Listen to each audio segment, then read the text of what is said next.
Belinda presents this unabridged recording of Gallipoli, written by Peter Fitzsimons and read by Robert Meldrum.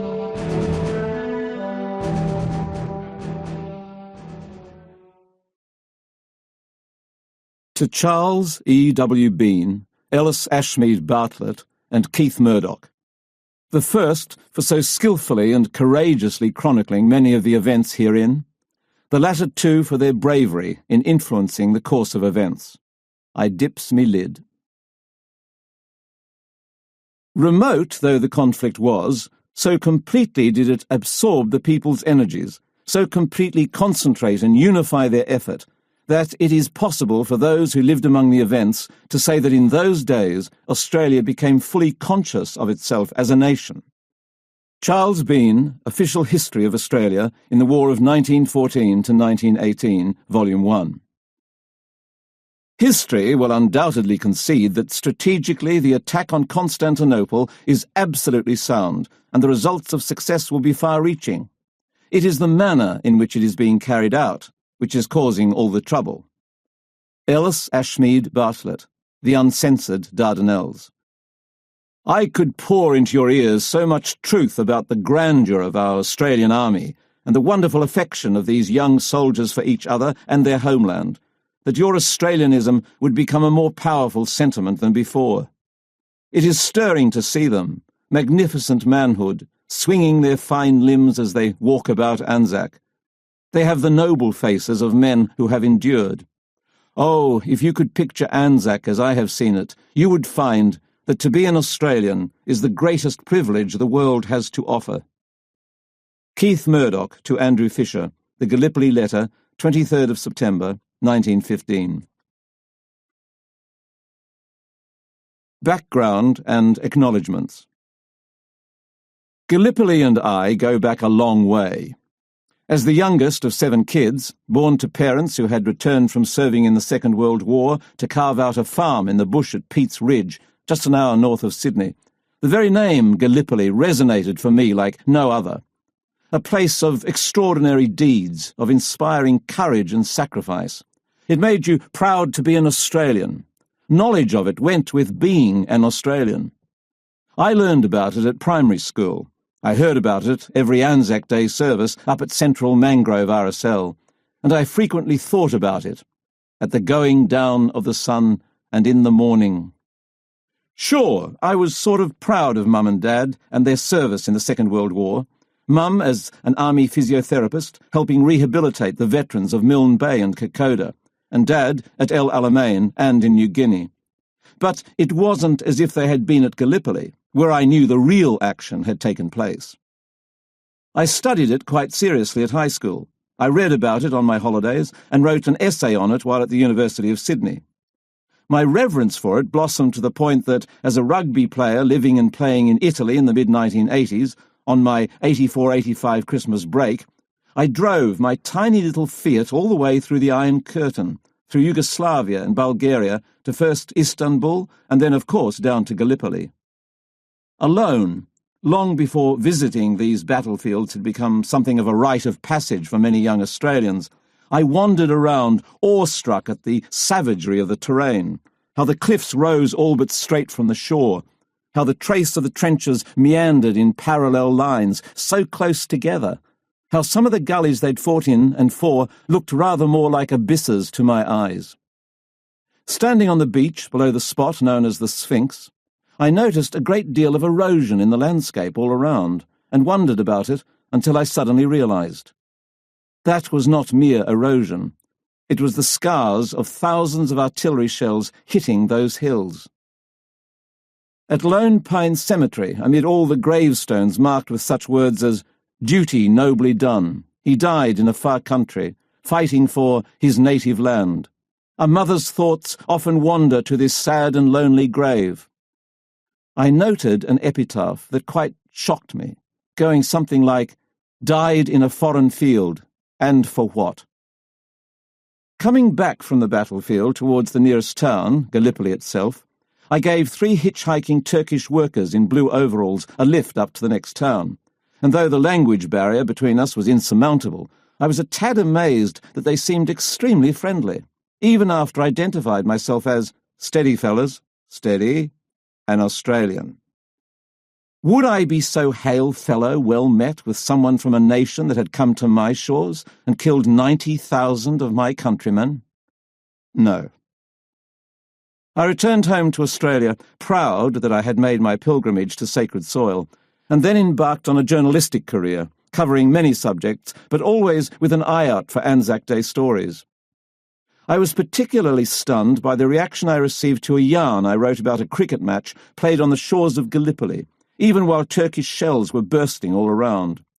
Letters, phone calls, people stopping me in the street, expressing their wonder at the diggers' bravery.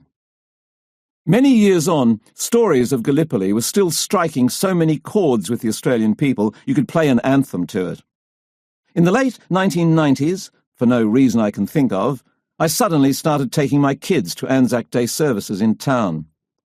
In April 1999, I was in my car heading down Sydney's Market Street, about to turn left onto Sussex Street, to the Sydney Morning Herald building, when some highbrow historian on ABC radio used the phrase, "when the Australians invaded Turkey at Gallipoli." Invaded? Such an ugly, aggressive, non-reverential word. Yes, I suppose technically Gallipoli was on Turkish soil, even though it was Gallipoli, and strictly speaking, if you wanted to really get pernickety about it, our blokes didn't really have the Turkish blessing to land on their shores. So, if your measure was hoity-toity historical, then it just possibly could be construed as an invasion, so long as you put some monster quotation marks around it. But it sat very uncomfortably with me, and was the first time I had been obliged to think of the whole idea of the landing on Gallipoli shores in less than holy terms. But the more I thought about it as the years passed, the more I drifted into a rather more sober view. To open my 2004 book on Kokoda, I quoted the words of Paul Keating. Shortly after, as Prime Minister, he famously kissed the hallowed ground in New Guinea in 1992. The Australians who served in Papua New Guinea fought and died not for defence of the old, but the new world, their world. They died in defence of Australia and the civilization and values which had grown up there. That is why it might be said that, for Australians, the battles in Papua New Guinea were the most important ever fought. Now that resonated.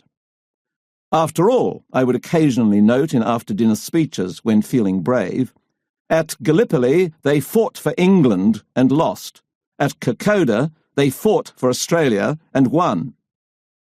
Other times I would note, how weird we Australians are. After the Germans invaded Poland in 1939, they moved their way through most of the rest of Europe, knocking over army after army, and got all the way to North Africa, still without registering a defeat. The first time the Germans were stopped was when they came up against the Australians at Tobruk. Same with the Japanese. After dropping bombs on Pearl Harbor, the Japanese Imperial Army knocked over the Philippines, moved down through the Malayan Peninsula, and knocked over Singapore before landing in New Guinea, where they were defeated for the first time by the Australians at Milne Bay and then Kokoda. So we have on our national military record that our soldiers were the first to stop the Germans and the Japanese during the Second World War. But when it comes time for a day of military remembrance, we say, yes, that was us that stopped the hitherto unstoppable Germans and Japanese. But did we ever tell you about the time we got sent packing by the Turks? There is usually a momentary stunned silence. Someone said something against reverence for Gallipoli, before people give rueful smiles and acknowledge it is a strange thing. Broadly, after immersing myself in writing about the Second World War, I came to the view that the whole Gallipoli story was overdone, and that Australia's emotional centre of gravity when it came to our military history had moved forward. Still, as the centenary of Gallipoli approached, I found myself on both the Council of the Australian War Memorial and the Anzac Centenary Advisory Board, two institutions where I was exposed to many fascinating angles to Gallipoli I had not previously considered. Again, I was given cause to reflect on just what it was all about, what it all meant from the perspective of 100 years on. I particularly remember a presentation to the Anzac Centenary Advisory Board in early 2013 made by a very learned academic from Monash University, Professor Bruce Skates, where, at our behest, he presented 20 stories about Australians who had fought in the First World War and what had happened to them, including most particularly Hugo Throssell, as part of a broad plan to present 100 such stories to the public. Each story seemed more horrifying than the last, in detailing the appalling consequences of young men dying grisly deaths and leaving behind ruined families. At the end of his presentation, no one spoke for a good 20 seconds. Devastating. "Did, anything good happen to anyone?" one of the people around the table asked. His expression said it all. No. "Surely the bad outweighs the good in war," the good professor finally replied firmly. "We can't afford to lose sight of that." When someone suggested that the most disturbing cases be cut from the presentations and be replaced with positive nation-building stories, he bristled. "We owe the truth to a generation that suffered so much," he said. "And the truth is, the effect on most lives was devastating. If you try to make me put a positive spin on it, I shall resign." In March 2013, once I'd embarked on a book about it, I revisited Gallipoli and again walked through Lone Pine Cemetery, intent on finding that inscription that had haunted me from 30 years earlier. Died in a foreign field, and for what? Alas, among the 1,167 graves there, I couldn't find it. But I did come across other moving epitaphs, such as that for Private L.J. Dawson of the 1st Battalion. "Oh, for the touch of a vanished hand," which I quoted in my newspaper column upon my return. It prompted a flurry of correspondence, where readers sent in other epitaphs they had seen at Gallipoli, including one for Trooper Eric Chalcroft Bell, killed in action on the 19th of May 1915, aged 22. Loving husband of Nellie, beloved father of Eva, Dulcie and Erica.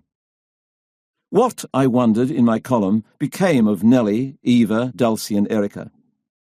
The answer, coming from a reader descended from them, was devastating, involving grinding poverty, orphanages and sexual abuse of those daughters. It influenced the way I wrote this book. I did not want to go down the "they died for our freedom" path, because, however noble the intent of many of them, I have never come across the pursuit of freedom or its like as a motivating factor in any of the myriad letters or diaries I've read. And though fighting for Australia and doing my duty was indeed a frequent refrain, in many cases the bitter truth, as noted by Charles Bean, is they just died, tragically. Too often for not even the gain of 1 yard of land. Did they even have right on their side? I happened to be at the Australian War Memorial in 2013, when Paul Keating, commemorating the 20th anniversary of the re-internment of the unknown soldier, said, "The First World War was a war devoid of any virtue. It arose from the quagmire of European tribalism, a complex interplay of nation-state destinies overlaid by notions of cultural superiority, peppered with racism." The more I researched, the more I began to wonder whether it was a fairer summation to say that many were in fact sacrificed on the altar of British imperialism. I began the book with these things in mind, though, as with my last book on Ned Kelly, I didn't want to draw specific conclusions.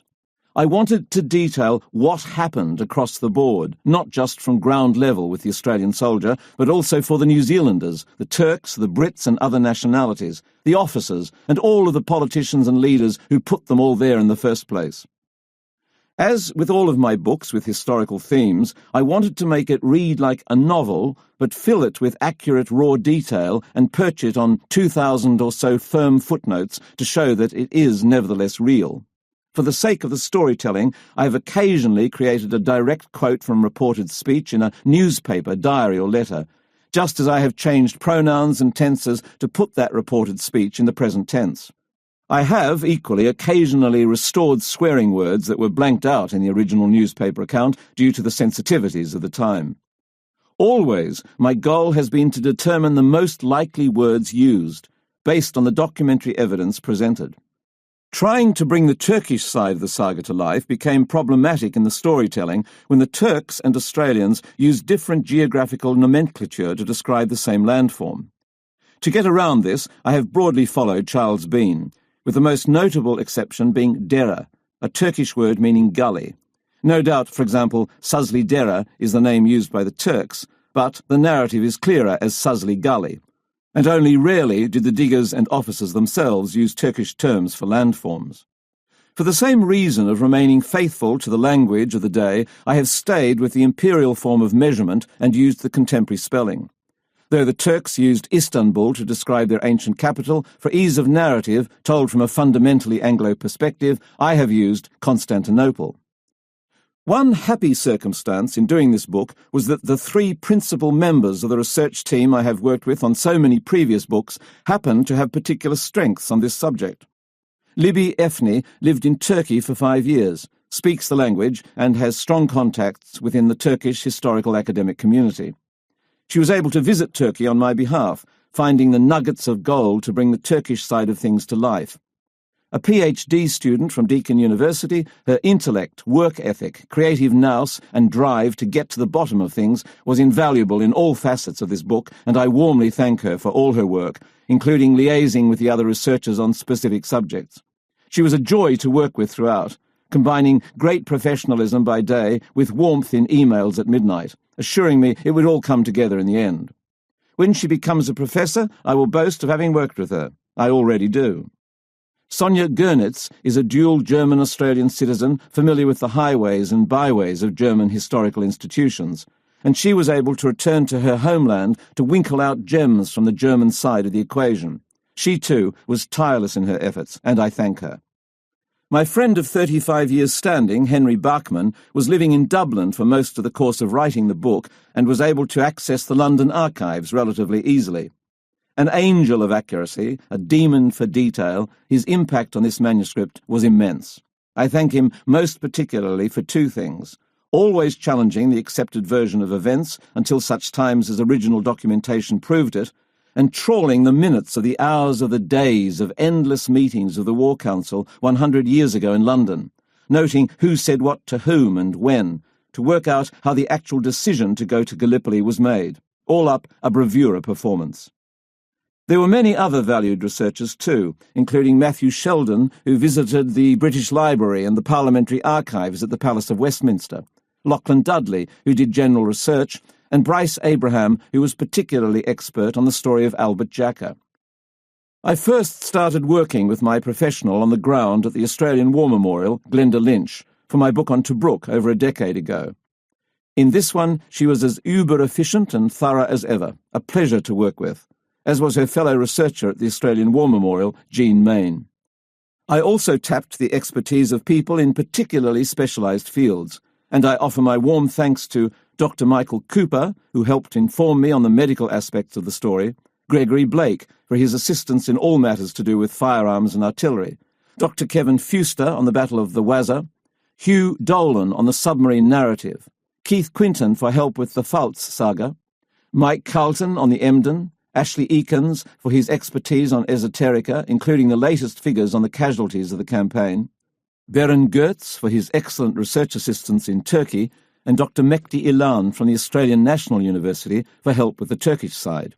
Many of the diary and letter entries you hear in this book came courtesy of Noel Borum, who has spent years at the Australian War Memorial reading and understanding them, and placed his expertise and treasure trove at my disposal. My appreciation, too, to Glenda Veitch of the State Library of New South Wales, who was very helpful throughout, as was Dolores Ho of the National Army Museum in New Zealand. By the time I had a draft manuscript, Gallipoli expert Dr. Peter Williams was extremely helpful in vetting it, spotting errors, and providing helpful feedback. Throughout the book, Dr. Peter Pedersen was a wonderful source of advice, as were my friends, Australia's most esteemed historian, David Day, and our most esteemed historical writer, Thomas Keneally.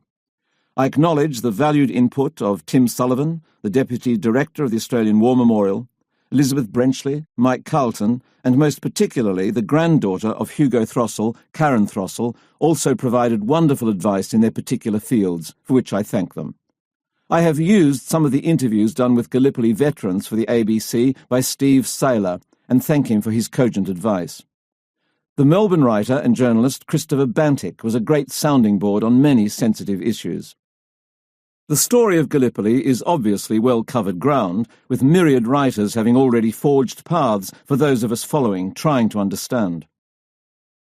Allow me to particularly salute Charles Bean, who laid the foundation stone for us all, together with his fellow correspondent Ellis Ashmead Bartlett.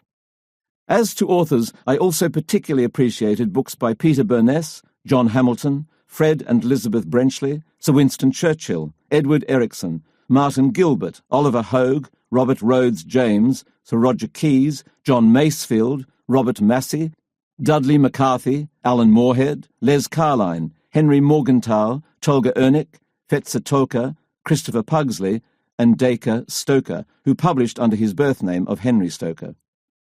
Of them all, I particularly loved the work of Dudley McCarthy, Alan Moorhead, and Oliver Hogue, who gave a fantastic insider's account, which I have drawn heavily from.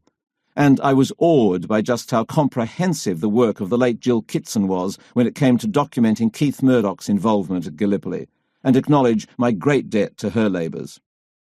I also thank the families of soldiers at Gallipoli who allowed me to publish their forebears' words in this book. I thank Associate Justice Mark Derham and his family for allowing me to access Sir Cyril Brudenell White's papers at the Australian War Memorial, Dorothy Hoddinott and Alan Bingham for granting me permission to use the diary of their father, Charles Edward Bingham, as a source, and John Carter and Alison Flanagan for providing me with the wonderful story of their grandparents, Gordon Carter and Lydia Kathleen King. As ever, my dear friend at the Sydney Morning Herald, Harriet Veitch, gave me wise counsel on every part of the manuscript and did the preliminary editing, sorting out tangled sentences, pointing out inconsistencies, and placing at my service the extraordinary width of her general knowledge. I thank all at Random House, most particularly Nicky Christer, Perry Wilson, and, please give it up for, Alison Urquhart, for her enthusiasm and support from first discussing this idea over lunch in 2010 to now putting this book to bed. She is my publishing Uluru. My thanks also, as ever, to my highly skilled editors, Brandon Vanover and Kevin O'Brien, who have gone through the lot with the finest of all fine-tooth combs, like only they possess, and given the whole thing a professional sheen, while Catherine Hill and David Henley proved endless in their patience in the last push. Thank you all. I hope you enjoy it. Peter Fitzsimons, Neutral Bay, Sydney, September 2014. Prologue. A Nation is Born. War fell upon the British people out of a clear sky. The notion that the assassination of a foreign archduke by an outraged patriot could precipitate them personally into battle and death, that the son who came home daily from his work in a London office, or who shook from his eyes the spray of the Sydney surf, would within a few months be lying with his hair matted in blood on a Turkish hillside, did not even suggest itself until the tempest was rushing down upon them in the last few days of the crisis. Charles Bean, Official History of Australia in the War of 1914 to 1918, Volume 1. I suppose that nothing short of such a great international crisis could have brought together and made bedfellows of such a queer mixture of human beings. Out-of-workers, deadbeats, sailors, an odd man or two in uniform, farmers, a few clerks, stiff collars and a correct cut here, a ragged coat and unwashed face there. Out of such a weird gathering, it seemed impossible that an army could ever be formed.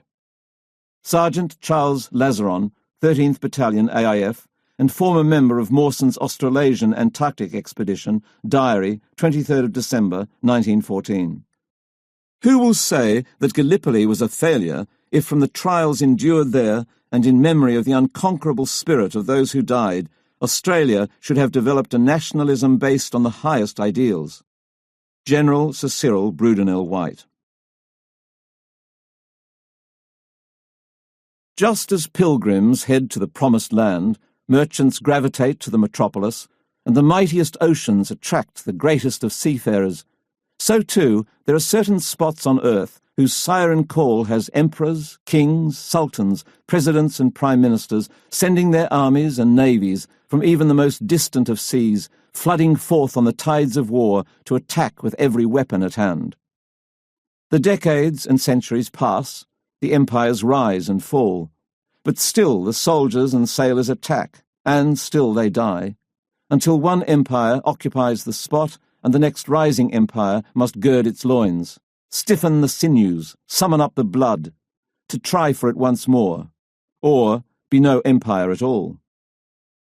In the history of the world, there is no greater exemplar of this blood-drenched phenomenon than the drowned valley of the Dardanelles, the narrow waterway that cleaves the mountainous forms of Europe and Asia on either side. It is an axis on which whole empires have hung in the balance for 3,000 years, an abyss that has swallowed armies and navies whole since the first mass of men took up arms. A natural crossroads for emperors embarked on imperialism, just as it is for pilgrims pursuing the path to Jerusalem and Mecca. Securing its rite of passage has been a rite of passage for emperors, kings, popes, caliphs, warlords and barbarians alike. Since the time of the Trojans, all of the Peloponnese, Hellenic, Persian, Roman, Byzantine, Bulgarian, Venetian, Ottoman and British empires have shed blood to dominate it. Nigh on 1200 years BC, the city of Troy, which lies on the eastern shores of the Dardanelles, was destroyed after being besieged by the Greeks in the Trojan War, an epic of fire and slaughter that was immortalized in Homer's Iliad.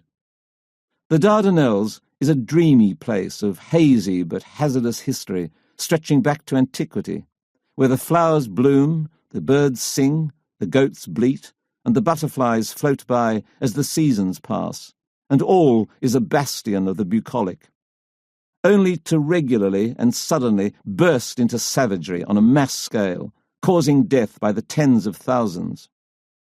Never, however, was there a battle involving so many men, from so many nations, from so far afield, leaving behind so many shallow graves, as the one that took place there in 1915.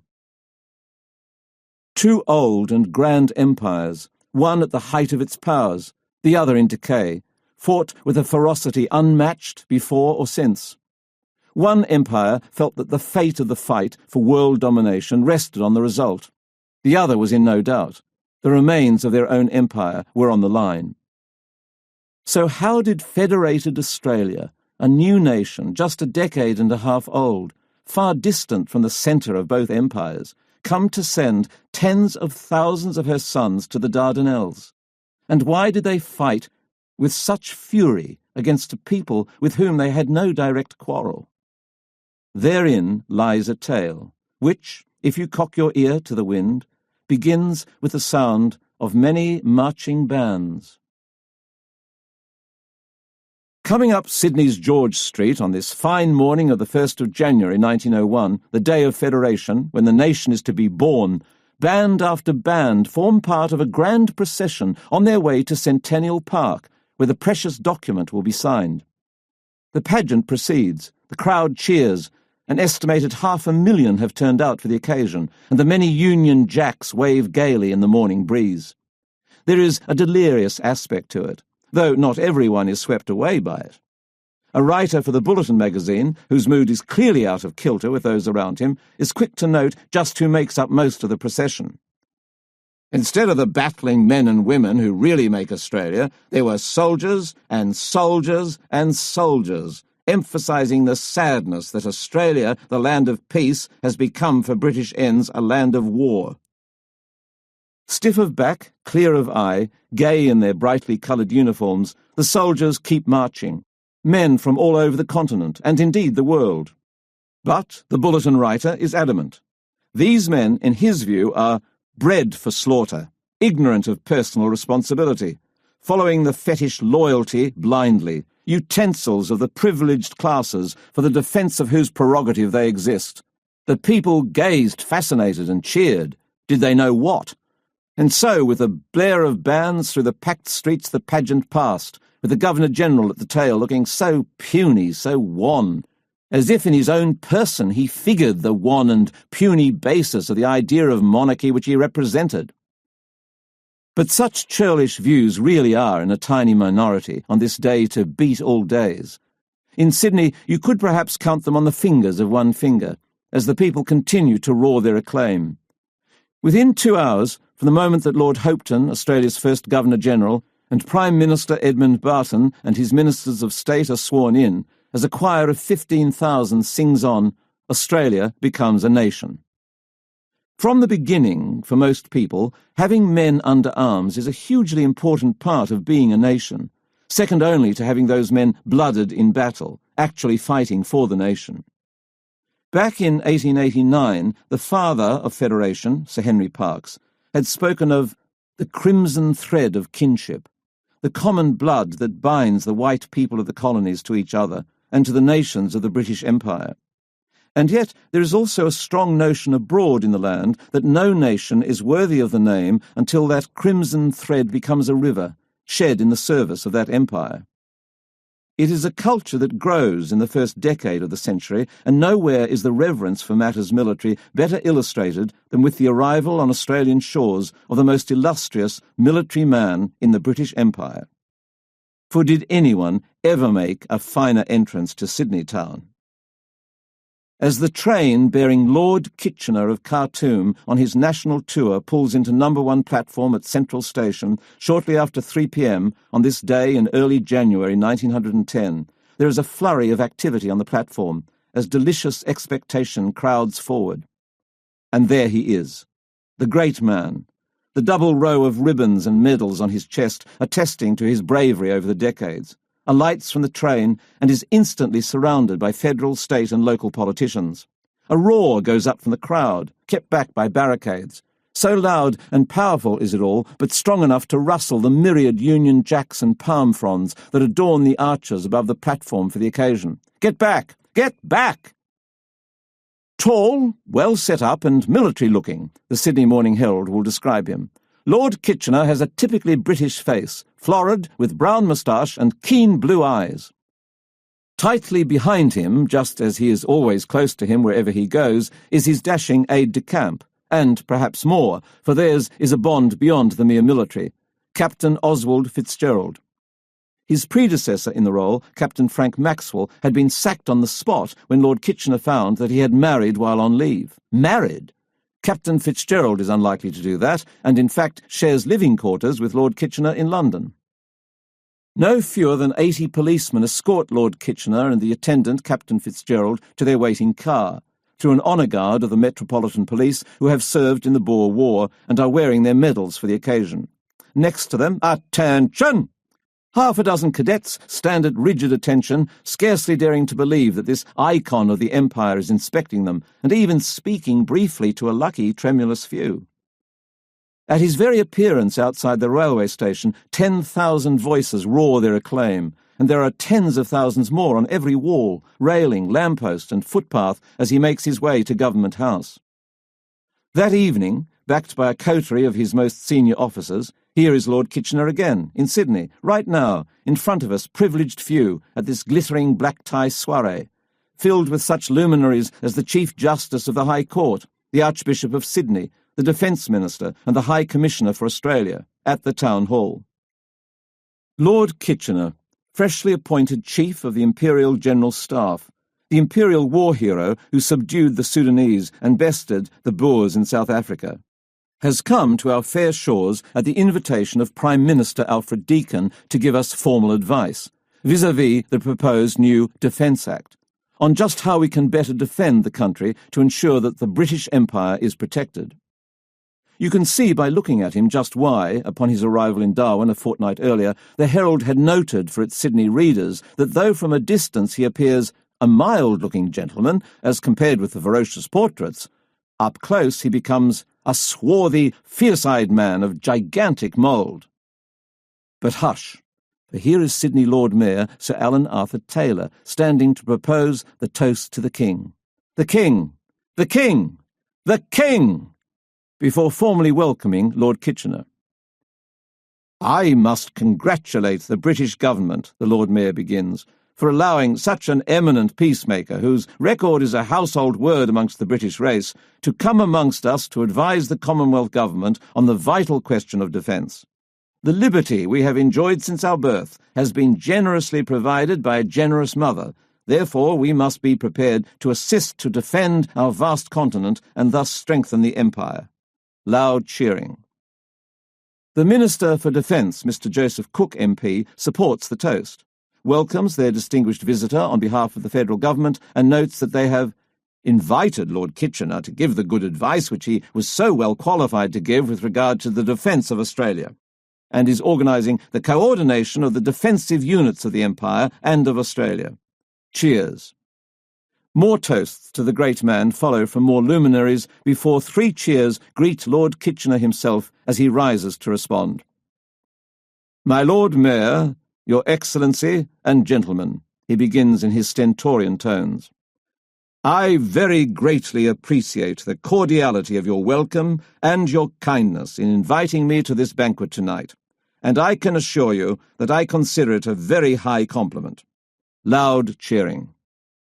Oh, what a night we are having. Lord Kitchener, here in Sydney.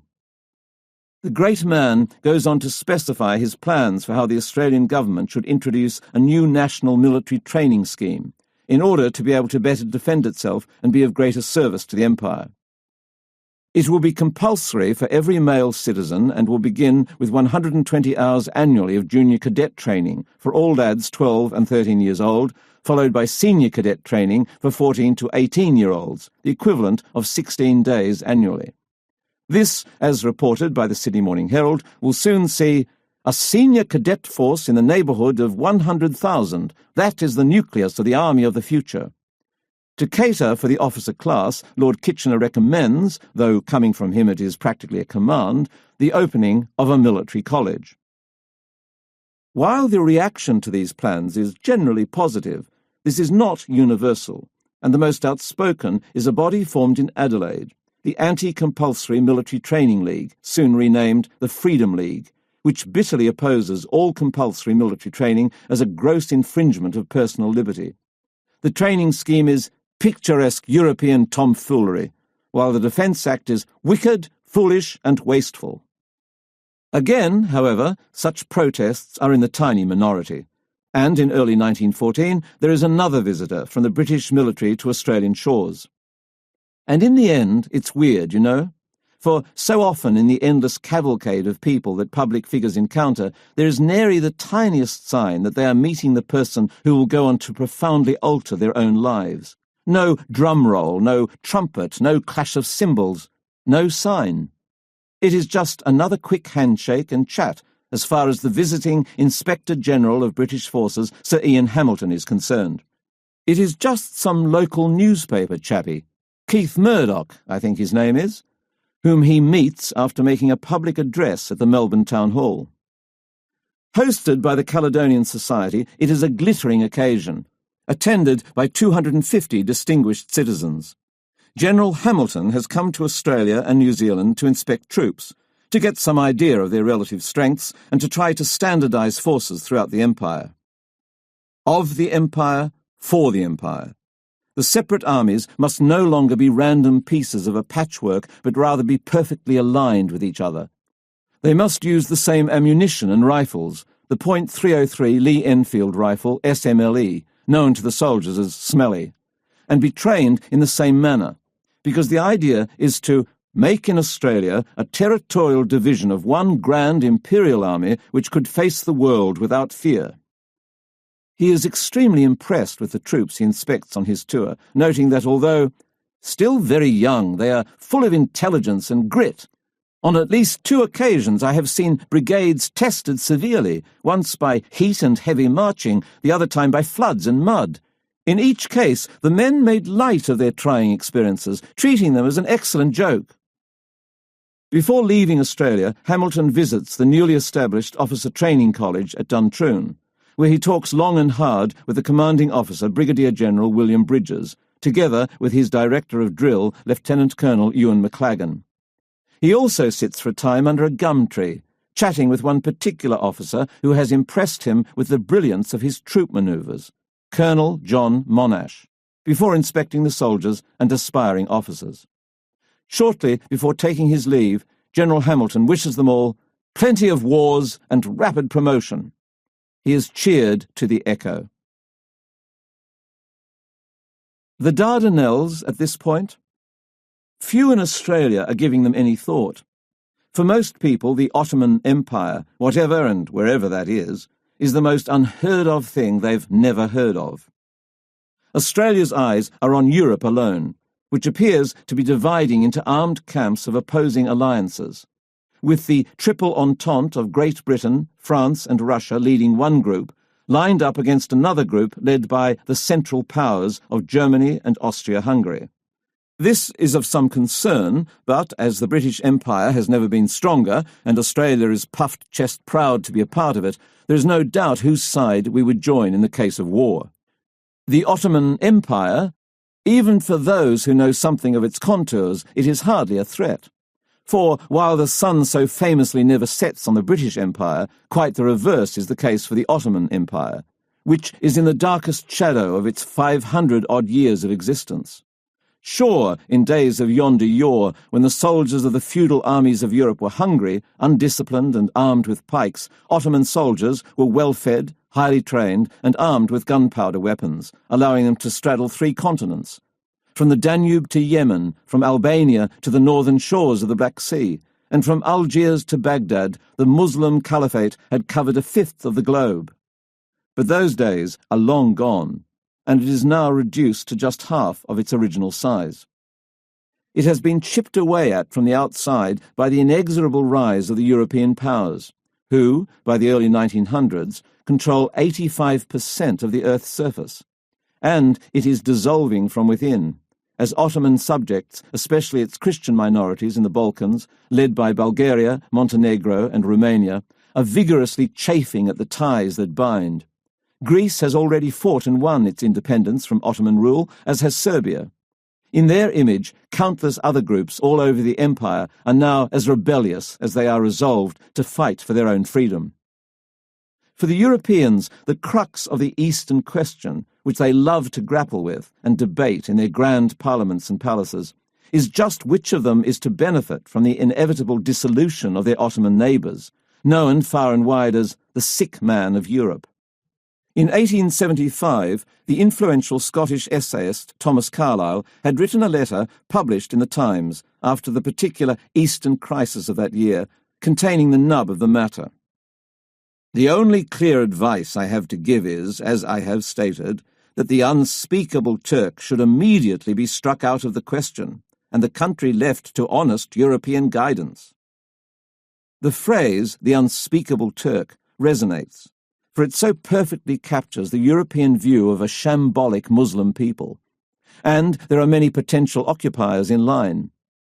Over the centuries, Russia has been the Ottomans' most belligerent foe, wresting the Crimea, much of the northern coast of the Black Sea, and the northern Caucasus from their control. And now, with their Orthodox Christian brethren in the Balkans, the Russian Empire is well positioned to swoop in there too. But Germany and Great Britain, the true powerhouses of Europe, are unwilling to see the Balkans brought under the Russian realm and, for the moment, have backed the Ottomans against Russian designs, awaiting their own time to pounce. As the first years of the 20th century grind on, the embattled rulers in Constantinople have managed to keep their proud empire alive. The sick man staggers on.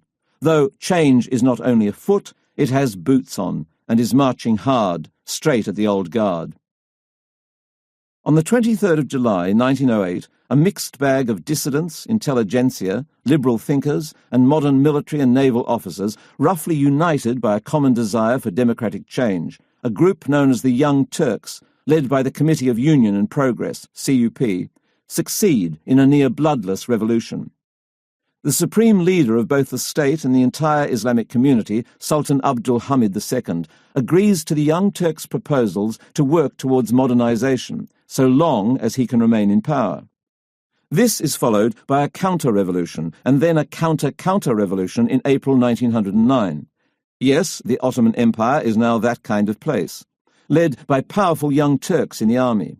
The Sultan is deposed and replaced by his younger and more malleable brother, Mehmed V, while a new Grand Vizier, effectively the Prime Minister, is instated. A brief period of relative quiet ensues in the capital, though many continue to foment dissent in the Balkans, which grows more fervent with every passing month. And finally, the conflagration comes. The First Balkan War of 1912 sees a coalition of Montenegro, Serbia, Greece and Bulgaria capturing much of the European Christian territory of the Ottomans, a third of the total European territory and a fifth of its population, with the Bulgarians even advancing to within 30 miles of Constantinople before being pushed back. It is a swift and devastating blow to the Ottomans, as in the space of just 2 months they must surrender 2 of their armies and all of the Christian Balkan states.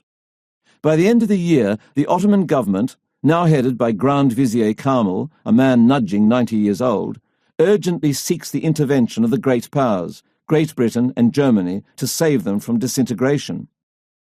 The Europeans are not long in penning their demands. The Ottomans are to cease all further military activities and hand over even more territory, including the holy city of Edirne, which is to be given to the Balkan states. Oh, the humiliation! But do they have a choice?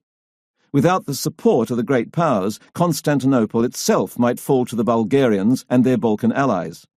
And so, on the 18th of January 1913, at the Sublime Porte, the seat of Ottoman power in Constantinople for the last 400 years, Grand Vizier Kamil meets with his Grand Council of Ministers to agree to the unthinkable.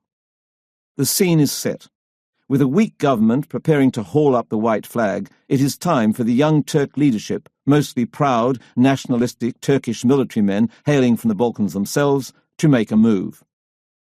By a twist of fate, 3 particularly ambitious young Turks are in Constantinople on this very day and agree to take action. They are led by a fearless firebrand like they don't make them any more, Lieutenant Colonel Ismail Enver, who has lately come to public notoriety through his military daring-do. The young, energetically impulsive and aggressively nationalistic officer with the impossibly upturned moustache, waxed to the point that it would do a candle proud, is backed by the well-liked Talat, now Secretary-General of the CUP, and Staff Colonel Chamal, a military man of clout. For these men, the mere thought of Edirne and any further part of the Ottoman Empire being ceded to the Europeans is anathema. They are convinced not only of their moral legitimacy in moving against such a craven surrender, but also of their support from a significant portion of the armed forces and the public for so doing. On this afternoon in Constantinople, these 3 radical rebels, backed by 40 junior officers and soldiers, all of them armed, bring matters to a head. Yanamusya Ölüm, honour or death. And you can see them there now on this chilly afternoon. As Colonel Enver, atop his fine steed, leads his tight band of supporters through the streets to the port, one of them pauses to stand atop a step and delivers a speech for all to hear. Countrymen, the government is ceding Edirne. At this moment, the notes are being signed in there. The Turkish nation will never accept this. Here is the fighter for liberty, Colonel Enver, going towards the Baptali. Join him. End the administration of incompetence. A few fearless souls do, bolstering the numbers of the radicals further. So it is that, just as the Council is about to formalise the shameful deal with the Europeans, the plotters storm into the Council chambers and seize control. Enver and Talat take Grand Vizier Kamil into his adjoining study and make 2 very telling points with the muzzles of their guns. One way or another, it is clear that, in a minute from now, either the Grand Vizier's signature or his brains will be on a resignation letter. Kamil quickly writes his resignation letter to Sultan Mehmed V. Please be so kind as to comprehend with your exalted knowledge that I was, in this respect, forced to submit my humble resignation to the imperial presence on the proposal made to me by the people and the military authorities. But the raid is not without bloodshed, for some of the plotters cannot control themselves and gun down War Ministers Nazim and his adjutant major. Enver and Talat move quickly. They leave the port, pausing only for Colonel Enver to address a growing crowd out the front. Kamil has resigned, he calls, holding the letter of resignation up for all to see. I am now on my way to the palace. I will inform His Excellency the Sultan. A government able to defend the nation's rights will be formed. Within hours, the Sultan indeed confirms, at Enver and Talat's behest, that a brilliant general by the name of Mahmut Sefkat is now both the Grand Vizier and War Minister. Talat is provisionally confirmed as Minister of the Interior, while the new strongman, Enver, decides to stay close to the source of his strength and remain as Chief of the 10th Corps and its 40,000 soldiers. Despite a victory for the day, months of tumult follow. In March, the Bulgarians capture Edirne, while in July, Grand Vizier Mahmud Sevkat is assassinated. All in all, things keep going from bad to worse for the Ottoman Empire. As the army lies in ruin, the officer corps is in a constant state of turbulence, refugees continue to arrive from the now Christian Balkan states, and the direction of the whole empire is entirely unclear. But, out of it all, one bright star continues to rise in the darkness: Colonel Enver, the pride of the fatherland. For in July 1913, during the Second Balkan War, Enver successfully commands the mission to recapture Edirne, a feat for which he has the gratitude of the people. It is also the newly promoted Major General Enver who decides that to properly modernize the Ottoman armed forces, they need European help. And so, while a British naval mission is already helping with the battered navy, he arranges for a German military mission to help reform the tattered army. A German speaker himself and former attaché to Berlin, this suits Enver's purpose well. Under the command of the fastidious General Otto Lehmann von Sanders, the German military mission begins to arrive in December 1913. From their fickle alliances in Europe, the Germans and British tread warily around each other in Constantinople, each eager to gain the allegiance of the suddenly resurgent Ottomans. Enver's star continues to rise, to the point that, in January of 1914, he is promoted to the rank of general, becomes Minister for War and Chief of the General Staff, making him the political and military leader of the armed forces, while his key ally, Cemal, is appointed Navy Minister and given the rank of General. Talat remains as Interior Minister. But General Enver's tightening grip on power is not universally celebrated, and many of his detractors, however minor their complaint, are quickly relegated to out-of-the-way places. Even some of his fellow Unionists are sent where their voices are less likely to be heard. One such man, whom Enver recognizes as a possible nuisance, is CUP member and young Turk Lieutenant Colonel Mustafa Kemal, who has summarily been sent to the Bulgarian capital of Sofia as military attaché. Feeling almost banished, removed as he is from the corridors of power, Mustafa Kemal, an independent and nationalistic man of grand ambition, deep reflection, and rather regal bearing, becomes even more frustrated. But, for the moment, there is nothing he can do. By mid-1914, Enver's control over what is left of the Ottoman Empire is complete, as he is the most powerful man in the Ottoman government and armed forces. And yet, even now, in Australia, there is not the slightest apprehension that the Dardanelles and the Ottoman Empire will become the focus of the entire nation's attention before 12 months have passed. How did it all change so quickly? I told you, therein lies a tale. Chapter 1. A Real War. The Balkans generates more history than it can locally consume. A remark attributed to Winston Churchill. And Australia will do her part. Britain is proud of her colonies, and the colonies are justly proud of Britain. Let outsiders touch the motherland, and they will find her cubs from all parts of the world will come to the rescue. Victorian Premier Sir Alexander Peacock. Europe today is a powder keg, and the leaders are like men smoking in an arsenal. A single spark will set off an explosion that will consume us all. I cannot tell you when that explosion will occur, but I can tell you where. Some damned foolish thing in the Balkans will set it off. German Chancellor Otto von Bismarck at the Congress of Berlin, 1878. 10:15 a.m., 28th of June, 1914, Sarajevo, Bosnia. A shot is heard around the world. On this bright, shining morning, the heir to the Emperor of Austria, Archduke Franz Ferdinand, and his wife Sophie are in an open-topped limousine, magisterially gliding down a street in Sarajevo.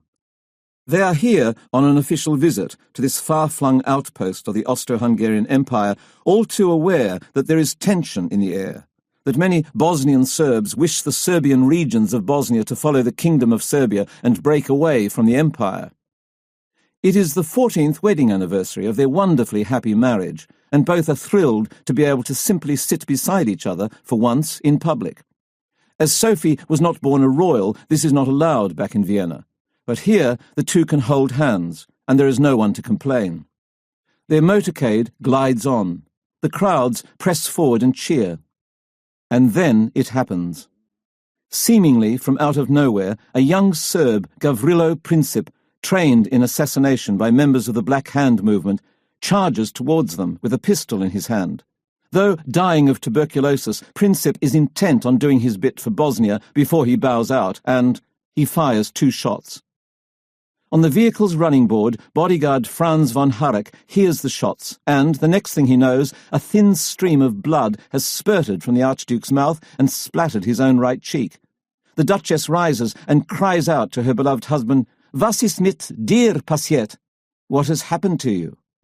And yet, no sooner has she said that when she too reels, bleeding from a terrible wound in her abdomen. Now she collapses onto the floor of the car, with her face between the Archduke's knees. The Archduke gurgles to his beloved stricken wife, "Soffel, Soffel, sterbe nicht. Bleibe am Leben für unsere Kinder."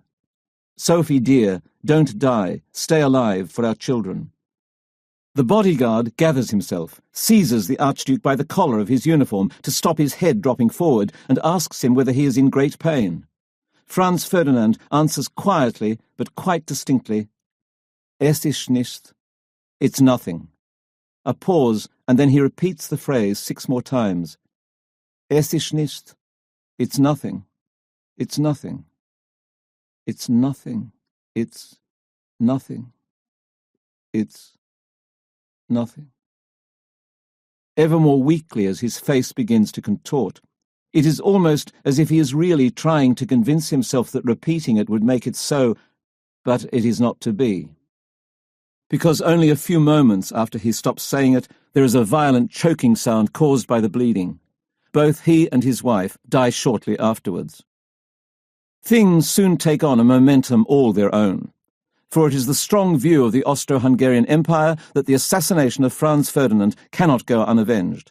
And at 6 p.m. on the 23rd of July, it gives Serbia a list of 10 severe demands that must be agreed to within 48 hours, or else war. The Austro-Hungarian Empire is well aware that Serbian army officers formed the Black Hand. Together with the National Defence Society, formed by Serbian government members, it aims to bite off the Serbian pieces of the Austro-Hungarian Empire's Sachsetort. The assassination provides the empire with the opportunity to stop them once and for all. Afraid of the consequences of invasion by a much superior force, the Serbian government agrees to almost all of the empire's ultimatums. However, Serbia insists that it cannot agree to the demands regarding the limitation of freedom of speech or freedom of the press, nor can it allow Austro-Hungarian agents to participate in the investigation of the assassination. "Part of your demands we have accepted," Serbian Prime Minister Nikola Pasic explains in a note to the Austrian ambassador Baron Vladimir von Giesel. "For the rest, we place our hopes on your loyalty and chivalry as an Austrian general." Austria's reply is not long in coming. At 11 a.m. on the 28th of July, 1914, Austria declares war on Serbia. That very evening, 3 of her warships sail down the Danube and fire salvo after salvo of shells into Serbian fortifications at the Zemun-Belgrade railway bridge, just 3 miles north of Belgrade. So, the Serbs wish to fire bullets at an Austrian archduke. Then Austria will fire shells onto the capital of the Serbs. It is, of course, a catalyst for cataclysm. The one move that makes Europe's 2 armed camps of complex alliances take up their arms, put on their marching boots, and start to move against each other. For with Austria-Hungary declaring war on Serbia, can Russia stand by and see the Serbs, blood of its Slavic blood, its military and spiritual ally, under such outrageous attack? It cannot. On the 30th of July, Tsar Nicholas II orders mobilization of troops on the Russo-Austrian front, deploying 4 armies against the Austro-Hungarian frontier with a total of 700,000 Russian soldiers now on the move. Can Germany stand by and see Russia march on the flesh of its flesh, its greatest ally to beat them all, Austria-Hungary? It cannot, and it too now mobilizes. Britain, of course, watches such events closely, and none more so than the First Lord of the Admiralty, the politician in charge of the British Navy, Winston Churchill. Yes, the prospect of war is nominally appalling, and Churchill pays lip service to that notion in a note to his wife Clementine, but still he cannot help himself. "I am interested, geared up and happy," he writes to her in a letter from the Admiralty. "Is it not horrible to be built like that? The preparations have a hideous fascination for me. I pray to God to forgive me for such fearful moods of levity. Kiss those kittens, and be loved forever only by me, your own W." A war, a real war, and he, as First Lord of the Admiralty, able to move the fleet around nearly at will. The next day, the Kaiser of Germany, Wilhelm II, appears on the balcony of his Berlin palace. "A momentous hour has struck for Germany," he tells the great crowd.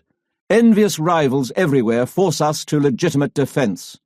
Go to church, kneel down before God, and ask him for help for our brave army. Der Kaiser! Der Kaiser!" 30th of July, 1914, Sydney. Black clouds on a sunny day. On this Thursday morning, a young delivery boy cycles his way up the long carriageway through minutely manicured gardens, rose arbours and orchards, right to the front door of Yarralla, the stunning Victorian Italianate mansion that lies on the banks of Sydney's Parramatta River. The honour of his task quite takes his breath away. For it is here that His Majesty's representative in Australia, His Excellency Sir Ronald Crawford Munro Ferguson, 1st Viscount Novar, the Scottish laird who is now Governor-General of Australia, has been staying with his wife, Lady Helen, since earlier in the month. The cable the delivery boy is carefully carrying is addressed to him. The lad's tentative, respectful knock, for it does not demand an answer so much as ever so gently signalling that he is at the door if someone would be so kind as to answer it, is all but instantly answered, and he hands his coded cablegram over. The preliminary steps laid down in 1907 by the Committee of Imperial Defence are to be effected immediately. It is the first of 3 such cables that the Governor-General receives over the next 2 days. The tall, grey-haired and distinguished representative of the King, later described by his private secretary Bede Clifford as essentially kind but choleric, finds that the cables are all from the same source and bear the same theme, once decoded from diplomatic niceties. In London, His Majesty's government is concerned that it appears as if Europe is sliding towards war, and it is viewed as wise if Australia could begin to mobilise its armed forces, prepare to close its ports to all but authorised shipping, and make ready for war. It is the Governor-General's task to communicate this to the Australian government and gauge just what level of support it might be able to give to the mother country. But therein lies another problem. For the matter is slightly complicated by the fact that this very day there has been a double dissolution of federal parliament, and Prime Minister Cook has just begun a bitterly fought election campaign where the wily Labour opposition leader Andrew Fisher, twice a former Prime Minister himself, is making more than a little headway against him. This means cabinet ministers are scattered to their own electorates and so cannot quickly gather. And yet neither the Prime Minister nor the opposition leader leave any doubt as to whom their loyalties are owed. In Adelaide, Andrew Fisher stands before a large and outspoken delegation organised by the Freedom League, who are opposed to the compulsory sections in the Defence Act 1909 that include the training of young boys and fining those, such as Quakers, who do not participate in the scheme on religious grounds. In what is to be the first case of his history-making statement over the course of the election campaign, Fisher makes his feelings crystal clear. "I am in favour of defending this country with the last man and the last shilling against anyone who would try and take it." "But not with boys and youths," a lady calls out. "I agree," Mr. Fisher replies tightly in his thick Scottish brogue. His great moustache bristles, perhaps in the manner of a man stopping himself from saying that he had worked in the coal pits from the age of 10, and doing a man's work had never hurt him. "I am with you," the master politician continues. "I want to train the boys at the best time so that they will be ready to fight." A shudder moves through the room, together with many mostly feminine cries of protest. The horror. The horror of preparing young Australian boys to take lives and risk their own in the process. And these women will not be quietened by their menfolk.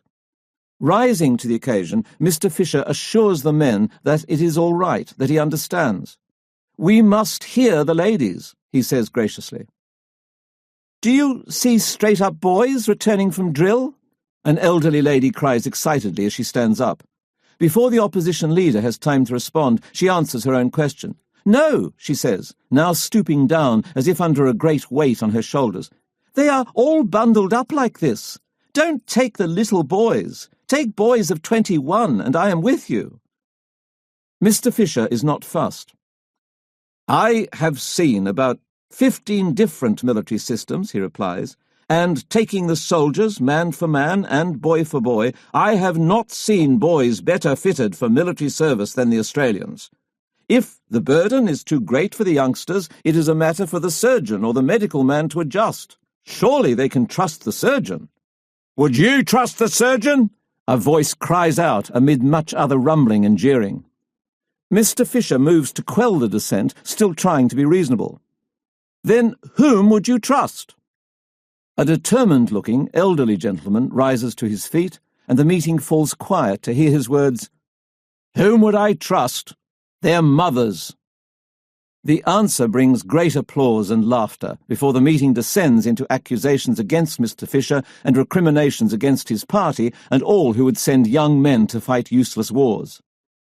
It is so bad that a shaken Mr. Fisher tells the reporter of Adelaide's Daily Herald after the meeting, "I have never in my life met a deputation which made such imputations and suggestions of the vilest kind regarding certain men and myself in my life."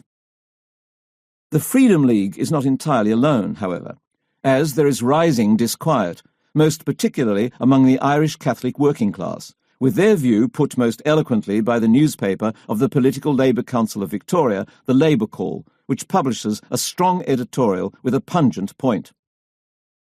"It is unthinkable to believe because an archduke and his missus were slain by a fanatic, the whole of Europe should become a seething battlefield and deplorable misery brought upon the people. But there is one thing certain. If such a catastrophe comes to pass, that will be the end of war. It will assuredly end in revolution and the dethronement of monarchs. If the workers of the world federated like those of this hemisphere and said we will not fight, then war and swashbuckling is at an end. War is a horror made for the Krupps and Armstrongs of 20th century civilization. What glory is there in today's warfare? None whatever. It is only slaughter and carnage. Human beings massacred like grasshoppers in a farmer's wheat field. The days of such antiquated ideas of killing one another to satisfy a king or a party are surely numbered. Let those who make war do the fighting. Without the soldier, where are the armies?" But these are only the naysayers, while the broad mass of the community remains firmly behind the British Empire, whatever the cost. And, not to be outdone in what has clearly become a burning election issue, all's fair in love and war, at his own meeting in Horsham the night after, Fisher has declared for the Empire. Prime Minister Cook, a former coal miner just like Fisher and every bit as passionate for the old country, makes the level of his own loyalty to that empire clear. "Remember," he thunders with outrage on behalf of Britain, "that when the Empire is at war, so is Australia at war. I want to make it quite clear that all our resources in Australia are in the Empire, and for the preservation and the security of the Empire." Prime Minister Cook repeats that assertion the next day at another meeting in Colac and goes a little further. "There is no use blinking at our responsibilities. If the old country is at war, so are we. It is not a matter of chance at all. All obligations necessary for the defence of the Empire must be placed at the disposal of the responsible authorities whenever they are needed and at whatever time they were called for. Hurrah! Hurrah! Hurrah!" Morning, the 1st of August, 1914, in London. Churchill clips Turkey's wings. It is a great day for what is left of the Ottoman Empire. It is the day that Captain Hussein Rauf, the Ottoman Empire's greatest naval hero, arrives with his Turkish crew to Armstrong Whitworth's Elswick shipyard at Newcastle-on-Tyne, northeast England. where he is to formally take possession of Sultan Osman I, the bigger of the two dreadnoughts that have been built for the Ottoman Navy. The next morning, at 8 a.m. sharp, the crew are to run the Turkish flag up on this powerful nautical beauty and hold a ceremony to mark this highly anticipated occasion. Turkey has laboured long to raise the 2.3 million lira, some £6 million, to pay for these battleships. Extra taxes have been placed on such staples as tobacco and bread. The previous December, the monthly salaries of all civil servants had been summarily diverted into the ship fund. In every Turkish town and village, women had cut and sold their hair to wig makers to raise yet more money. Donation boxes had been placed on bridges across the Golden Horn in Constantinople and on the ferryboats traversing the mighty Bosphorus. The purchase of these powerful dreadnoughts from Great Britain has been something that has brought the people of the nation together in difficult times, something that will give them security, allowing them, most importantly, to defend themselves against the Greeks to their west and to rule the Black Sea and thwart Russian plans to invade their land. And what is this? For as Captain Ralph is looking out across the dockyard, preparing himself for the pomp and pageantry of the handing-over ceremony, he suddenly notices men in uniform, and not Turkish uniforms, with guns and bayonets drawn, marching towards Turkish ship. In minutes, these British Army troops of Sherwood Forester's regiment have made an armed guard around the ship and claimed it for Great Britain. How is this possible? What has happened? Who has done this? It is typical Winston Churchill, the First Lord of the Admiralty. With war ever more imminent, it is ever more obvious that the British Empire will likely be needing every bullet, bomb, and battleship it can get its hands on. Churchill had suddenly given the orders for the troops to move in and reclaim the two ships in the name of His Majesty, and now it is done. In view of present circumstances, the First Lord tells the builders of the ships, the government cannot permit the ships to be handed over to a foreign power. With this requisition of Sultan Osman, renamed Agincourt, and soon thereafter that of her sister ship, Reshadieh, renamed Erin, Britain can now count on 26 dreadnoughts in the North Sea, against just 17 dreadnoughts for Germany. And Turkey? Well, in the final analysis, Churchill doesn't care. It is not just that Britain is always in need of more vessels to rule the waves, as is her God-given right, it is that Turkey is of uncertain alliance in the coming war, for there can be no doubt that war is indeed upon them, and 2 warships on Turkey's side of the equation could alter the whole balance of power in the Balkans. It is what needs to be done. While in New York, London, and Berlin, the preferred time for serious meetings is in the morning, when all is fresh and clear, in Constantinople, the time for meeting is ever nigh at night. Over coffee, whiskey, and cigarettes. The talk can go into the wee hours as, over the shoulders of those attending, the minarets muse in the moonlight. Though unaware of the seizure of the Turkish battleships, the Turkish leadership are already engaged in heated debate over whether to join with the Triple Entente, Great Britain, France, and Russia, or side with Germany and Austria-Hungary. Should the Triple Entente prevail, would the Dardanelles be given to the Russians? The Ottoman leadership, first and foremost, want to remain neutral and non-interventionist for as long as possible, not least because their military remains in disarray since the Balkan Wars. But serious negotiations for a secret alliance with Germany have been taking place throughout July and are swiftly coming to a head. Yet what might happen to Turkey in the event of Germany losing the war? The deliberations rage and conditions for an alliance with Germany are fine-tuned. Still, there remains resistance to signing the document, until a cable arrives from the Turkish ambassador in London informing his masters in Constantinople that the 2 dreadnoughts that Turkey had paid for have just been requisitioned by the British government, embargoed on a whim. Among the weary Ottoman leaders there is uproar, disbelief, confirmation, outrage. Under the circumstances, there is little more discussion. 4 p.m., the 2nd of August, 1914, Said Halim's villa. Hands off Turkey. Grand Vizier Said Halim and German Ambassador Baron von Wagenheim meet at the former's waterside residence to write their signatures and their paths to war. Although Turkey has no wish to be in the war, the treaty, if signed, will commit the Germans to coming to Turkey's aid if it is attacked. The Ottomans also agree that it will allow the German military mission to have an effective influence on the general conduct of the army. Under the circumstances, there is little discussion, and the secret treaty is signed. Navy Minister Chamal would later explain, Germany, whatever else might be said, was the only power which desired to see Turkey strong. Germany's interests could be secured by the strengthening of Turkey, and that alone.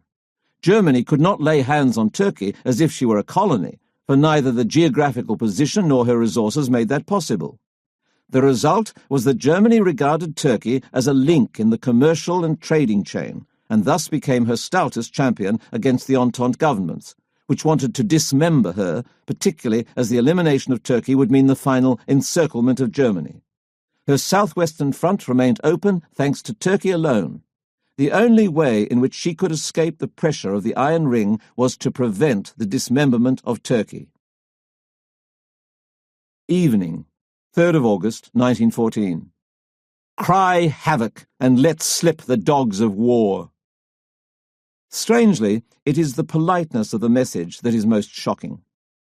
For the note presented on this evening by the German ambassador to France, Baron Wilhelm Eduard Fryer von Schön, to Monsieur le Président de la République de France, Raymond Poincaré, is nothing if not elaborate in its courtesy. Monsieur le Président, the German administrative and military authorities have established a certain number of flagrantly hostile acts committed on German territory by French military aviators. Several of these have openly violated the neutrality of Belgium by flying over the territory of that country. One has attempted to destroy buildings near Wiesel. Others have been seen in the district of the Eifel. One has thrown bombs on the railway near Karlsruhe and Nuremberg. I am instructed, and I have the honour to inform Your Excellency, that in the presence of France's acts of aggression, the German Empire considers itself in a state of war with France, in consequence of the acts of this latter power. Be good enough, Monsieur le Président, to receive the assurances of my deepest respect. Signed, Schön. The German ambassador, according to protocol, also asks for and receives his passport and the passports of his senior staff, as they wish to leave Paris immediately before the actual fighting begins. France's sole solace, as expressed by the French president soon afterwards to his Chamber of Deputies, is that, at the hour when the struggle is beginning, we are helped by Russia. We are supported by the loyal friendship of Great Britain. At least he hopes so. For what will Great Britain do? The newly appointed Secretary for War, Lord Kitchener, backed by Sir Edward Grey, is firm in his insistence that if Britain abandons France, it can never again claim the right to be a world power. The situation is further complicated by the fact that, even before declaring war on France, Germany had delivered an ultimatum to Belgium, demanding free passage for German troops to cross its territory to get to France. King Albert of Belgium had refused outright. Afternoon, 3rd of August, 1914. Australia comes to the party. It has taken some time, given the exigencies of the election campaign, but after Governor-General Munro Ferguson's prod of 4 days earlier to Prime Minister Cook, would it not be well, in view of the latest news from Europe, that ministers should meet in order that Imperial government may know what support to expect from Australia? It is organised. Finally, on this chilly afternoon in Melbourne, the caretaker Prime Minister and 4 members of his 10-man cabinet are able to convene in Federal Parliament on Melbourne's Spring Street. Their deliberations as to what to do about the request from the British government do not take long. Shortly after the meeting is over, the Governor-General is quick to send a cable to London, assuring the British government's Secretary of State for the Colonies of the total fidelity of its most loyal son, and that, in the event of war, Australia is prepared to dispatch an expeditionary force of 20,000 men of any suggested composition to any destination desired by the Home Government. Force to be at complete disposal, Home Government. Cost of dispatch and maintenance would be borne by this government. Of course, there has never been any doubt. Just as Prime Minister Cook has stated, if Great Britain goes to war, Australia will not only be with her, but also cede control of its forces to Great Britain. Yet, while loyalty to the British Empire is first and foremost, there are other reasons for Australia to offer to fight.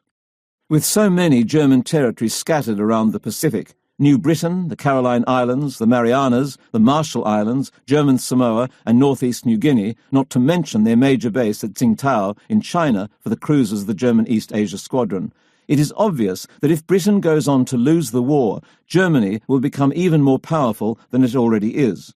And, of course, should Germany lose the war, there is every chance that Germany's territories will be ceded to Australia. For its part, Lord Northcliffe's Daily Mail has no doubts as to the rights and wrongs of the affair. Our duty is to go forward into this valley of the shadow of death with courage and faith, with courage to suffer and faith in God and our country. We must stand together at this hour. On us of this generation has come the sharpest trial that has ever befallen our race. We have to uphold the honour of England by demeanour and deed. We are standing for justice, for law against arbitrary violence. 2:35 a.m., 4th of August, 1914. Moves in the Mediterranean. The matter is more than merely delicate. It is life and death. The previous evening at 1800 hours, Admiral Wilhelm Souchon had been in the western Mediterranean aboard his flagship Goeben, a German battlecruiser displacing 22,640 tons with 10 11-inch guns, in the company of the light cruiser Breslau, when he had received a signal bearing stunning news. Germany is at war with France. Once he had told his crew, they had started singing and shouting all together, and were so joyous they had even lifted him on their shoulders. After the declaration of war, he had immediately guided Goeben and Breslau towards the French North African coast, intent on sinking some French troop ships that were taking the Algerian corps back to defend France. It is, at this time, that he receives a surprising order from Admiral Alfred von Tirpitz. Alliance with government of CUP concluded, August 3rd. Proceed at once to Constantinople. 4th of August, 1914, House of Commons, Westminster. For King, for country. The atmosphere is electric. Germany had not only declared war on Belgium the day before, for having refused permission for German troops to march across its territory to invade France, but on this afternoon at Visay, Germans are pouring across the Meuse River and into Belgium regardless. The rape of Belgium has begun. What now? Will Great Britain honour her own treaties to France and Belgium and join what is certain to be a catastrophic conflagration, or will she remain aloof? At 3 p.m. in the House of Commons, His Majesty's Foreign Secretary, Sir Edward Grey, a distinguished-looking aristocrat of rather regal bearing himself, stands to answer that very question. It may be said, I suppose, that we might stand aside, husband our strength, and, at the end of it, intervene with effect to put things right. If, in a crisis like this, we run away from these obligations of honour and interest as regards the Belgian Treaty, I doubt whether, whatever material force we might have at the end, it would be of very much value in face of the respect that we should have lost. He is answered by tumultuous cheering from his fellow parliamentarians on both sides of the chamber. Britain will honour its obligations. In a Europe now choked by ultimatums and refusals, overwhelmed by the sound of marching feet, of clanking artillery moving into position, of weeping women and children farewelling their soldiers as they leave, Grey adds his own ultimatum, one he knows to be entirely useless. Germany must respect Belgian neutrality and stand down from its mobilization, or Great Britain will declare war. German Chancellor Theobald von Bethmann-Hollweg's response is effectively delivered that same afternoon, when he tells the Reichstag that while the German invasions of Belgium are technically in violation of international law, the fact is that, meine Herren, wir sind jetzt in der Notwehr, und Not kennt kein Gebot. Gentlemen, now we are in a state of self-defense. Such distress does not know any rules. He is met with cheering and applause so powerful that, as the newspaper Berliner Tageblatt notes, hardly anyone of Bismarck's successors had received the like before. Germany is not the only country that can hand over polite notes. For that evening at 7 p.m, the British ambassador to Germany, Sir Edward Goschen, passes the same to the German Secretary of State, Gottlieb von Jagow. informing him of His Majesty's government's demands that Germany make a commitment by midnight, German time, to go no further with violating Belgian neutrality.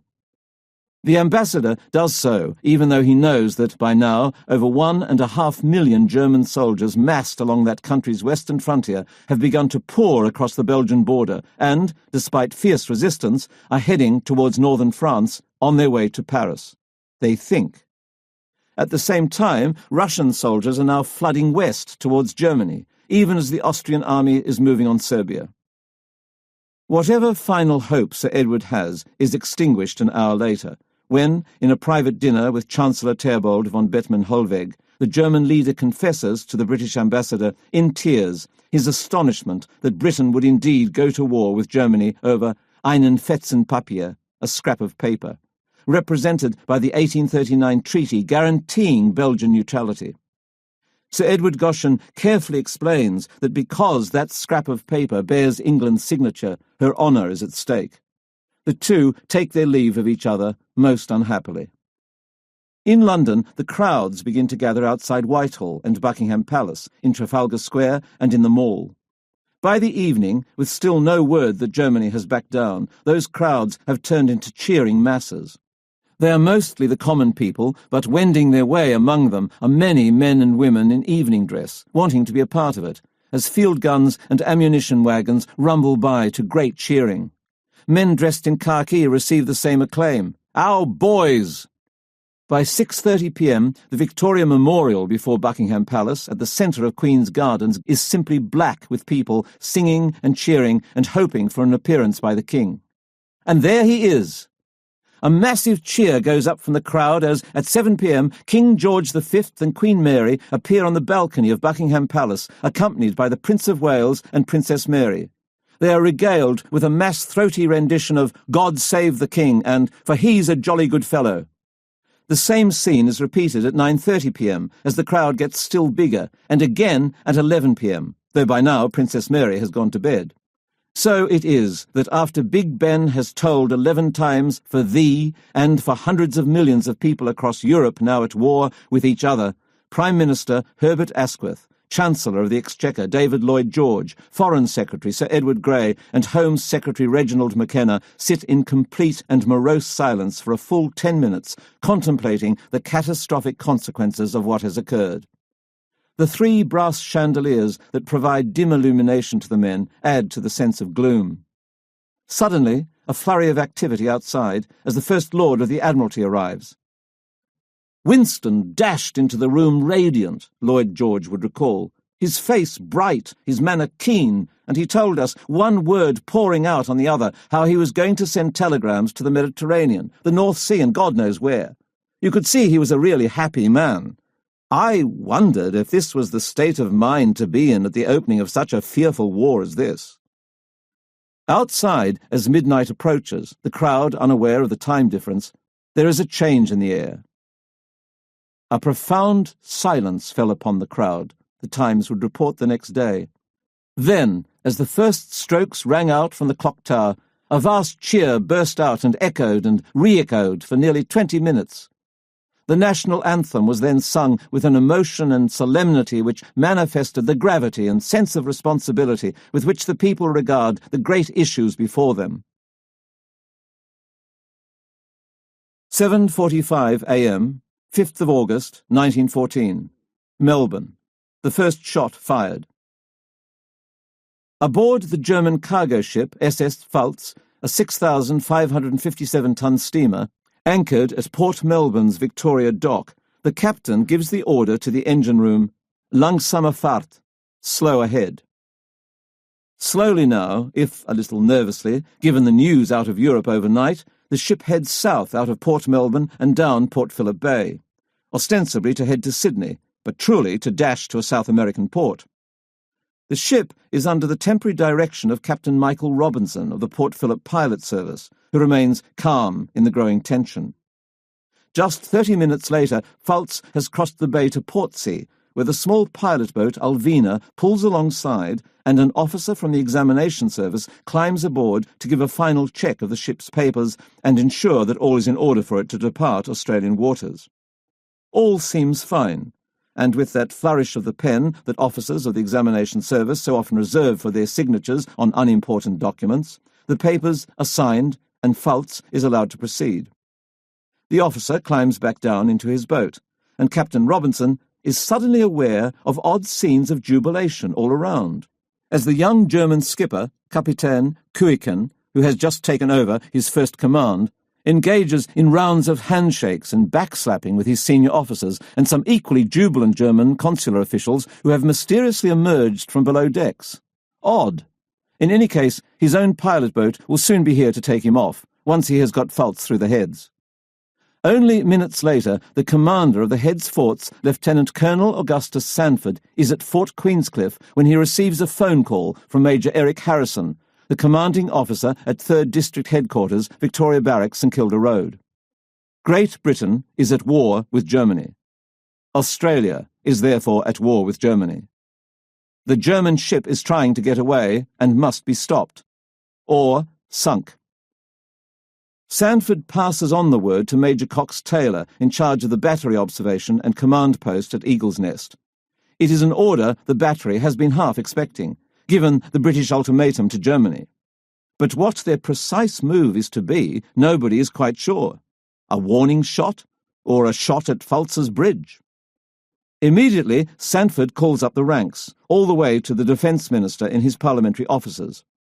With the Minister engaged in a meeting with the Attorney-General, the head of the department is left to look up an old, obscure book on what, precisely, protocol dictates their next move should be. He finally finds it a heave-to shot. The order is relayed back to Sanford and on to Cox Taylor.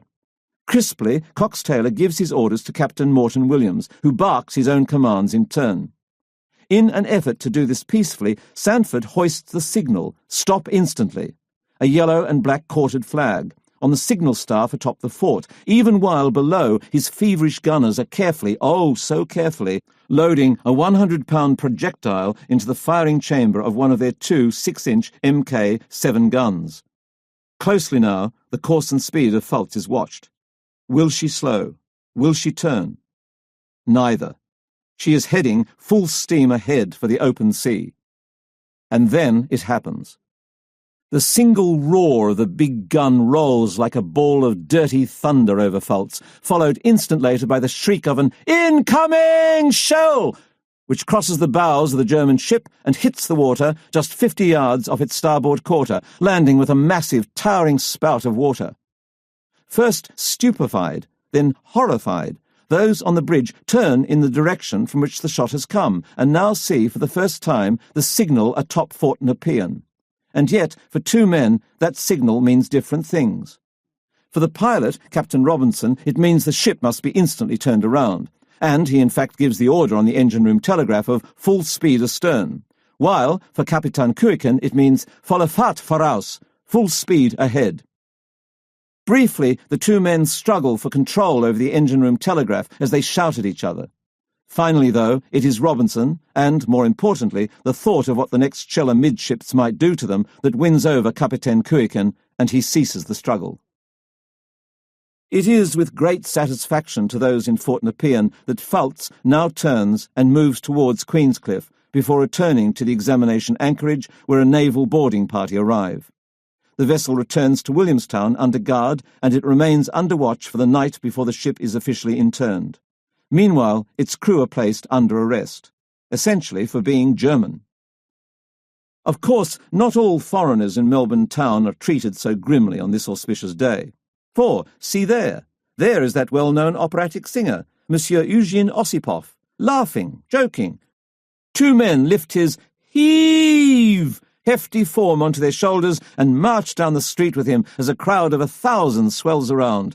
Compliments to La France. We're all in this together and must stick together. There are cheers for the king and for the government, and then everyone sings the national anthem. When they get to Flinders Street, however, Monsieur Ossipoff begs off, shouting, "I think you are mistaken. You are calling me a Frenchman. I am Russian." Close enough. Early in the afternoon of this same day, 5th of August, 1914, Lieutenant Commander Dacre Stoker is just settling down to lunch in the Garden Island officers' mess when a high-ranking fellow officer walks in and announces, "Gentlemen, war was declared on Germany at midnight. English time. In the stunned silence that follows, the officer rises to the occasion and fills the void with a very suave, "Waiter, a gin and bitters, please." Stoker is gutted, completely gutted. A war. A war. Great Britain is at war. And here he is, stuck on the other side of the world in Australia. Why, oh why, has he, as a polo-playing Irishman, been so bone-headed as to accept a commission in Australia to command one of their 2 new state-of-the-art submarines manufactured at the Vickers Armstrong Works in Lancashire, AE-1 and AE-2, when something like this could happen? It is so unfair. When he had arrived here in Sydney 10 weeks earlier, there had been no clue that a war could break out, and, in the company of the commander of the AE-1, Lieutenant Thomas Besant, a softly-spoken and highly educated man, beloved by his men, he had had fun. Back in England, there had been a view abroad, at least in certain sections, that submarines are underhanded, underwater, and damned un-English. But no such view was apparent in Australia, where they and their 35-man crews, about half of whom are Australian, had been loved from the first. But now his comeuppance. They are stuck in Australia, while the war has broken out in Europe. The prospect of our ever getting a chance at the enemy seemed utterly remote. Stoker would record, whilst our brethren in the North Sea would, in our imagination, be banging their torpedoes into dreadnoughts and things every odd hour of the day. We cursed the moment in which we had been lent to the Australian Navy. Our self-pity was extreme. In fact, however, Stoker appears to be one of the few people in Australia not absolutely delighted with the news. From that very morning, even before war had been declared, so many men had been laying siege to military establishments such as Victoria Barracks in Sydney and Victoria Barracks in Melbourne, seeking to join up so as not to miss out, that special staff had to be put on to take down their names. Many of the volunteers are members of the South African Soldiers Association, veterans of the Boer War, eager to give it another go and relive the glory days of charging across the veldt. Others are mere striplings who do not want to miss out on the fun. A few are family men with steady jobs, who nevertheless feel it is their patriotic duty to sign up. Between them all, the river of men flowing to the recruitment depots soon turns into a flood. It is with a great deal of pride that Governor-General Munro Ferguson cables London, "There is indescribable enthusiasm and entire unanimity throughout Australia in support of all that tends to provide for the security of empire at war." The streets of Melbourne abound with the sound of many proud voices singing "Rule Britannia." "Rule Britannia, Britannia rule the waves. Britons never, never, never shall be slaves." And yet, among the cognoscenti, there really is a fear of what might come. One thought is from the well-known journalist for the Sydney Morning Herald, the Bathurst-born but Blighty-bred Oxford graduate, Charles Bean. In the wee hours of the following morning, walking home down Sydney's Macquarie Street, the tall and finely featured, bespectacled redhead pauses for an instant, his attention suddenly caught by the formation of the clouds in the moonlight. Piled high in the 4 quarters of the dark sky above, they seemed to him like the pillared structure of the world's civilization, of which some shock had broken the keystones. The wide gap overhead seemed to show where one great pillar after another had crashed as the mutual support had failed. And, as the sky peered through, the last masses seemed to sway above the abyss. The stable world of the 19th century was coming down in chaos. Security was gone.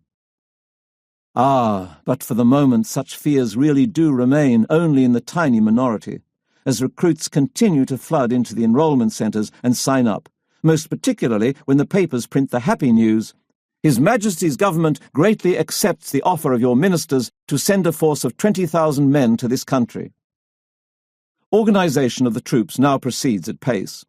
Beyond the main body of Australian infantry, there will also be at least a 2,200-strong brigade of the Light Horse, highly prestigious mounted soldiers just like the ones who had performed so admirably in South Africa during the Boer War, together with field artillery, a probable complement of Army Service Corps and Army Medical Corps. The details are still being worked out, most particularly by Major General William Throsby Bridges, who has been charged with organising and taking the expeditionary force to England.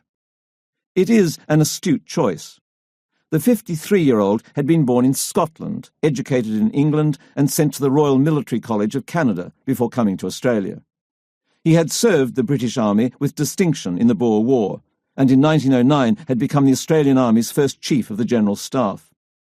The rigidity in him courses up from his British bootstraps, runs through his ramrod-straight backbone and into his collar before coming to an uneasy halt on an upper lip so stiff that it is the perfect resting spot for his immaculately trimmed moustaches.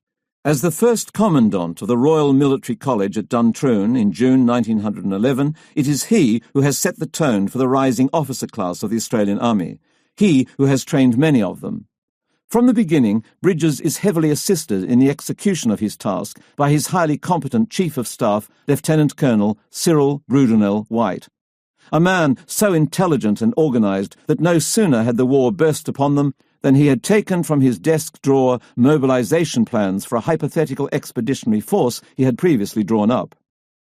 Together, the vision of Bridges and Brudenell White is that, while the force they create will be at the service of the British Empire, it is not to be mere support troops from different states, to be sent piecemeal into British Army units, as had happened in the Boer War. Rather, the force will be self-sustaining and remain intact as one fighting body, composed of men from all states, Australians all, under his own Australian command. What name can best encompass these two central ideas of a fighting force that is from Australia but for the Empire? Why not the Australian Imperial Expeditionary Force? No, too much of a mouthful. The Australian Imperial Force, then. Done. And the AIF for short. Oh, and we'll pay them well. Though in person the grim, reserved Bridges comes across as being as cold and mean as a knight without a shirt atop Kosciuszko, on this issue he is generous, and he decides to make the salary an exceedingly handsome 6 bob a day, better than any other soldiers in the war and 6 times what the British privates are getting. The 1st Division of the AIF will consist of 3 brigades, to be led by the 3 Macs. The 1st Brigade goes to 35-year-old barrister Colonel Henry Norman McLaurin, son of the University of Sydney Chancellor, after whom he has been named, and brother of pioneering surgeon Charles. The 2nd Brigade is put under the command of a 47-year-old martinet, Colonel James Whiteside Mackay. Most significantly, in charge of the 3rd Brigade, Bridges places Colonel Ewan McLagan, a fellow Scot and career army officer who had married an Australian woman and settled at Duntroon, to be the director of drill and discipline. As McLagan has already demonstrated a capacity to take the raw material of a mass of men and turn them into a disciplined fighting force upon which victory lies, he is the first man picked for the role.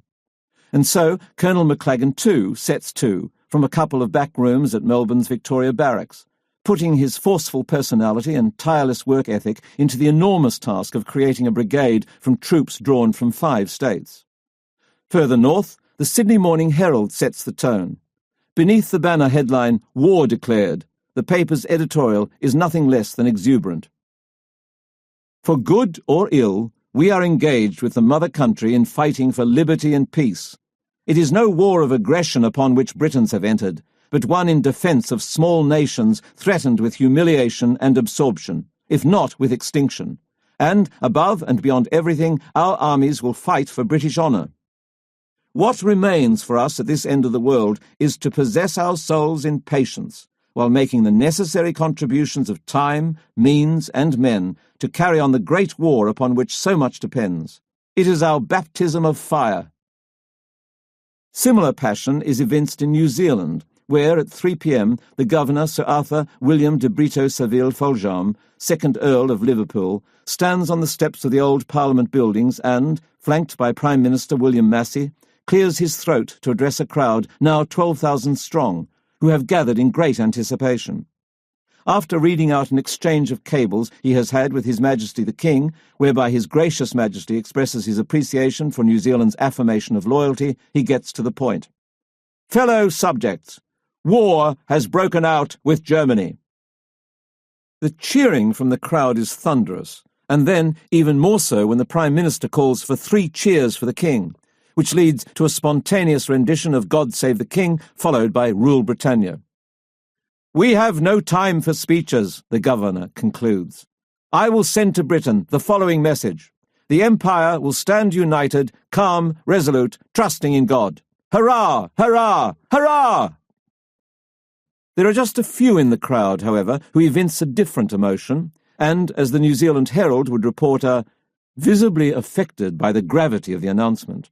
A few people, some old men, including one seasoned veteran, were seen with tears trickling down their cheeks, whilst several women had handkerchiefs applied to their weeping eyes.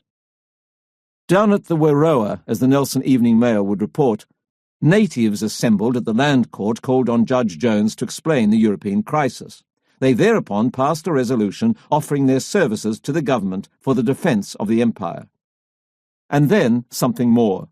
After hearing the explanation, this fine body of Maori men conducted a haka, a war cry from the ages, for the ages. If there is to be a world battle, then New Zealand will be there with the best of them. New Zealand's offer is contingent on its soldiers serving in a combined force with the Australians, something that has been under discussion in case of war since 1912. But that is no problem, as both Australia and Great Britain quickly agree to it. 6th of August, 1914, London. Fisher fizzes.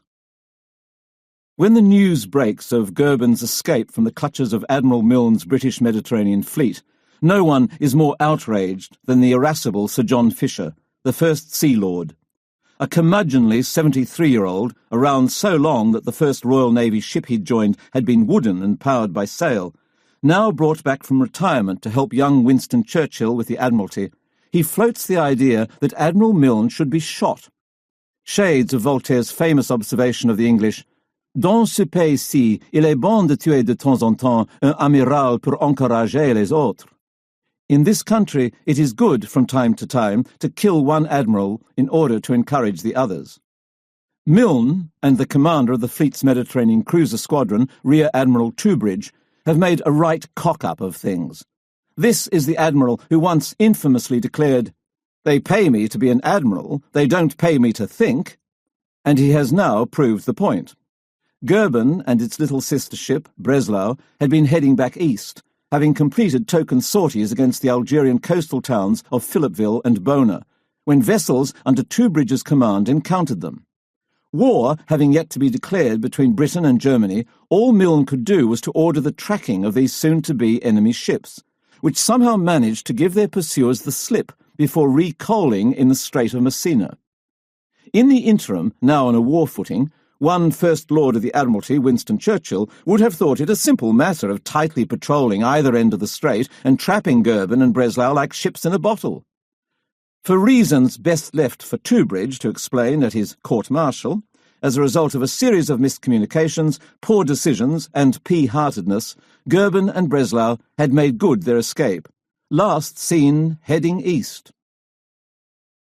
7th of August, 1914. The war clouds darken over Constantinople. Over the past week, the people of the Ottoman Empire have greeted each new morning with prayers, followed by the latest news of the war from Europe. For readers of the popular Ikdam newspaper, their first intimation of war had been on the 29th of July, with the headline, "Declaration of War. The Austrian government declares war on Serbia." On the 3rd of August, even more unsettling news. Germany declares war on Russia, France declares war on Germany. And so each day brings more news of escalating conflict. Chatter outside the mosques, in the barber shops, the bookshops and cafes, on fishing boats, rooftops and street corners is dominated by the rising tensions in Europe, as they all speculate on the real question, what is to be the Ottoman Empire's place in all of this? As news of war slowly trickles east, from the Empire's ancient cosmopolitan centres along rickety, rocky roads leading to the villages of Anatolia and beyond, the tales grow twisted and colourful, and a heightened sense of patriotism begins to mount. But who exactly is our enemy in this chaos? Russia, as always, the Greeks, no doubt, Bulgaria for sure, but England is our friend in the sea, is she not? And Germany, our friend on land, helping our army to reorganize. The French have surely been a help to us too. Can we, a Muslim people, trust a Christian state? Lively and loud debates rage, fueled by what little information the people have at hand. On the 4th of August, the Minister of War, General Enver, had announced, "All men between 20 and 40 years old to arms." And he did mean all men. Conscription is the order of the day. Men born in 1891, 1892 and 1893 are already under arms. To bolster their numbers, all men born in the years 1875 to 1890 are being drafted as the active reserve, and those born from 1868 to 1874 are drafted as the territorial reserve. In order to bring the army to full wartime readiness, the General Staff estimates it needs some 460,000 drafted men and 14,500 officers, as well as a pool of about 1 million men available for recruitment should the need arise. The question of adequate supply of everything is fraught, and so the initial mobilization order requires that, when departing for his military service, each conscript needed to bring staples such as bread, dried foodstuff and sugar, sufficient to feed himself for 5 days. Through all this, though, the Ottoman leadership officially maintains neutrality. A neutral call to arms. An armed neutrality, yes. The men joke about it over coffee and backgammon. The women matter-of-factly maintain that the will of Allah will dictate what is best for the fatherland and what is best for them. They busy themselves with their children, chores and prayers. Allah selamat versen. May Allah bring peace. They mutter to themselves in the morning as they roll up the family mattresses, sweep the floors, soak the beans, tend the garden, leave the dough to prove, and think of their young sons going off to do their rightful duty all too soon. 8th of August, 1914. Kitchener's mob masses. And now the posters begin to appear all over London hoardings, calling for volunteers for the new army. They are soon to be referred to as Kitchener's mob, for the facts that the face soon appearing on those posters is that of Lord Kitchener, and the men enrolled really are seen by the regulars as an inexperienced, unprofessional mob. As to those regulars, they have already been formed into a British expeditionary force, which on this very day gets its mobilization orders to depart for France on the morrow. In the words of one of the Highlander troops, their job will be to "gie a wee bit stiffening to the French troops." Most are desperately hoping to be given a chance to kill Germans. Early evening, 10th of August, 1914, Constantinople. A son has been born to us. Another night, another meeting. This is between Colonel Hans Kannengeiser of the German military mission and the Ottoman Minister of War, Enver. Suddenly, there is something of a commotion outside. Someone wishes to interrupt their conversation. It proves to be the very pushy German noble officer, Lieutenant Colonel Friedrich Freier Kress von Kressenstein, who has news that cannot wait, and which he bristles with righteous authority and glares through his rimless glasses, needs an urgent decision. Fort Chanakla, Kressenstein says, states that the German warships Goen and Breslau are lying at the entrance to the Dardanelles and request permission to enter. The fortress asks for immediate instructions to be sent as to the procedure for the commanders of the Kum-Kale and Sed el-Bahr. Enver prevaricates, which is unlike him. He knows he requested Goeben, but that was days ago now. Indeed, the Ottoman military attaché in Berlin had informed him as early as the 3rd of August that he had been told, very confidentially, that Kaiser Wilhelm II might agree to send Goeben to Constantinople, and, subsequently, to send it alongside the Ottoman navy into the Black Sea. This news had been welcome then, but now that the stakes have risen, with war on the Western Front a reality, his request is problematic. The entry of these ships in this manner, with the British in pursuit, will surely bring an end to Turkey's purported neutrality and spell war for the Ottomans, and their army is far from prepared. "I can't decide that now," he says in rapid staccato. "I must first consult the Grand Vizier." "But," von Kressenstein insists, "we need to wire immediately." Enver takes a moment to think silently. The British fleet will not be long in finding the ships where they lie, and if Turkey is to accept them, then it must be done now or never. There is a certain logic to it. As eyewitness to the moment, German military officer Colonel Hans Kannengeiser would later comment, It was a very difficult problem for Enver, usually so quick at arriving at a decision. He battled silently with himself, though outwardly showed no signs of a struggle. He pauses, he deliberates. Is this the moment? He draws himself up and says the words, "They are to allow them to enter." Though relieved, the imperious von Kressenstein cannot resist following up.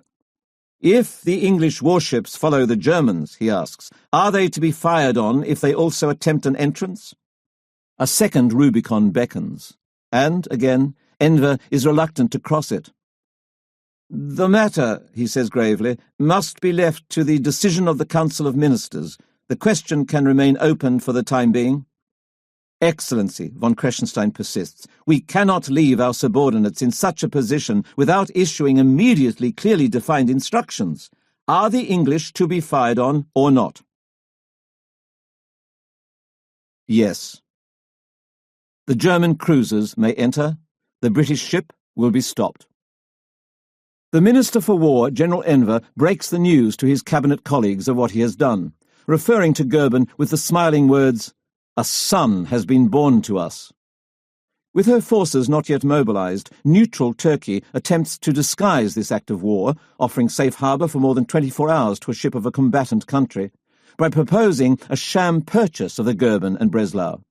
Germany agrees, the only condition being that, along with the warships, Admiral Souchon and his crew be drafted into the Ottoman Navy. So, both warships will be claimed as Turkish. However, they will still remain firmly under German control. And, while the Turks can announce their purchase of the ships, no actual sale can be made until the war is over and the Reichstag has approved it. Genius. The next morning, the Navy Minister, Cemal, releases an official communiqué, just 2 sentences long, announcing the news in the newspaper İkdam. Osmanlılar, Müjde. Ottomans, good news. The Ottoman government purchased 2 German vessels, the Goeben and the Breslau, for 80 million marks. Our new vessels entered the straits at Chanak last evening. They will be in our port today.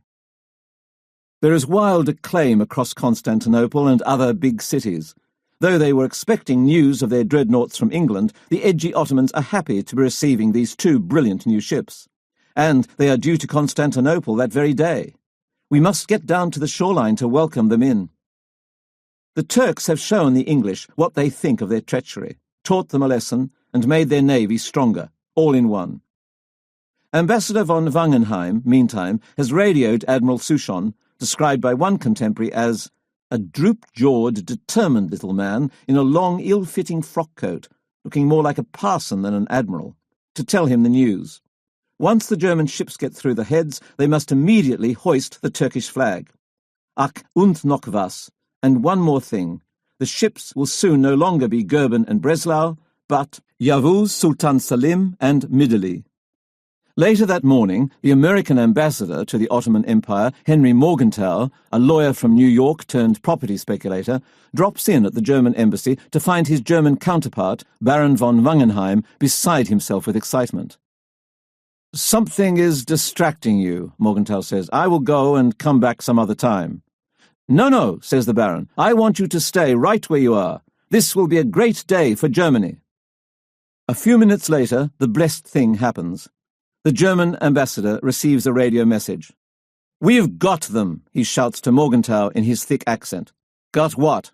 "The Goeben and the Breslau have passed through the Dardanelles." Chapter 2. Getting Started. Otherwise, Australians shook their heads when they saw men of the first contingent about the city streets. "They'll never make soldiers of that lot," they would say. "The light horse may be all right, but they've got the ragtag and bobtail of Australia in this infantry." Charles Bean, Official History of Australia in the War of 1914 to 1918. 13th of August, 1914. Things continue to shape. In Melbourne, in his stone-walled office at Victoria Barracks on St Kilda Road, General Sir William Bridges is in the eye of the cyclone, personally calm and considered, but making decisions that cause furious activity around the country as men continue to flood into recruiting depots. By now, it has been established that existing territorial units will form the base of the Australian Expeditionary Force, which will be composed, for the most part, of volunteers in their 20th year and upwards. Ideally, while half of the force will have military experience, the other half will be trainees, drawn from the Universal Training Scheme and raring to go. All of them must be at least 5 foot 6 inches tall, with a chest measurement of at least 34 inches around the nipples to the back. Initially, the AIF will comprise one large infantry division, the 1st Australian Division, composed of 3 brigades with attendant units and 1 light horse brigade. Where possible, each brigade will be drawn from a particular state, its battalions from a particular district. Already, the government has started buying some of the 2,300-odd horses thought necessary. Most of them whalers, a combined breed able to travel long distances in hot weather and go for as long as 60 hours without water, even while carrying a total load of over 20 stone. The government is also calling upon horse owners to repeat the generosity shown during the Boer War and donate any horses suitable for military purposes. As to the manpower, while recruits are welcome from everywhere, including such institutions as Melbourne's Scottish Union, an umbrella group for Scottish clans and societies located in Victoria, General Bridges is very clear about one thing. Kilts could not be allowed. All Australian regiments must wear khaki, the only distinction being the colour of the hatband. Oh, and one more thing. Upon enlistment, some of the older recruits have the skin on their left chest examined to see if they bear tattoos of either BC or D. These are infamous old-time British Army tattoos, marking the bearer as either having bad character or being a deserter. In Constantinople, meanwhile, and indeed across the Ottoman Empire, there is all but equal activity as, led by Minister for War Enver and aided by the German military mission, there is an enormous effort to get the Turkish armed forces battle-ready against the growing likelihood that they too will soon be at war. Ammunition is produced and stockpiled, weaponry ordered, and training of new recruits commenced with urgency. This is no easy thing when, as an empire of 23 million subjects, of whom just over half are Turks, they are resource-poor, industrially undeveloped, and financially bankrupt. But at least the Turks themselves don't lack fervour.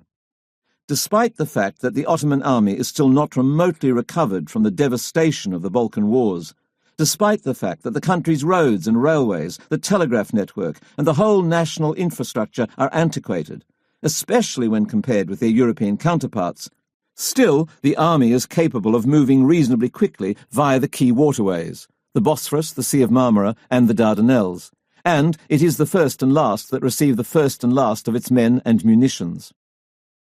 With Russia, as ever, the most likely threat to Turkey, detachments from the 1st Army Corps are ordered to the shores that lie at the northern end of the Bosphorus, as are torpedo boats. Down at the Dardanelles, the Boulay Battalion stationed near the town of Gallipoli had received mobilization orders as early as the last day of July, and they are busily engaged in gathering troops and planning tough and realistic battle training. Just the day before, the 9th Infantry Division's 26th Regiment at Gallipoli had reported its 2nd and 3rd Battalions at war strength.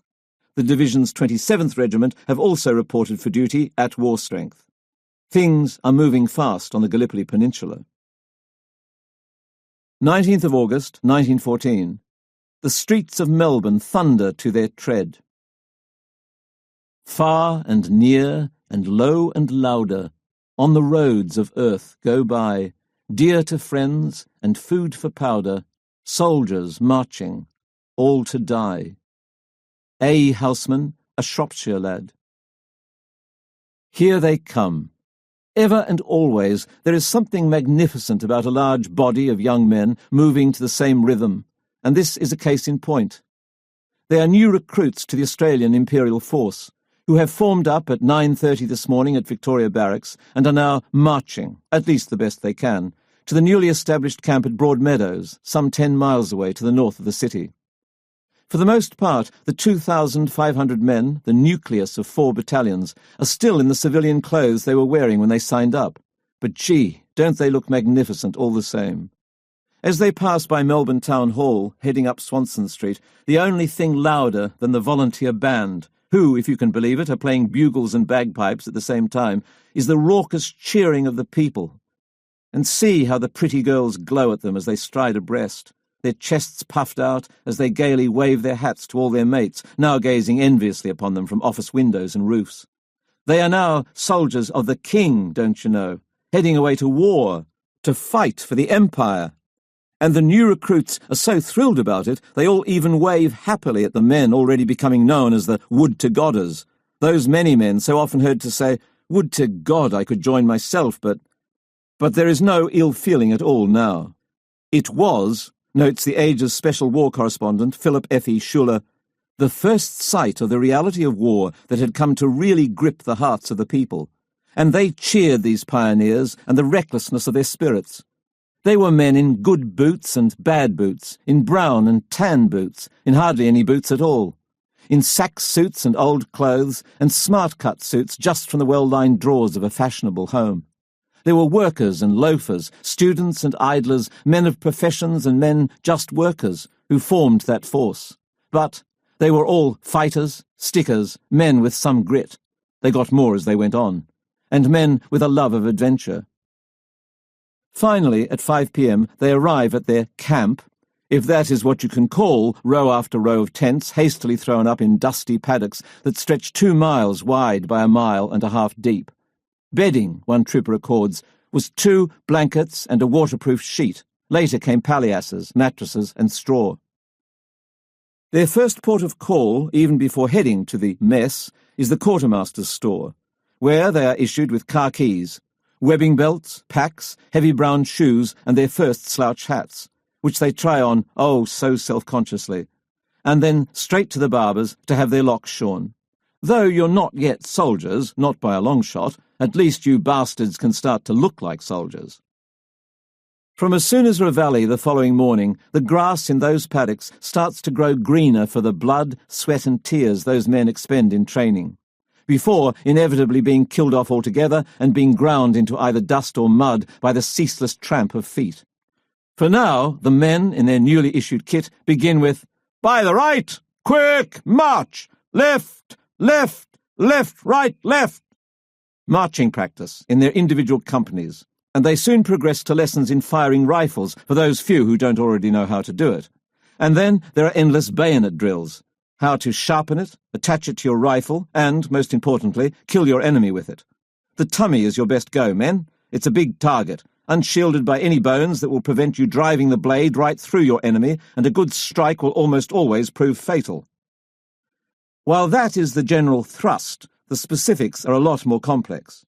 And the man who is the chief bayonet instructor at Broadmeadows, Captain Leopold McLaglen, is so expert on it he would later write a book so his expertise could be preserved.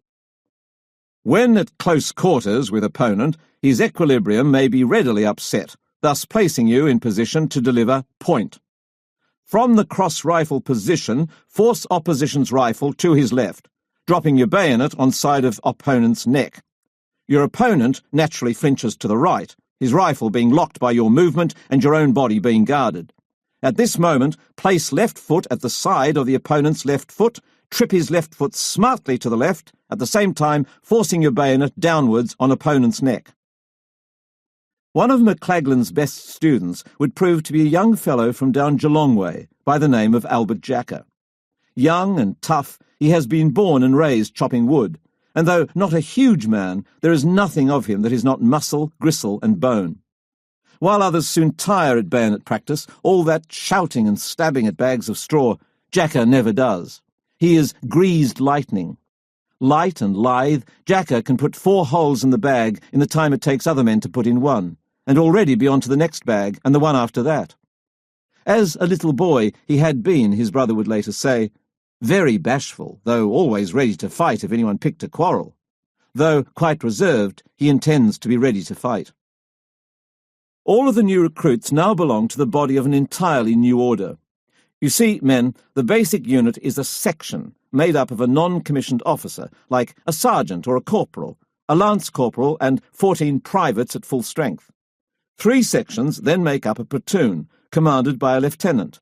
4 platoons form a company of up to 227, commanded by a major. 4 companies form the backbone of your battalion of 1,017 under the command of a lieutenant colonel. 4 battalions make a brigade of 4,080. and 3 brigades totalling some 12,000 plus approximately 6,000 supporting divisional troops, artillery, signals, medical, transport, horses and wagons, engineers, etc., make up the approximately 18,000 of the 1st Australian Division. In command of a division is not God himself, but not far off, usually a Major General. When you put 2 divisions together with ancillary support units, you have an Army Corps. As to those men training specifically with the Australian Light Horse, they learn that, unlike the beetle crushers, sniff, of the infantry, they are organised into brigades of about 1,700 men each, composed of 546-strong regiments consisting of 3 squadrons divided into troops of 32 light horsemen divided in turn into 8 sections of 4 men. It could get very complicated, and for many of the new recruits, the only safe way forward is to snap off myriad salutes at anyone with insignia, indicating they aren't of your own lowly rank, and try to work out just what their military status and significance is later on. Together with such skills training, there are frequent, sometimes daily, battalion parades, where the young soldiers have to turn up exactly on time, positively gleaming in their neatness, and then march and manoeuvre around the parade ground like clockwork. They must do such things as forming fours, whereby, through intricate manoeuvres of fancy footwork and many shouted orders, by sections, number, form, fours, 2 deep. 2 long ranks of 10 men become 5 short lines of 4 and permutations thereof in just a few seconds. Of course, initially, the men are constantly getting it wrong. And, of course, the drill sergeant is constantly growling at the men, as you were, particularly once they graduate to the more complex forms such as fours, wheeling and forming sections. But, bit by bit, it starts to come together. But woe betide anyone who, on parade, does not have polished boots, shining brass and proper attire well presented. A mere unfastened button is enough for the sergeant-major to growl, "Fall out, number 3, and dress yourself." And yes, number 3 does do that, usually with dragging step and unmistakable signs of disgust on his countenance. But it is done.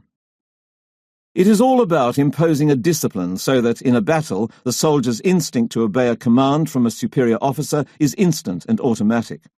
In battle, they are told, there are the quick and the dead. And this training is about ensuring that they will be quick in both the response to the order and the execution of it. If an officer tells you to turn left, you turn left, sir. If he tells you to turn right, you turn right, sir. And if in battle he tells you to advance 50 yards and attack on the right flank, then that is what you do, sir. And so the training goes on at Broadmeadows, as, day after day, new recruits flood in to fill out the expanding rows of tents. With them come the big guns of the artillery units, and, with the arrival of the 8th Light Horse, many horses. Mostly it is staggering how quickly a disparate group of civilians can be turned into a fierce fighting force. But not always. At the Black Boy Hill Camp in Western Australia, a 29-year-old English-born artist by the name of Ellis Silas is struggling, really struggling, to fit into the military life, as he would confide to his diary. "Am in camp for 3 weeks, during which time I often break camp to go to my studio to work on my large canvas, which I hope to finish, as it may be the last I shall ever paint. After the quiet of my studio, I find this terrible life in camp and the uncongenial society of rough bushmen. They are, however, good fellows, and seem to think a lot of me. And they really do, at least most of them." On one occasion, as the whole company is engaged in drilling on the parade ground, Silas becomes distracted by the spectacularly panoramic sunset, and how he would paint it, the colours he would use, exactly how he would frame it, and suddenly this rather frail-looking fellow with the soft hands is standing all but alone at attention in the middle of the parade ground, as the rest of the squad have marched off. The only man left standing with him is the drill sergeant, who, to judge by the torrent of foul abuse he is now shouting into poor Ellis's ear, is not very pleased by it. Meanwhile, other recruits are equally being whipped into shape all over Australia, including at Sydney's Royal Randwick Racecourse, Kensington, where, in the absence of tents, they rough it by sleeping on and under the grandstand benches, as well as in the suburb of Liverpool. In Queensland, they are at Energera, in Tasmania at Pontville, and in South Australia at Morphettville. Everywhere there is confusion and chaos as the authorities try to organise regular food and accommodation for a vast body of men, let alone put them through training. And most days everything is catch as catch can, and more often than not, catch as catch can't. Everyone simply must muddle through for the moment, and so they do. The immediate focal point for all the men is to have some level of readiness before the troop ships, first to be gathered in King George Sound off Albany in Western Australia, take them across the seas to England. When will this be, exactly? The plan is for late September, which is now just weeks away. Mid-August 1914. Constantinople, a rude awakening. Kakova Chota? What the hell is that? For, on this otherwise dull afternoon, the cold quiet of the Russian embassy, which is situated on the banks of the Bosphorus, is suddenly shattered by what sounds like a cross between a dying cat and the fall of Moscow. The humiliating answer is not long in coming. Out there on the waterway, as close as they can get to the shore without hitting it, are anchored Yavuz, Sultan Selim, Gerben, and Midderley, Breslau. And there on the deck is a German band playing every instrument as if they have 4 hands, all while grinning German sailors wearing fezzes sing up a storm in accompaniment. Deutschland, Deutschland, über alles in der Welt, wenn es steht so Schutz und Trutz, brüderlich zusammenhalt. Germany, Germany above everything in the world, when, for protection and defence, it always takes a brotherly stand together. The indignity of it. But enough of this fun. Admiral Souchon gives the order to weigh anchor, and the 2 ships proceed south to parts unknown, their insolent music still floating back to the outraged Russians. 20th of August, 1914, the fall of Brussels. It is simply staggering. As the first few German regiments enter the capital of Belgium, there is mostly horror and outrage from the locals, but also stunned amazement. This is, before their eyes, the most feared army on earth. Marching German soldiers, column after column of them, thousands of them, tens of thousands of them, hundreds of thousands of them. For it is extraordinary how they just keep coming in one unbroken steel grey column, as American journalist Richard Harding Davis would describe it for the New York Tribune. Hour after hour passed, and there was no halt, no breathing time, no open spaces in the ranks.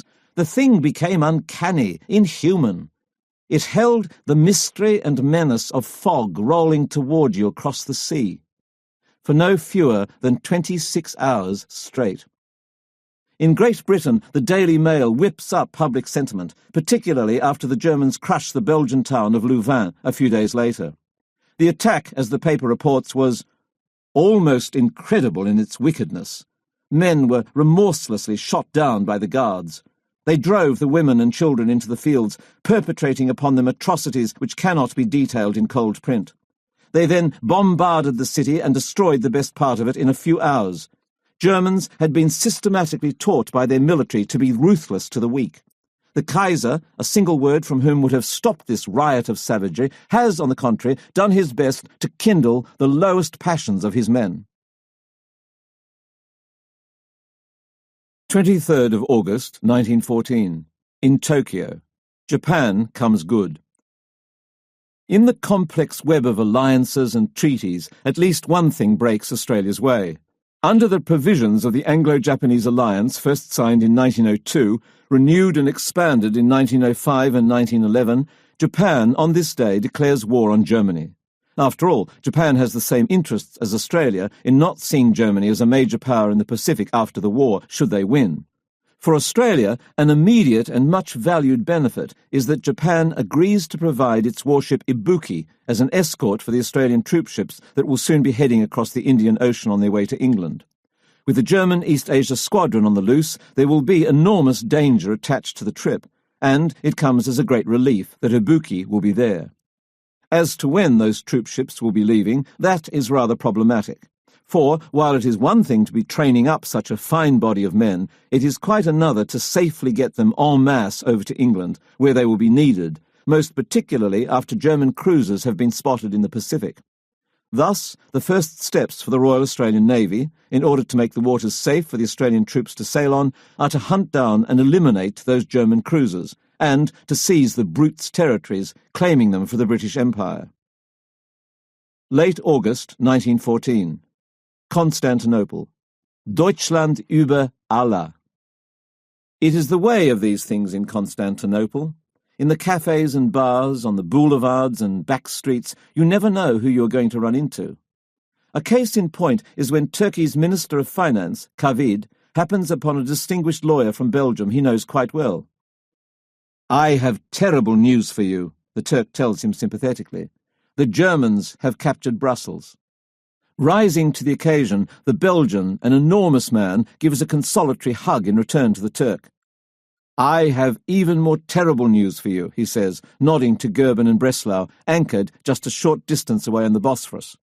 "The Germans have captured Turkey." And they really have. With German flags, German staff cars, German advisors, and German military officers everywhere, Admiral Souchon installed as the commander-in-chief of the Ottoman fleet, and Goeben, bobbing beautifully off the Golden Horn. Not for nothing would the local joke run among the foreign diplomats that they are witnessing a clear case of Deutschland über Allah. And of course, it is not just in Constantinople that the Germans are starting to dominate. Just after arriving in Turkey, Admiral Souchon had, at the request of Enver, cabled Berlin requesting that they immediately send a troop of Das Deutsche here, the German army engineers and workers, to begin work on strengthening the fortifications of the Dardanelles Straits against an attack from the sea. Under the command of Admiral Guido von Usedom, that troop of 27 officers and 521 other ranks had been quickly dispatched, initially arriving in Turkey disguised as factory workers, and had begun work in the last week of August. A large part of their focus is trying to modernize the defences on either side of the entrance to the Dardanelles, and more particularly the many forts and batteries further north, which stand like ancient sentinels on either shore of the Narrows. There are two forts at this entrance to the Straits: Sed el Bahr at Cape Helles on the European shore, and Kum Kale on the Asian shore opposite, just 3 miles from the ancient site of Troy.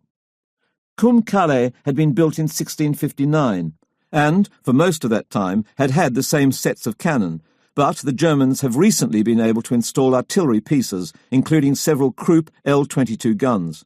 Yes, they're old, dating from the 1870s, but they're also powerful. With an 11-inch caliber, they can hurl a 515-pound shell as far as 8,500 yards, which is precisely the kind of thing needed to defend the Dardanelles. Together, the Germans and Turks set to with a will, and Admiral Souchon is soon able to report to the Kaiser, "The Turks, and especially the governor in the Dardanelles, Major General Chavat, who speaks German, are most willing to be taught by us, and to allow themselves to be helped." The 1st to the 3rd of September 1914. Churchill chews on his cigar. Just what are the Turks going to do? It is something that Winston Churchill has been pondering rather intensely of late, since the German battleships had escaped up the Dardanelles. He strongly suspects they will eventually side fully with Germany, and it is against that possibility that, on this first day of autumn, he writes a memo to General Douglas, the Chief of the Imperial General Staff, to inform him that arrangements have been made with Lord Kitchener, the Secretary for War, for the War Office to examine and work out a plan for the seizure, by means of a Greek army of adequate strength, of the Gallipoli Peninsula, with a view to admitting a British fleet to the Sea of Marmara. The memo is not well received. Major General Charles Caldwell, the Director of Military Operations and Intelligence at the War Office, estimates that the Ottoman garrison on the peninsula is likely 27,000 strong, and clearly expresses his view in a memorandum of the 3rd of September that "it ought to be clearly understood that an attack upon the Gallipoli Peninsula from the sea, outside the Straits, is likely to prove an extremely difficult operation of war." Referring to a discussion that had taken place in 1906-7, he argues that a successful operation would require at least 60,000 men, 30,000 of whom should be landed in the first instance. The 11th to the 13th of September 1914. Australia on the move. This, then, is even better than playing polo. just possibly even better than romancing a beautiful woman. This is life. This is death. This is being in command of a state-of-the-art Royal Australian Navy submarine going after Vice Admiral Maximilian Reichsgraf von Spee's German East Asia Cruiser Squadron based at Tsingtao in China, that is said to be now lying in Rabaul's German-occupied Simpson Harbour, the ruling city of German New Guinea. Lieutenant Commander Dacre Stoker is of course in command of the AE-2, while his superior officer, Lieutenant Commander Thomas Besant, is in command of the AE-1, and they are in turn accompanied by HMAS Australia, Sydney, Encounter, Warrego, Yarra, Parramatta, a store ship, 3 colliers, and Berrima. Altogether, the vessels are part of the first military expedition sent overseas by the newly formed country of Australia, and the 2,000 volunteers are proudly titled the Australian Naval and Military Expeditionary Force. Alas, Simpson Harbour proves to be clear of German cruisers, meaning that Stoker and his men cannot go into action as long as they have been dreaming of. However, after the German governor refuses to surrender New Britain, 25 naval troops and a party of Sydney's men under Lieutenant Commander Finlayson are landed at the German gubernatorial capital of Herbertshoek on the shores of Blanche Bay, to occupy the island in the name of Australia and the British Empire. Though the Australian forces suffer their first 6 fatalities in the process, this is quickly achieved. 2 days later, on the afternoon of the 13th of September, in the main square of Rabaul, the denouement. And oh, the glory of it! For, with all German resistance now ceased, the men of the Australian Naval and Military Expeditionary Force line up in the tropical splendour of Rabaul's main square, a spot superbly positioned to be at the centre of Rabaul's business, administrative and social life. A lush green space dotted with palm and mango trees, and command the heights that look down upon the powerful Australian ships gloriously bobbing in Simpson Harbour, a vista of glittering blue surrounded by high mountains. After the band of the Australia has formed up, it is time. While Admiral Sir George Edwin Patey and Colonel William Holmes, resplendent in their naval whites, stand to attention with a rigidity that rivals the central flagpole they are facing, it is Holmes' own son, Lieutenant Basil Holmes, who has the honour of unfurling, then attaching, then hauling up the good old Union Jack, while the ships in the harbour unleash a roaring 21-gun salute. God Save the King is sung, and 3 cheers for His Majesty ring out. Rabaul has now formally been claimed for the British Empire, and it is the Australians what have done it. Let all the villagers and villagers throughout New Britain be told the wondrous news, and let this document, now pasted up all over the newly claimed territory, be officially read to them. All boys belong in one place. You savvy big master. He come now. He new fella master. Suppose you work good with this new fella master. He look out good along of you. He look out you get good fella kai-kai. He no fighting black boy along of nothing. You look him new fella flag. You savvy him? He belongs British. He more better than other fella. British new fella master, he like him black fella man too much. He like him all same you pickaninny along of him. Me been talk with you now. Now you give 3 good fella cheers belonging a new fella master. No more Kaiser, God save King. The joy in Australia at the military victory is unbridled, led by the Argus with its huge headlines, German New Guinea, New Britain captured, seat of government taken, Australians in action, 30 Germans, 4 Australians killed. Though there will continue to be some scattered German resistance, it does not last long. Australia soon will have control of all German territories in the Pacific below the equator, including Nauru, Bougainville, New Ireland, the Admiralty Islands and New Guinea, while New Zealand takes over Samoa. More problematic than these triumphs, however, is the German East Asia Squadron that the Australians had been hoping to destroy. For it will soon emerge that, while Admiral von Spee had taken most of his cruisers across the Pacific to South America to attack British shipping there, he has left one cruiser, the Emden, behind, with an order for its Capitan, Karl von Müller, to capture and destroy every Allied ship he can in the Indian Ocean. 14th of September 1914. At Simpson Harbour, a silent watch kept. In the meantime, there is nothing for it but for the Navy to look elsewhere for the German cruisers and other German ships, starting with the nearby St. George's Strait, which separates New Britain from New Ireland. No matter that the AE-1 has mechanical problems. For one thing, the port side diesel engine clutch is broken. Today it is her turn to do the patrol, in company with the destroyer Parramatta. Stoker, at least amused that the natives have taken to calling the Australian submarines devilfish, must bide his time with his team in Rabaul Harbour, waiting for their own turn the following day.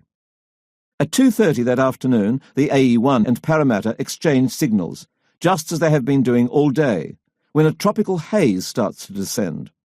Within an hour, the two lose sight of each other and Parramatta returns to base, arriving at Herbertshoek at 6 p.m. The captain of Parramatta, Lieutenant Cocky Warren, is surprised that AE-1 is not back yet, and all the more surprised that she does not return that evening. Perhaps she has had engine failure, or has beached herself on one of the many islands that abound all around. But no. The next day, despite an extensive search by Encounter, Parramatta, Warrego, Yarra, and the particularly devastated skipper and crew of the AE-2, knowing there is only 24 hours of oxygen in the submarine if it is still intact, there is no sign of AE-1, nor the next day, nor the day after that. Lieutenant Commander Stoker and the crew of the AE-2 are not only worried sick, like everyone else, but also haunted. Wherever their friends on the AE-1 are, and over the months they have all become close to the 3 officers and 32 sailors, who are, like them, half British and half Australian. It could just as easily have been the men of the AE-2. Are they alive, trapped under the water and slowly excruciatingly suffocating? Are they already dead, after some cataclysmic event has sent them to the muddy bottom? Has the submarine exploded after one of the 8 torpedoes it carries has detonated? Earnestly, desperately, the men of their sister sub, the AE-2, scan the waters and the shores for the tiniest sign of debris. They look over the sides, hoping to see a dark shadow that might indicate a blob on the bottom. Something, anything. But there is nothing. Stone cold, motherless, nothing. After 3 days, a good 2.5 days after AE-1 would have run out of oxygen anyway, the search is called off. Lieutenant Commander Stoker accepts that the men are dead, but he will never stop mourning them, and nor will the rest of the crew members. One of them, torpedo man John H. Wheat, later dedicating his memoirs to the crew of the AE-1. They lie, coffined in the deep, keeping their silent watch at Australia's North Passage, heroes all. 17th of September 1914. Out of the loop. Lieutenant Colonel Mustafa Kemal, now serving as the military attaché in Sofia, Bulgaria, is isolated from the major decisions of his government, and he does not agree with many of them.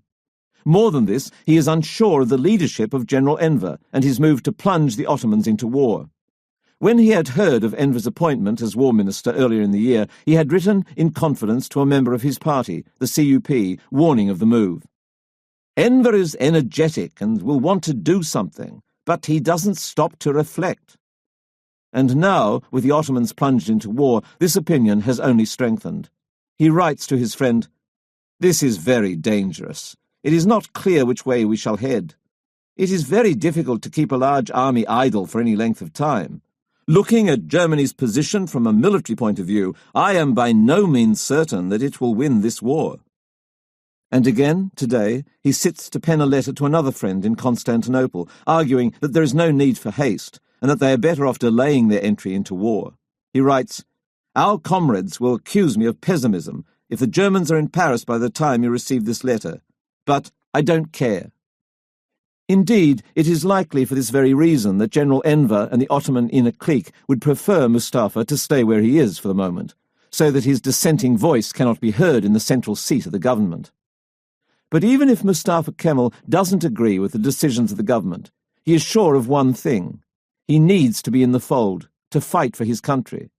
He cannot be a military attaché in Sofia while his country is at war, and he has written to General Enver communicating just that. As he writes to his friend, "I am yet to receive Enver's response. If, for any reason, they do not want to allow me to return, let them say so clearly, and I shall then decide my course of action." 21st of September 1914. A blessing with no disguise. A cry in the night. and unto them a child is born. In the wee hours of the cool morning, in their home at 11 Cole Street, Elstonwick, a son is born to the newly commissioned commanding officer of one of the just-formed light horse regiments, Major Alexander Henry White, and his beloved wife, Myrtle. Like father, like son, the baby is called Alexander White, and he is the joy of their lives from the first, notwithstanding that the 32-year-old Major White transfers from the Victorian Mounted Rifles to the AIF on this day, and will soon be busy as never before in training his newly formed 8th Light Horse Regiment at Broadmeadows. Major White is an officer and a gentleman, kind, resolute, strongly conservative, and opposed to all vices such as drinking, swearing, and gambling. He and his senior officers will gather at Broadmeadows and throw themselves into the task of laying the foundation stones for their regiment. Their motto, they decide, will be More Majorum, after the manner of our ancestors, with a badge showing a rearing horse under the imperial crown, flanked by 2 sprigs of wattle. For a uniform, of course, they have the usual khaki, but also their many polished leather accoutrements and spurs, together with the famed slouch hat, out of which emerges what will soon become the light horse trademark, the emu feather plume, often claimed by the proud troopers when asked by curious foreign soldiers to be kangaroo feathers. There is also something almost undefinable about them, but it is close to an aura. As their official historian H.S. Gullett would later describe them, they are, in body and spirit, the true product of the Australian countryside, the very flower of their race. In Sydney, on this day, the 6th Light Horse is also coming together. One of their new recruits is 34-year-old Sydney Morning Herald journalist Oliver Hogue, who was knocked out in the early rounds of the ballot to become the official war correspondent, and so has decided the next best thing is to go to war as an actual soldier and become an unofficial correspondent, sending back articles and columns to his newspaper under a nom de plume, Trooper Bluegum. Oh, how thrilled he had been 4 days earlier when he was accepted, writing to the love of his life, Bonnie Jean, September 17th, 1914. My dearest Jean, I've got news for you. Honey bunch? Startling news.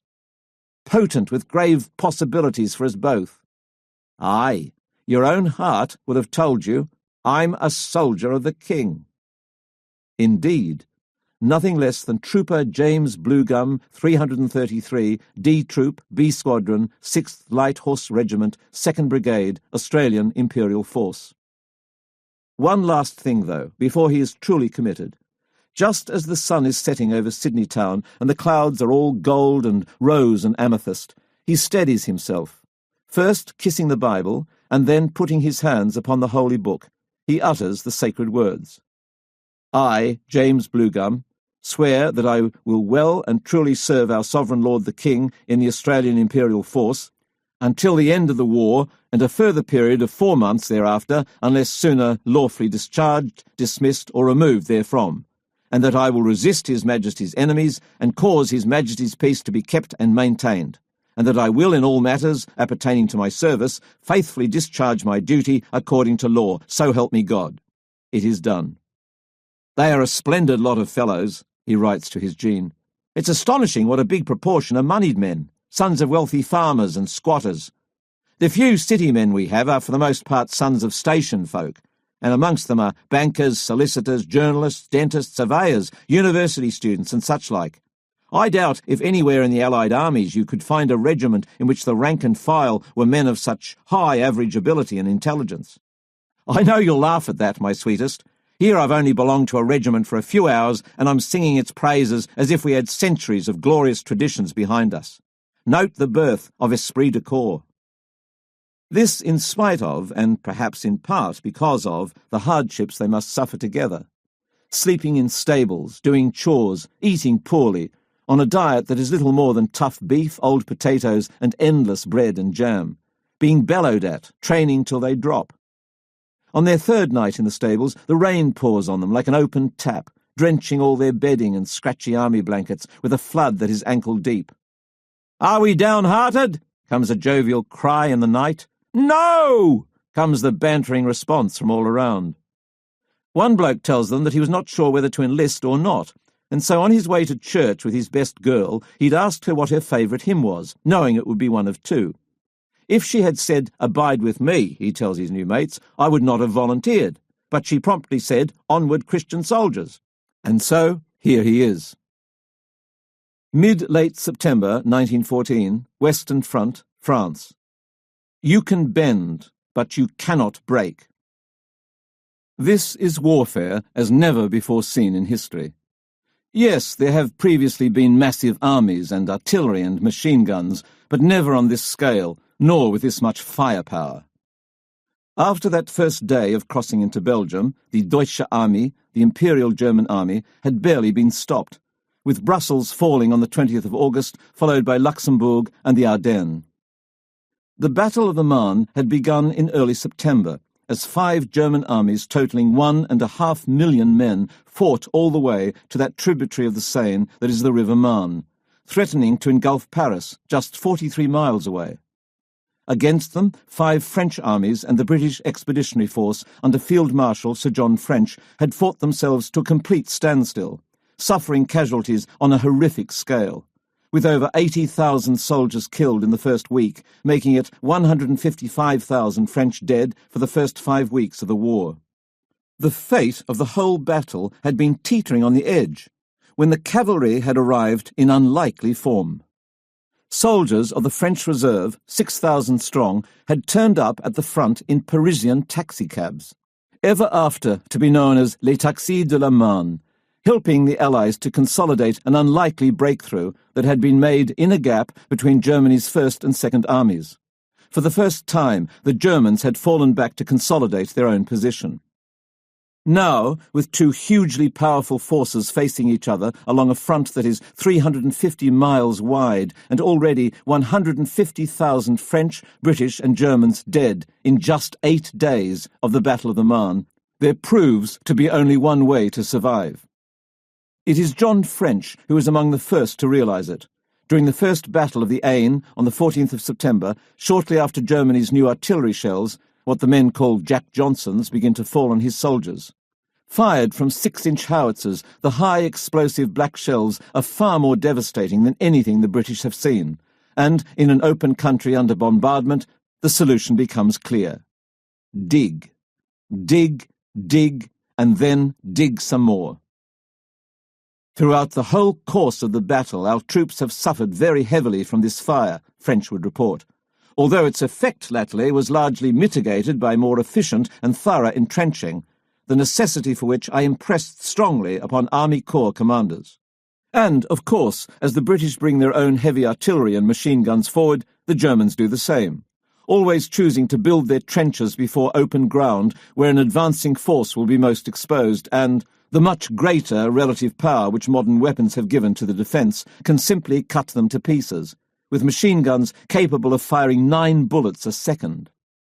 With those bullets and shrapnel filling the air like a swarm of angry bees, making both advancing and retreating now out of the question, there is only one way to go, and that is down. If you don't get beneath ground level as a live man, you will soon be there as a dead man, and both sides dig demonically. And, once you have dug deep, the next thing to do is dig wide, to try to dig around the flank of your enemy and attack from there, in order to escape the costly expedient of a frontal attack against heavily fortified positions. The Allies dig towards the German right flank, while the Germans furiously dig towards the Allied left flank. Of course, all kinds of military manoeuvres are tried to break this nexus, but, again, Sir John French notices, all ended in the same trench, trench, trench. He establishes a military maxim that will never leave him.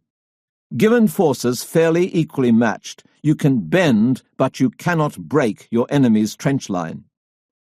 And so begins the famed race to the sea, the parallel lines of trenches anywhere from a mile to 50 yards apart that will eventually extend from Alsace at the Swiss frontier with France to the North Sea, separated by a no-man's land that continues to kill the vast majority of those who venture into it.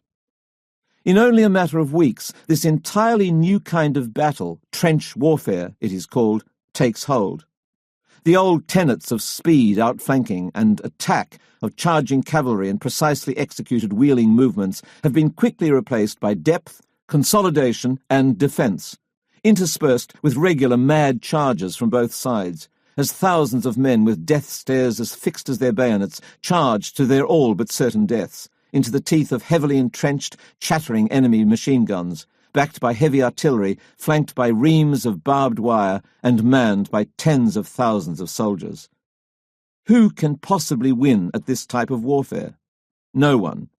But the side that first runs out of soldiers to be killed loses.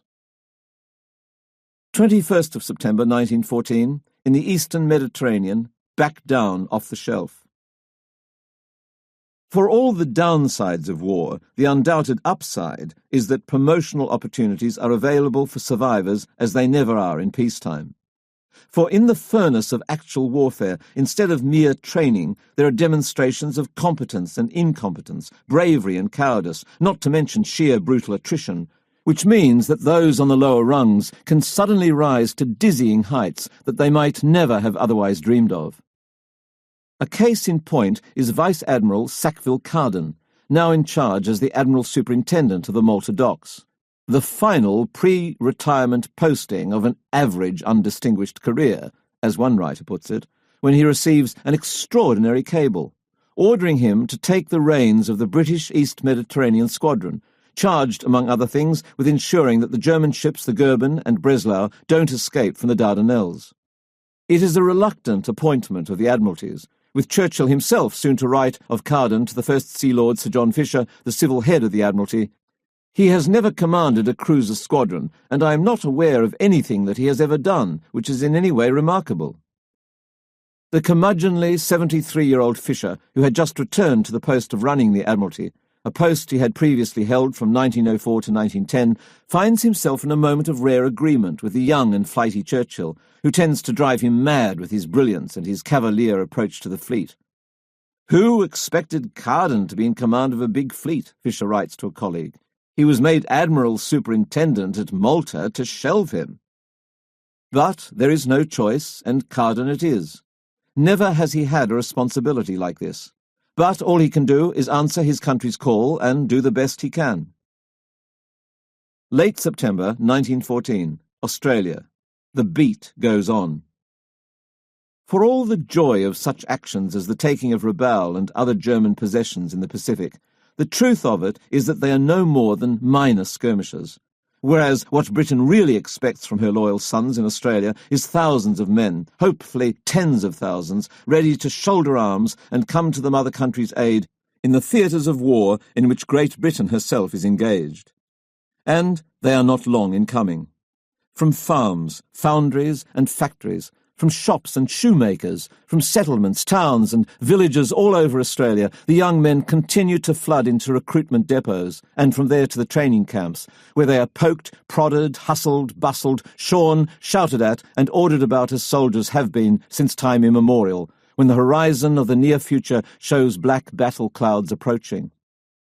There are so many that Lord Kitchener himself has passed on to the High Commissioner in London, Sir George Reed, who has passed it on to the Australian press, his special thanks for the splendid help promised by Australia, and hopes and believes that everything will be done promptly and well. He highly appreciates the way in which his scheme has been carried out. He knows the Australian soldier, and knows that he will give a good account of himself. His final words were, "Roll up, roll up."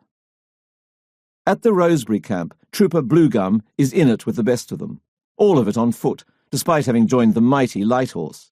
As their horses are not yet ready, they drill day after day to master the mysteries of sections, right, form troop, form squadron, form column, before spending whole days learning how to do rifle drill to stand at ease, stand to attention, slope arms, present arms, and all the rest till their arms ache. And all this before they are even allowed to fix bayonets and practice sticking those bayonets into dozens of Germans, who in fact look a lot like suspended bags of straw. 25th of September, 1914. Damn Emden. For those contemplating the dispatch of 30,000 soldiers across the seas to England, the situation is tense. 2 German armoured cruisers, Gneisenau and Scharnhorst, had been reported in the freshly former German colony of Samoa on the 14th of September, just 1,800 miles from Auckland. They are currently at large and unlocated. Meanwhile, in the Indian Ocean, Emden, under the command of Kapitein Karl von Müller, has been continuing to send British merchant ships to the bottom at much the same rate of knots as they had previously been happily proceeding along the trade routes. 3 days earlier, on the evening of the 22nd of September, Emden had made an audacious raid on the harbour of Madras, firing its 10 guns on the town and its oil refineries, creating complete havoc and sowing panic before just as quickly making good its escape, with barely a shot fired back at it. Unleashed in the Bay of Bengal, as reported in the Australian papers, the German cruiser had captured 6 British ships, of which 5 were sunk and the 6th sent into Calcutta with the crews. Von Müller's treatment of captured crews, it is grudgingly accepted, has been nothing short of gentlemanly, something amazing to find in a modern German man-of-war, commanding a modern German man-o'-war. True, the Sydney Morning Herald reports to its readers that the headlined marauding Emden is dangerous and strong, but not so strong as the Sydney and Melbourne, and yet the authorities do not care to take that chance. If that German cruiser got among insufficiently protected troopships preparing to take the New Zealanders and Australians across the Indian Ocean, the results would be catastrophic.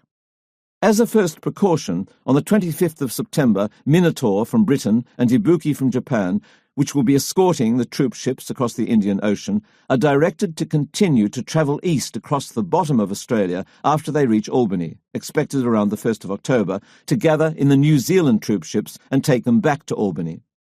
Melbourne, meanwhile, is dispatched to chaperone the recently departed Queensland troop ships into Port Phillip Bay. Here they will harbour until being given the go-ahead to head off west once more across the Great Australian Bight to the point of concentration off Albany. 26th of September, 1914. The mouth of the Dardanelles bares its teeth. No, His Majesty's fleet cannot go up the Dardanelles, but it can hover just off the entrance, and so it does, with a vigilance never far from violence. For what is this now? On this sultry early afternoon, a tiny one-funnel Turkish torpedo boat has no sooner emerged at the mouth of the Dardanelles, about to enter the Aegean Sea, than it is chased by the British destroyers HMS Rattlesnake and HMS Savage. Once boarded, it is discovered that it bears German soldiers, at which point the British summarily order the Turkish captain to take them and his vessel back whence they have come. A Turkish torpedo boat, in its own Turkish waters. How can this happen? It is an informed decision taken by the man who has just been appointed as commander of British naval forces in the Mediterranean, Vice Admiral Sackville-Carden, and it has been approved by Admiralty.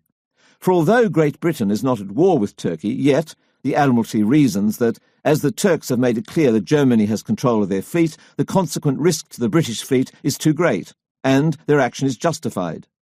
To Turkish eyes, it is very close to piracy on the high seas. Turkey and Great Britain are not at war, so by what right do British captains tell a Turkish captain to do anything? As to the Germans, they too take a grim view, and none more so than the German army engineer Oberst Erich Paul Weber, one of the 500-man German contingent that Vice Admiral von Oostum had rushed to the Dardanelles to shore up the coastal defences, who, as part of the secret treaty signed between Turkey and Germany on the 2nd of August, has military control of the fortifications that defend the Dardanelles. No sooner has he heard of the outrage than he gives the order to close the Dardanelles to all bar Turkish traffic. Within hours of the Turkish torpedo boat's interception, an additional string of mines closes off the navigation channel to go with the 3 lines first laid on the 4th of August. This 4th string of mines crosses the Dardanelles at its narrowest point, while large signs are put up at the strait's northern and southern entrances advising what has been done. The lighthouses are switched off. The Dardanelles are closed for business until further notice. Yes, it has been ordered by a German, but in Turkey's name. As Carden reports to Admiralty on the morning of the 27th of September, French and Italian steamers not permitted to enter straits. They report authorities have blocked Dardanelles permanently. Strategically, it has been a brilliant move for Germany, as noted by Ambassador Morgenthau. Driving the crucial wedge between Russia and her Western associates has simply required ignoring the nominal rulers and closing a little strip of water about 20 miles long and 2 or 3 wide. It did not cost a single human life, or the firing of a single gun. Yet, in a twinkling, Germany accomplished what probably 3 million men, opposed to a well-equipped Russian force, could not have brought to pass. It was one of the most dramatic military triumphs of the war, and it was all the work of German propaganda, German penetration, and German diplomacy. In the days following this bottling up of the Black Sea, the Bosphorus begins to look like a harbour suddenly stricken with the plague. Hundreds of ships arrive from Russia, Romania, and Bulgaria, loaded with grain, lumber, and other products, only to discover that they can go no further. There are not docks enough to accommodate them, and they have to swing out into the stream, drop anchor, and await developments. The waters quickly become such a cluster of crowded vessels, all with masts and smokestacks, that a motorboat must pick its way through the tangled forest. Initially, there is hope that the Turks might reopen the waterway, and for this reason these vessels, constantly increasing in number, wait patiently. Then, one by one, they turn around, point their noses towards the Black Sea, and lugubriously start back for their home ports. The Bosphorus and adjoining waters become a desolate waste.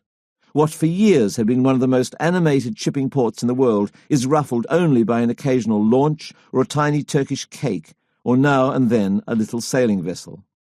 Most outraged of all is Russia. Its major export-import route between the Black Sea and the Mediterranean has been destroyed in one fell swoop. As Russia's northwestern ports are frozen over in winter and the Kaiser's fleet is blockading the Baltic, Russia is effectively isolated from major trade.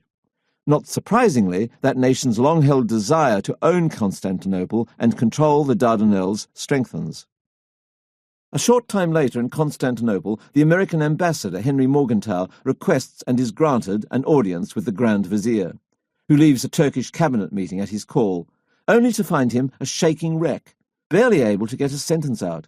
So terrified is he of the whole situation and what is now likely to occur. Morgenthau's words do not soothe him. "You know this means war," says the ambassador. The Grand Vizier does not faint outright, but it is likely a close-run thing. Shortly afterwards, Kavid, the one-time financier from Salonika and now the Minister for Finance, emerges, and his first words to the American ambassador would stay with a New York man ever after. "It's all a surprise to us." It is extraordinary. This most important strip of water in all of Turkey, the key to the defence of the nation, the thing most likely to bring them into the war, and the cabinet hasn't made the decision to close it. "I certainly had a graphic picture," Morgenthau would record, "of the extremities to which Teutonic bullying had reduced the present rulers of the Turkish Empire. And at the same moment, before my mind rose the figure of the Sultan, whose signature was essential to close legally these waters, quietly dozing at his palace, entirely oblivious of the whole transaction." 27th of September, 1914. And the winner is... It is one of those things. While it is the nature of journalism to always try for professional detachment, to coolly observe and not become emotionally involved, even when covering hugely important things such as federal elections, such detachment proves impossible when an exceedingly smaller election sees the journalists themselves as the key candidates in question. Such is the case in these last days of September, when the Executive Committee of the Australian Journalists Association announces who it has elected to become Australia's official war correspondent, to accompany the Australian Imperial Force when it shortly sets sail for Europe. This is a new concept born of what has just happened in Belgium, where a single journalist in the thick of the action, Henry Hamilton Fyfe, writing for the Daily Mail, has managed to inspire a nation with his tales of British daring-do. Perhaps, instead of chasing journalists away, the answer is to put them cheek by jowl, by trowel, with the soldiers. From a field of 20 applicants, including Oliver Hogue, the final ballot has come down to just 2 men, both of whom want it very, very badly. One is Melbourne's Keith Murdoch, a highly regarded federal parliamentary correspondent who had left the Age in 1912 to work for the Melbourne Herald and Sydney Sun, and who was a close friend of the newly installed Prime Minister, Andrew Fisher. Yes, the 29-year-old son of a clergyman still has something of a stutter, which he has worked hard to overcome, and, truth be told, he is not a brilliant writer. But he is accomplished, hard-working, and well-connected, particularly with the Labour Party, which is where his sympathies lie. And the other candidate is the more bookish-looking fellow, the bespectacled Charles E.W. Bean, the esteemed senior correspondent of the Sydney Morning Herald. Both men realise the obvious, that the war is the story of the day, of the era, the story that most Australians will want to read about, and there is little doubt the position of official war correspondent will be the making of either man. And the winner is, by just a vote or two, Charles Bean.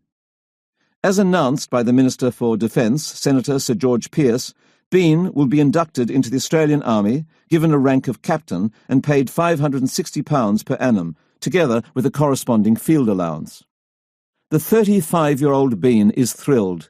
His eyes glisten through his spectacles, belying his otherwise humble demeanour. Murdoch, though, who tends to wear his heart a little more on his sleeve, is devastated. But at least he has the good grace to warmly congratulate Bean. For all that, official war correspondents such as Bean have a problematic role. They have actually been given a rank in the army, so where do their loyalties lie? To their many readers, who are depending on accurate accounts of what is going on, or to the armed forces they now veritably belong to? If generals make terrible errors, is it permissible to report that fact? Not according to the army, for it insists that all its official correspondents make a legal commitment to abide by strict censorship rules, which means that not a single word may be published without the army signing it off. Early October 1914. Broadmeadows, but not on a sunlit upland. It is a devastating dynamic of human history. While large groups of men without women have an inclination to behave badly, that tendency can be overwhelming when the men are in their early adulthood, when their period of isolation is extended, and when they might suddenly come into contact with women once more after the sun has gone down, and they have been drinking a lot.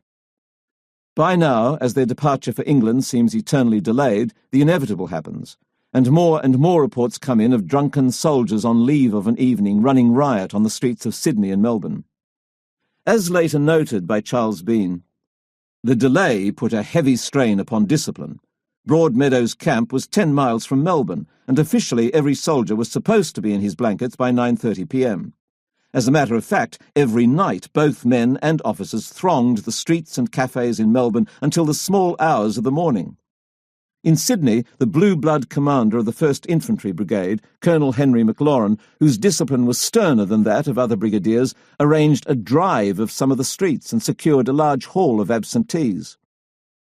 The 6 bob-a-day tourists, as some members of the civilian population derisively refer to them, in reference to their pay, which is higher than the average working man's, are seen to start fights, fall down drunk and worse. And in the Broadmeadows camp in these dreary days of early October, things start to come to a head. Now, quite what happens to the rather good-looking and well-proportioned girl named Hetty Bellingham inside one of the camp's tents will always be a subject of great contention.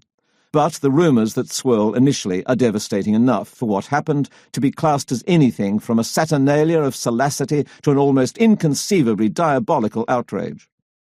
All that truly seems to count for many of the soldiers of Broadmeadows is that the bloody, disgraceful Truth newspaper has gone so big on the whole story, putting it in the public domain for the first time. It also prints the super-sensational rumour that a girl of 16 had been plied with liquor and then outraged by about 30 soldiers, and gives the young woman's side of the episode, whereby she asserts that, after going into a tent with a soldier, when we had been talking a little while, he went and got me a cup of tea, and after I drank some, I don't remember anything more. The upshot is that mere outrage does not cover the reaction of the soldiers of the Broadmeadows camp. There are nigh on 10,000 under canvas here, with precious few officers, and because maybe a few blokes had their way with a willing girl, the whole lot of them have to have their good names slurred.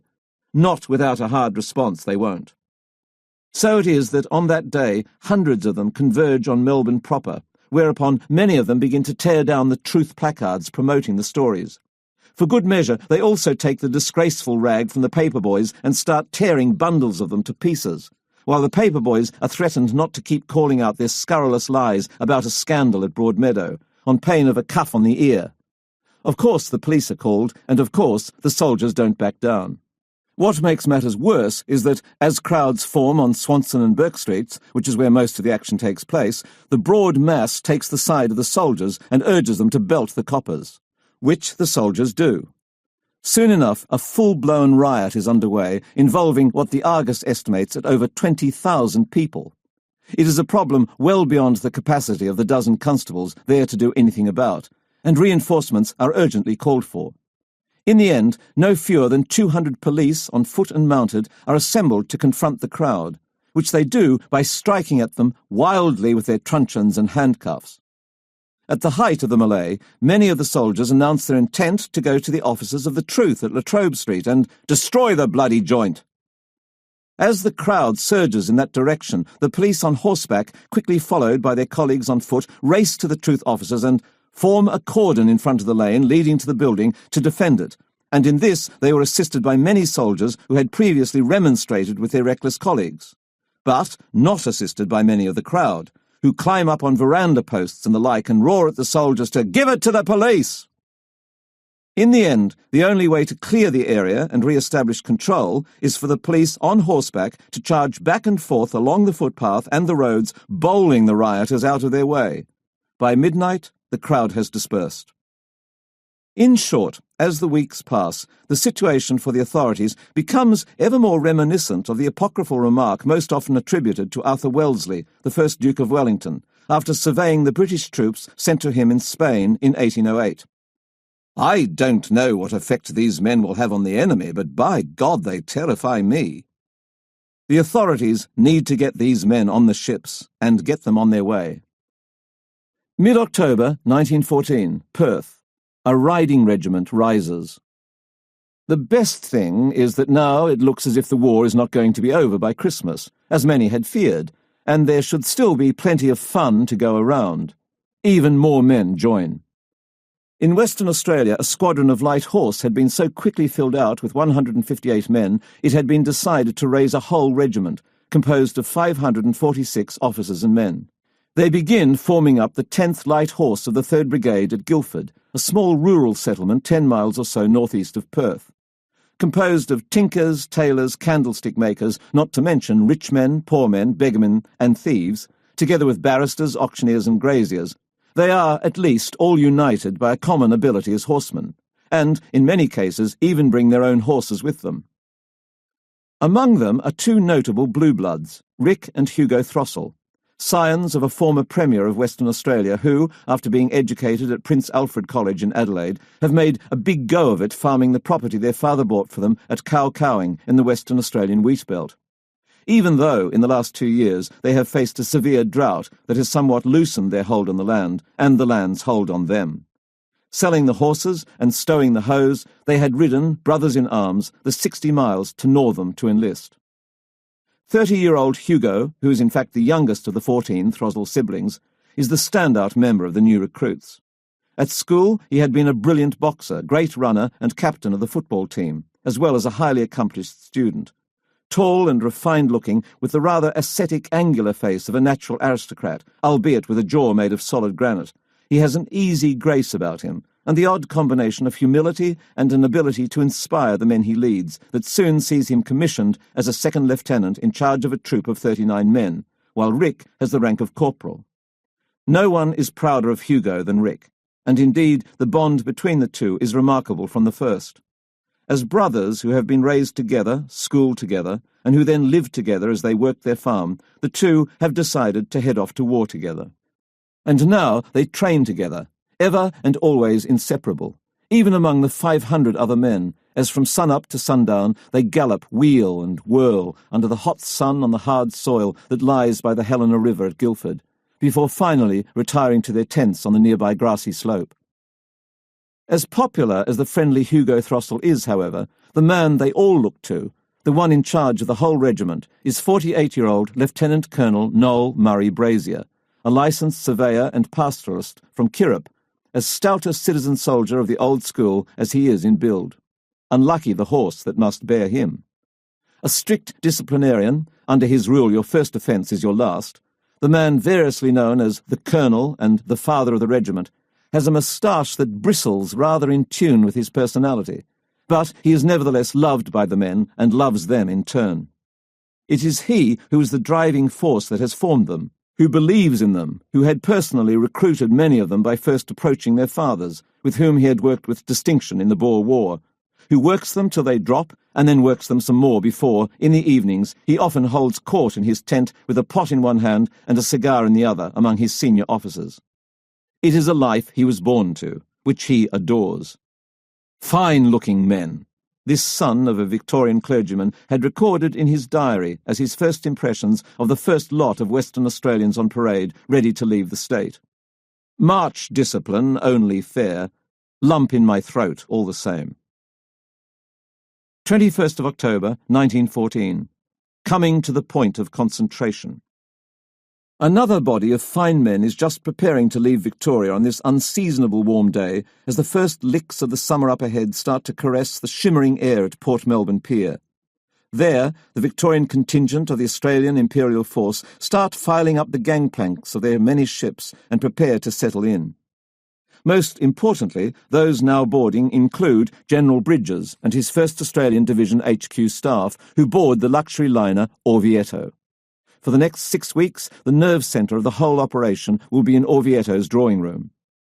Rather less grandly making his entrance onto the same ship is the gangling figure of Charles Bean, now Captain Bean, if you please, of the AIF, Australia's official war correspondent, and perhaps even writer of the official history, as Defence Minister Pearce has intimated to him before departure.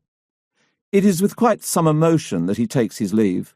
He gazes through his round spectacles, already coated with a fine salt layer, down upon his father in the madding crowd on the pier. They have broken through the sentries, as the luxurious Orient liner Orvieto pulls away, keeping his eyes on him till the last, just as his father is keeping his eyes on him, though the latter also diverts his gaze to the HMAT Euripides on Orvieto's starboard, where Charles's brother, Captain John Jack Willoughby Butler Bean, a medical officer with the 3rd Battalion, is also on his way.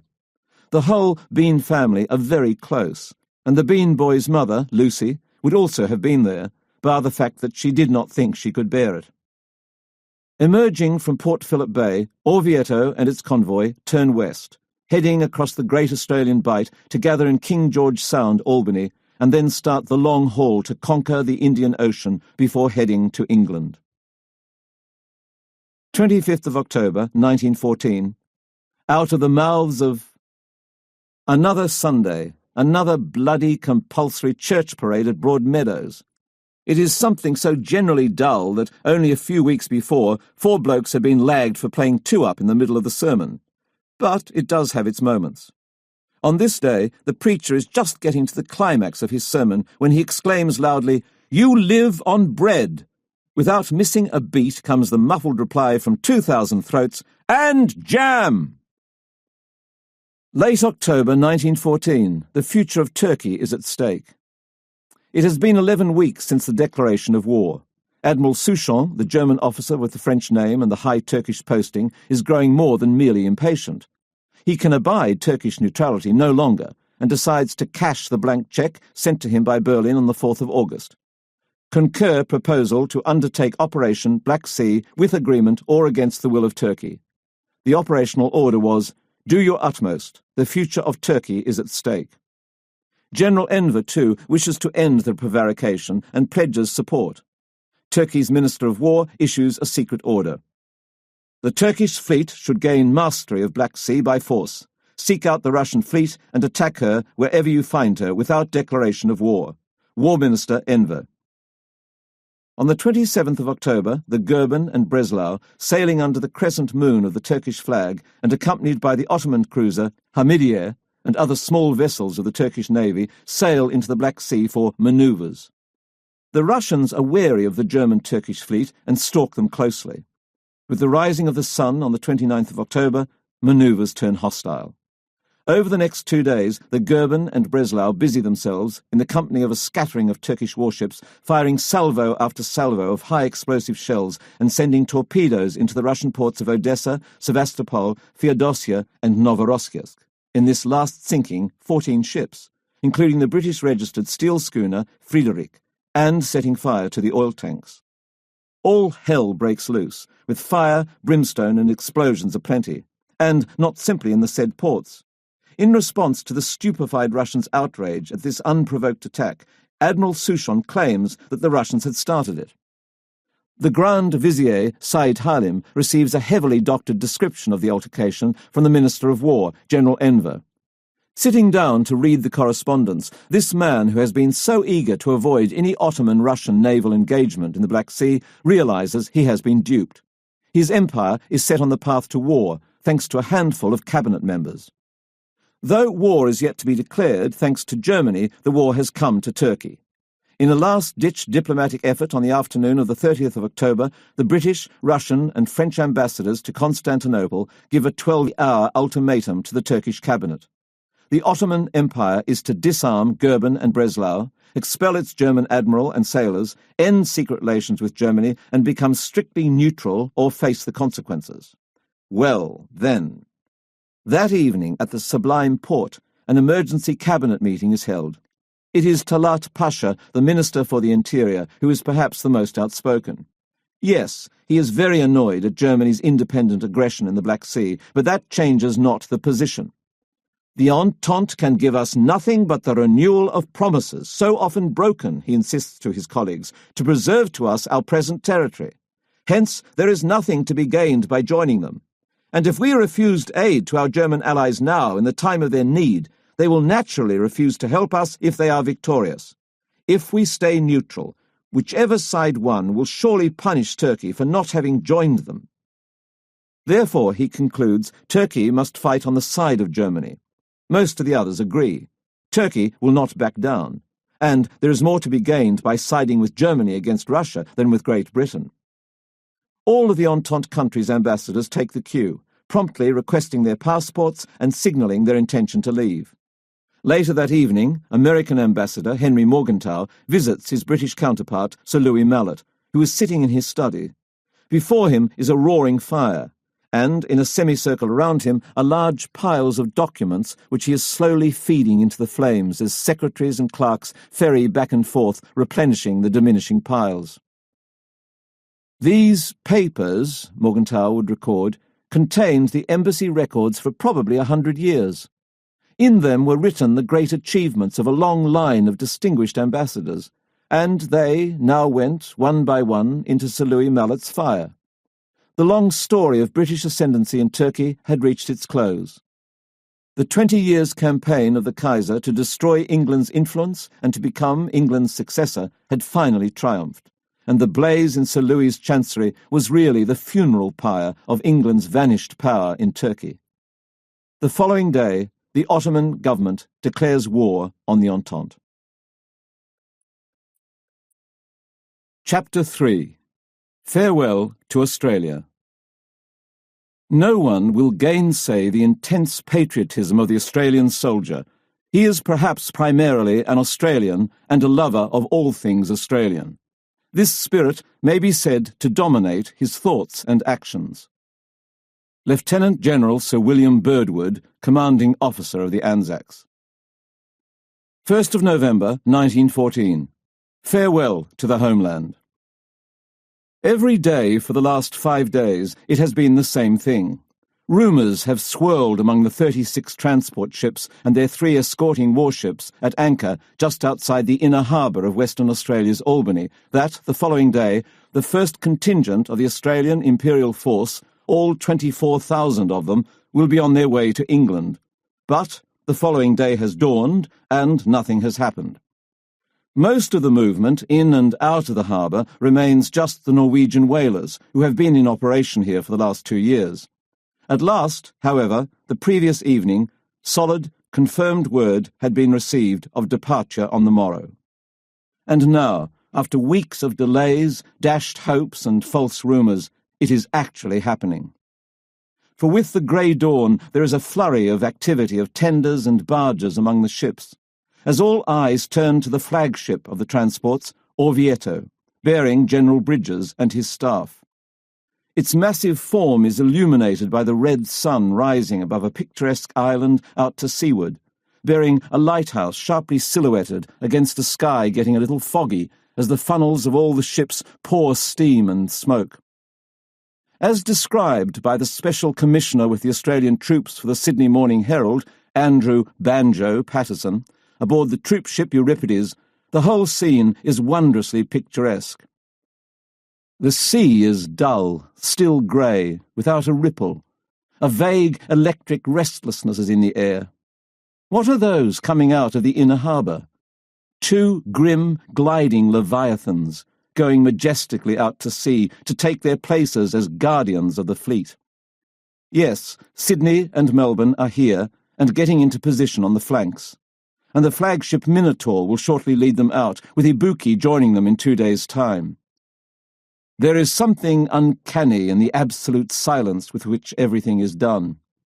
They glide past the frowning cliffs, whose feet are awash with the sea, through the long lines of waiting transports, and are soon lost to sight, steaming right out into the eye of the sun.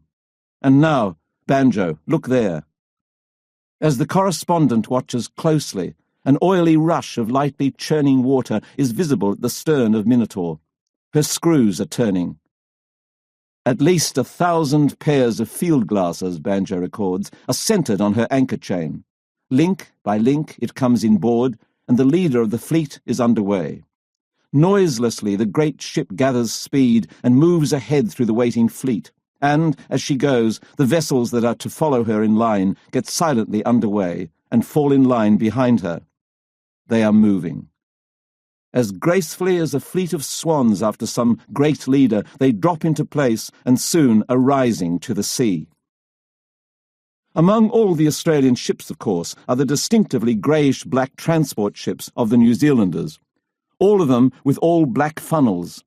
And as the ship of Banjo Patterson streams past, the sailors aboard give their fellows a rousing haka. "Aka, aka, aka, kia kaha," they cry, all with impressive and synchronized gesticulations, their words translating, Banjo says, to, "We will fight on for ever and ever." As opposed to the Australians, a large portion of the New Zealanders are experienced professional soldiers. None more so than Lieutenant Colonel William Malone, the commanding officer of the Wellington Infantry Battalion. A good, God-fearing officer of the old school, he is a 55-year-old French-speaking farmer turned solicitor turned military officer from Taranaki, who plays the piano like a maestro and yet whose major passion is his wife and 3 young children from his second marriage back in Stratford, and 5 older children nearby. A strong advocate of compulsory training, he had seen this war coming from a long way off and been appointed commanding officer of the 11th Regiment Taranaki Rifles in 1911. Despite his age, when war broke out, he had immediately volunteered his services for a senior posting and been placed in charge of the Wellingtons, whom he has been training fearfully hard. The only saving grace for his soldiers is that the old man pushes himself as hard as he does them, and as he is a solid 6 foot and hard as nails, no one is much inclined to grumble too loudly, just to stay on the safe side. Malone's men are spread among 3 ships, while the Otago Infantry Battalion, the Canterbury Infantry Battalion, and the Auckland Infantry Battalion are spread across another 4 ships between them. As Banjo Patterson would note for his readers, published in the Sydney Morning Herald some time later, after clearing the censors, 30,000 fighting men representing Australasia are underway for the Great War. In a convoy strung out over 9 miles of ocean, they are bound west across the vast Indian Ocean, heading back to the old country, to be trained on England's Salisbury Plain, to get them in shape to get stuck into the Hun, provided the war is not over before they get there. Now, while most of the Australians look with lingering gaze to their homeland slowly sinking below the horizon to the east, one man in particular is looking, at least spiritually, to England. 4 years earlier, at Newcastle, a then 18-year-old John Simpson Kirkpatrick had first arrived on Australian shores. He had liked it so much from the outset that he had jumped ship and spent the intervening years cane-cutting and doing station work in Queensland, coal mining in the Illawarra, gold mining in Western Australia, working as a steward, fireman and greaser on vessels around the Australian coast, and even waltzing his Matilda from farm to farm in Queensland as a swagman.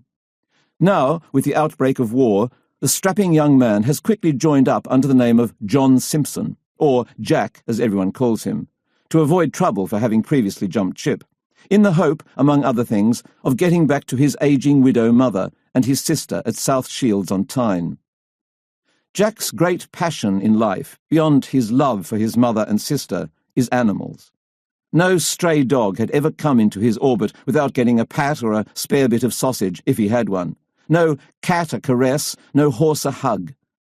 Even now, as he leaves Australia, tucked inside his shirt front is a baby possum that one of his tent mates had found in camp and Jack has effectively adopted, feeding and watering it as if it were his own baby. But Simpson's possum is far from the only Australian native fauna now heading west, as many other soldiers have smuggled aboard everything from kangaroos to wallabies to koalas, tucked away into greatcoats and the like. As to what part of the army Jack will join, that has been sorted. The muscular 22-year-old with a strong streak of independence is not only physically suited to be a stretcher-bearer, but there is something else besides. As one of his comrades, Sergeant Oscar Hookway, would later recount, "He was too human to be a parade ground soldier, and strongly disliked discipline. Though not lazy, he shirked the drudgery of forming fours and other irksome military tasks." So, stretcher-bearer it is, specifically as part of the 3rd Field Ambulance. 3rd of November, 1914. Dardanelles. Churchill sallies forth. How to respond to the outrageous German aggression against Russia facilitated by Turkey?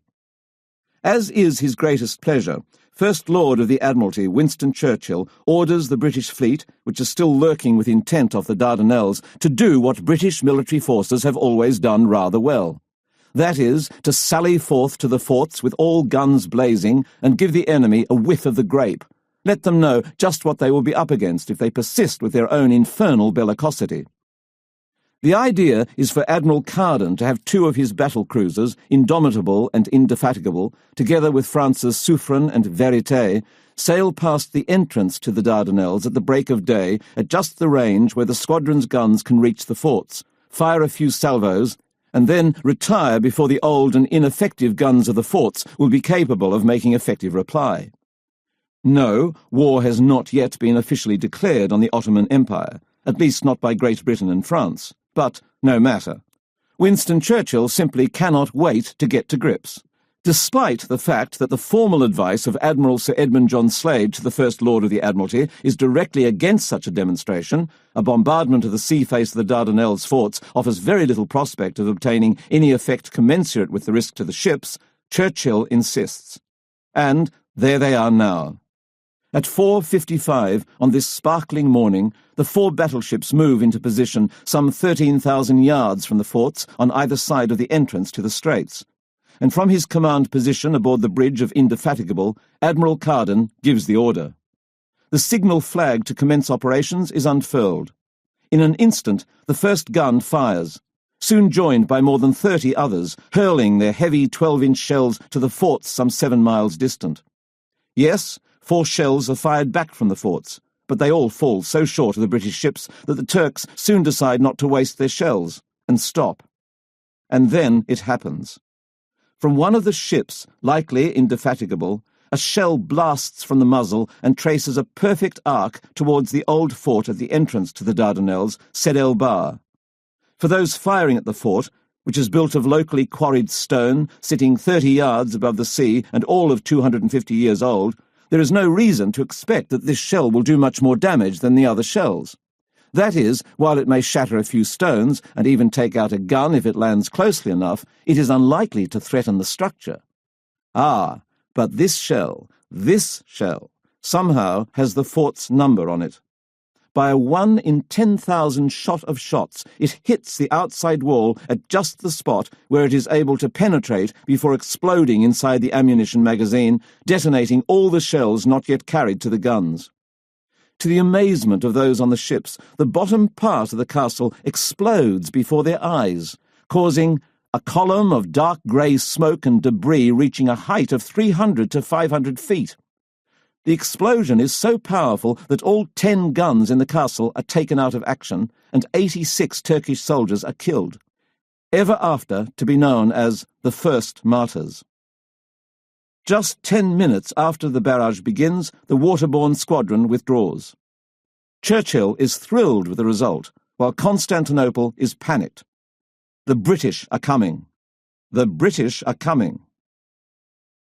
Once the news hits, many of the well-to-do of Constantinople make evacuation plans, while the common people make plans to defend the city and, whatever else, save its mosques and treasures, not to mention the Sultan himself.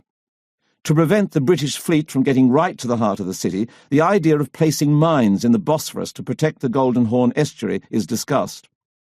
Far more practically, down at the Dardanelles, the commander of the fortified defences at Chanak, Major General Chavat, a man whose soft blue eyes and moon face belie a steely temperament, is energised as never before. "The bombardment of November the 3rd came as a warning to me," he would later recall. "I understood that I needed to spend all of my time organising our defence arrangements and assigning reinforcements using every means possible." In terms of strengthening the defences of the Dardanelles, the Turks are helped immeasurably by German Admiral Guido von Eustem, his special engineers and work troop, as altogether they bolster the defences. Repairing the forts, building more gun batteries, increasing searchlights, and installing 60 mobile mortars and howitzers in concealed positions on both sides of the straits. Massive mounds of earth are put around all the heavy gun batteries, just as sandbag walls are put around the gun crew pits and ammunition stores. The brief attack on the 3rd of November had been exactly what was needed to galvanise the Turks and their German sponsors into bringing the defences of the Dardanelles further towards the modern age. Not for nothing would a later British inquiry into the affair conclude, "The preliminary bombardment of the outer forts on the 3rd of November 1914, ordered by the Admiralty without consultation with the War Council, was an almost irreparable mistake." In London at the time, however, Prime Minister Herbert Asquith, known to his friends as Squiff, as a play on his last name and for his fondness of heavy drinking, takes it a lot less seriously. "The shelling of a fort at the Dardanelles seems to have succeeded in blowing up a magazine," he writes, as he often does, to the beautiful 27-year-old aristocrat and socialite Venetia Stanley. But that is peu de choses. A small parenthesis here. Yes, it is odd that a 62-year-old British Prime Minister in wartime should so regularly write, sometimes as often as 3 times a day, to a woman 35 years his junior. But the weird ways of love have never stopped at the door of 10 Downing Street.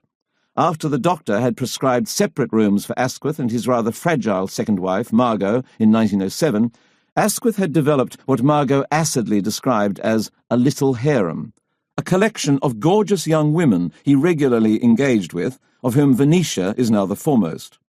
It is not only Margot Asquith who takes a rather dim view of the whole thing, as no less than Clementine Churchill is appalled to note how the current British Prime Minister frequently peers down women's dresses, while it is the claim of socialite Lady Ottoline Morell that Asquith would take a lady's hand as she sat beside him on the sofa and make her feel his erected instrument under his trousers. Close parenthesis, with relief. 5th of November, 1914. Ahoy to the convoy. Day after day the sun rises, soars high, and then low in its searing arc across a sky nearly as blue as the sea all around. To the 20,758 Australians and 8,427 New Zealanders aboard the 38 troop ships, also bearing 11,294 horses, it almost seems as if their convoy is the only thing that leaves a momentary mark in the eternal blueness. All alone? They certainly hope so. But at least they have some protection against whatever enemy craft might be out there. On the far western horizon, 5 miles out in the lead, they can see the pillar of smoke that represents Minotaur, their key cruiser escort. Not only does the smoke provide the direction for all the other ships in the convoy to follow, and pace, but most crucially, Minotaur is riding shotgun, its officers scanning their own horizons in every direction for any sign of an enemy force. To one young soldier, Lance Corporal Percival Langford, it looks like their very own formidable monster with her big guns fore and aft. The two pillars of smoke far to starboard and to port equally show where, respectively, Ibuki and Sydney lie, while Melbourne brings up the rear. Most particularly, all officers on the bridges of these vessels are on the lookout for the German cruiser Emden, which has wrought such havoc in recent weeks. Armed with 2 torpedo tubes and a main armament of 10 4.1-inch guns, and skippered by one of the Imperial German Navy's best, Kapitän-Leutnant Karl von Müller, Emden already has 2 warships and no fewer than 21 Allied merchant ships on its ledger of kills. This includes a spectacular raid just 3 days earlier on Penang Harbour, where it unleashed shocking destruction, sinking first a Russian ship, Zemtchug, and then a French warship, Musquet. Should Emden ever get among the Australian and New Zealand convoy, the result would be catastrophic. In addition to keeping a sharp lookout, lights are extinguished at night, and there is a strict rule against throwing any refuse overboard, as it has been established that in one case a cruiser was able to follow such a trail for 100 miles until catching up with the convoy and sinking the ships. It is a precaution that might mean the difference between life and death, for it is on this day that disturbing war news breaks upon the convoy. 2 of von Spee's armoured cruisers, Scharnhorst and Gneisenau, had engaged with a British squadron off the South American coast in the Battle of Coronel on the 1st of November, and 2 British cruisers, Good Hope and Monmouth, had been sunk. Added to this, for several weeks, Emden has been rumoured to be near Sumatra. Given the convoy is Colombo-bound, who knows how close Emden is now to their current position? Another bulletin that has been eliciting great comment around the watercart is that, as reported by the Foreign Office, owing to hostile acts committed by Turkish forces under German officers, a state of war exists between Great Britain and Turkey as from today. Well, that settles that. Aboard several ships in the convoy there had been great discussion a couple of days previously, after Osterley had passed at 6:30 p.m. and given them the news by semaphore that Kingsborough had won the Melbourne Cup. Hooray! And that Turkey had declared war with Germany. The debate had been whether that meant that Turkey was for or against Germany. Now they know. The most urgent query they have now, as expressed by Charles Bean, is, shall we be stopped in Egypt?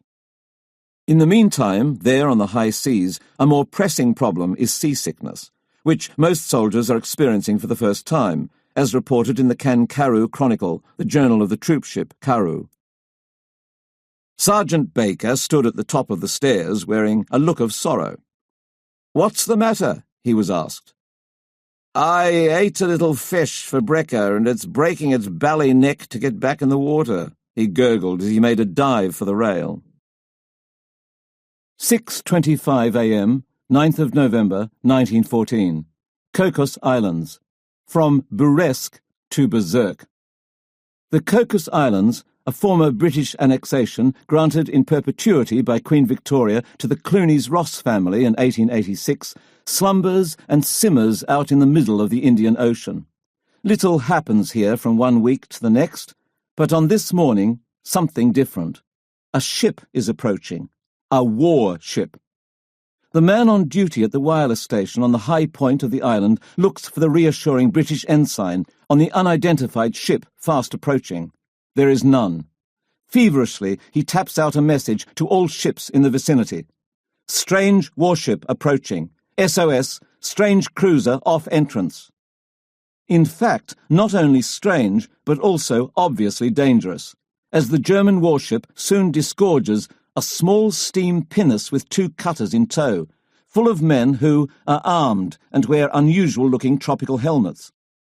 There is just time for the operator to send out one other message. SOS, SOS, SOS. 3-funnelled warship off the island. Landing party in... Before German soldiers from the Emden, of course, led by Kapitän-Leutnant Helmut von Mucke, burst into the radio room. They have come to obliterate this very station just on principle. The operator has no way of knowing whether his signal has been received by anyone. Less than 50 miles away, the radio operator on Melbourne is just passing the time, filling out the logbook after another boring night, when suddenly he hears the famous signal. SOS! SOS! SOS! All because a strange warship is approaching the, where is it, Cocos Islands. Running now, the radio operator passes on the message to Melbourne's captain, Mortimer Lestrange Silver, who gives the orders to proceed to the islands at full steam. Aboard Orvieto, Charles Bean immediately realises something is up, a hint of sudden action. "Look at Ibuki," someone says within his earshot. Bean turns his head and torso as he unfolds his long legs, almost like a giraffe, and he stands squinting out to sea from behind his wire frames. And indeed, just ahead, the Japanese ship is racing across the bows of the convoy to join Melbourne, smoke billowing from her funnels as never before. Aloft at the peak, Bean would describe, planted fair against the black smoke cloud, flew one huge Japanese ensign. As she passed ahead of the fleet, she broke from the mainmast a second great ensign of the rising sun, her battle flag. She was moving fast, punching great masses of white out of the dark water and spreading the seas wide on either side of her bluff bows. When she reached the Melbourne in the distance, she was seen once to turn and head for the horizon in the direction of the fight. She had signalled, "I wish to go and help Sydney," but the captain of Melbourne refused the permission requested. For Captain Silver had only just realised that Melbourne and Ibuki have a higher duty, which is to stay with the convoy, protecting its 30,000 troops, sailors, and 25 nurses spread over 7 ships. Captain John Glossop on Sydney is ordered to take his light cruiser to find out what is going on. Just over 2 hours later, on the Cocos Islands, Kapitein von Müller is relieved to see the smoke of an approaching ship, knowing it must be his collier, the captured English vessel Burresque, which is overdue and mein Gott, that is not Burresque, it is ein australischer Kreuzer, an Australian light cruiser. Leaving Kapitän Lieutenant von Müller and his men on shore behind, for there is simply no time, the German skipper gives the orders. Dampf auf in allen Kesseln, steam up in all the boilers. Anker lichten, up anchor. Klar Schiff zum Gefecht, clear ship for action. Maschine Beschleunigdampf auf für höchste Geschwindigkeit, full steam ahead. Sydney is 10 nautical miles off the Cocos Islands, approaching from the northeast, when, just after 9:30 a.m., Captain Glossop, with his glasses fiercely trained on the low smudge of land in the distance, sees something. There! Emerging from the smudge now is a tiny dot, billowing black smoke. It is a warship. Very likely a German warship, to judge from the SOS, and very likely that scourge of the South Seas, Emden. As the two combatants close, the German light cruiser, 4 years the Australia's senior, the question is who will throw the first punch, and when? Emden's 4.1-inch guns can go as far as 6 miles, about 10,500 yards, while the Sydney's 6-inch guns can reach further, to 15,000 yards. But, under full steam, rolling from side to side on the swell, is it worth firing from so far, now that the 6-mile limit has been reached? Captain Glossop does not think so, even though his ship is over 1,000 tons heavier and so cuts through the swell more easily. He says to his senior officers, "I think we'd better get 1,000 yards nearer before we fire." Kapitän von Müller doesn't think so, and at 9:39 a.m. gives the order, "Feuer frei!" Fire! First, Captain Glossop sees puffs of smoke from 4 forward guns on Emden, and, about 15 seconds later, he hears a high-pitched whistle as if from a train coming straight at them, and then all hell breaks loose. One shell hits the spot on the aft deck from where the ship's guns are controlled, grievously wounding many men. Another shell lands in the most forward part of the bridge and, without exploding, first knocks the cap of Gunnery Lieutenant Dennis Rahilly off his head, then destroys the rangefinder and kills the man in charge of it, before finally, mercifully, bouncing off the deck and disappearing overboard. Everywhere now there is blood, screams and moans, but very little panic. In fact, the body of the man working the rangefinder has landed on a 16-year-old lad, able seaman Roy Miller, who had been working the telescope beside him, and knocked him out. But look now, he is stirring, under the weight of his dead colleague. Now, pushing the bloodied corpse off him, the lad rises to his feet and says, "Where's my bloody telescope?" Picking it up, he gets back to work, training that telescope on Emden, eyes peeled for torpedo tracks, and doing his calculations as everyone else who has survived gets back to the job at hand. The gun captain, receiving instructions from fire control, yells to his men, 10,300 yards and closing. 10,200 yards and closing. 10,000 yards and closing. The two trainers of the guns peer through their sights with their beady eyes, coordinating with each other. Right a lot, here to right, mark, and as the thin wires in both of their sights cross, one of the trainers says, target. They're on. Ready, they yell to the gun captain. Shoot! One of the early shells from Sydney not only destroys Emden's wireless room, but also damages his steering, meaning Kapitän von Müller must slow his ship down to re-establish control. Speeding up once more, Sydney continues to pour shells into the grievously wounded Emden, though the German cruiser does manage to turn to bring her port guns to bear, a manoeuvre quickly matched by Sydney. After 35 minutes of battle, carnage reigns supreme aboard Emden, while catastrophe waits in the wings. By now, Sydney has fired over 500 rounds, each bearing just over 13 pounds of high explosives, and while more than 100 have hit home, the most crucial are those that have damaged Emden's weapon systems. Though the German cruiser has been able to fire many more shells, only 14 have hit, of which only 5 have exploded. Still, the men of Emden have fight in them, and when Kapitän von Müller gives the order, all alles raus! Everything you can get out of the engines, they respond immediately. Alas, even then they can get no closer to Sydney than 5,500 yards. When word comes that the torpedo room has to be abandoned because of a shot underwater, the captain knows he has no choice. Much of the ship is on fire, many of the crew are either dead or dying, and as the shells continue to slam into Emden and explode, the blizzard of shrapnel continues to cut a swathe through survivors. As it was now impossible for me to damage my opponent in any way further, von Müller would write in his report to the German Admiralty, I decided to put my ship, which was badly damaged by gunfire and burning in many places, on the reef in the surf on the weather side of North Keeling Island, and to wreck it thoroughly, in order not to sacrifice needlessly the lives of the survivors. And yet, despite it all, their spirit remains, with one German sailor heard to lead his compatriots in Ein Hoch auf das Vaterland! 3 cheers for the fatherland! An instant before a shell lands to blow them all apart. The air is thick with the choking and burning lyddite fumes from the exploded Australian shells, and the whole ship would be out of control if not under the hand of a master mariner such as Kapitän von Müller, backed by a courageous and expert crew. At a rate of 10 knots, at 11:20 a.m., the German cruiser hits the reef and comes to a dead stop, of course throwing officers, sailors, wounded men and many, many dead men forward, together with everything else on the ship that is not bolted down. For a split second there is nothing to be heard but the crashing of the waves against the ship's suddenly exposed hull and the roaring of the engine. Then come the screams, the agonized groans, the cursing and shouting of the surviving crew. Aboard Sydney, the dramatic end of Emden is met with a great deal of satisfaction. She came looking for a fight, and she got it, Captain Glossop would later tell Banjo Patterson. The skipper now dictates the message that will, on the instant, be sent to the rest of the convoy, and soon all the way back to Australia, where the news creates a sensation. Emden beached and done for. For the men on the convoy of ships who had seen the Ibuki and Sydney steam off, the news went round like wildfire and everyone left off work to cheer. Good old Sydney. After chasing the Burresque to see it also sunk, Captain Glossop gives the order for Sydney to head back to Emden. They arrive at 4 p.m. to find that, though Emden is beached, she still flies her colours, which he takes as a signal that she has still not surrendered.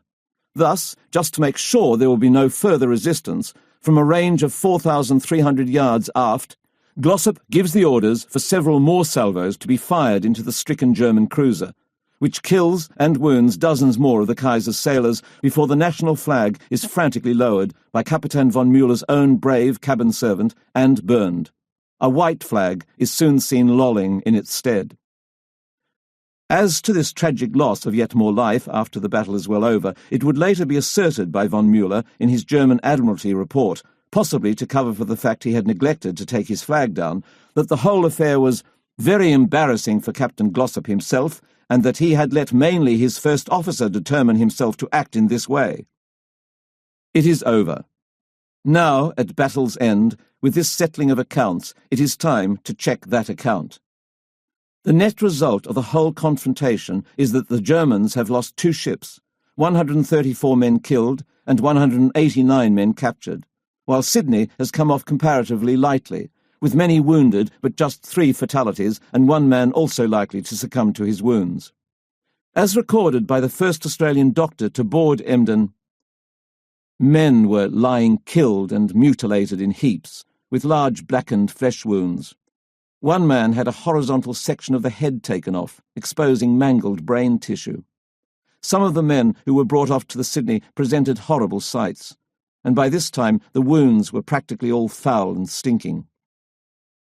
As a gesture of respect for the gallantry of von Müller, who was the last man to leave Emden, and who Charles Bean judges to be a gaunt, clean-shaven, big-boned sailor, far more resembling an Englishman than a German in both his appearance and his outlook, Churchill sends a message that he and his officers are allowed to keep their swords.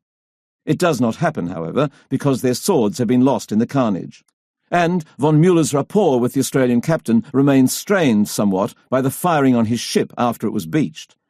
The proprieties of the victor over the vanquished are observed, and, while the wounded are given immediate medical treatment, the unscathed survivors of Emden are taken aboard Sydney and accommodated comfortably, upon their words as gentlemen, that, on the trip to the Ceylonese capital of Colombo, they will not cause trouble, a condition that is observed with the exception of some of the German sailors destroying their crockery and throwing their cutlery out the window. No problem. From that point on, their food is simply slopped on the table, and they must eat it with their fingers. When Sydney again comes within sight of the convoy, Captain Glossop sends his 16-year-old messenger, Ernie Boston, to fetch Kapitän von Müller, saying he would like to see him on the bridge.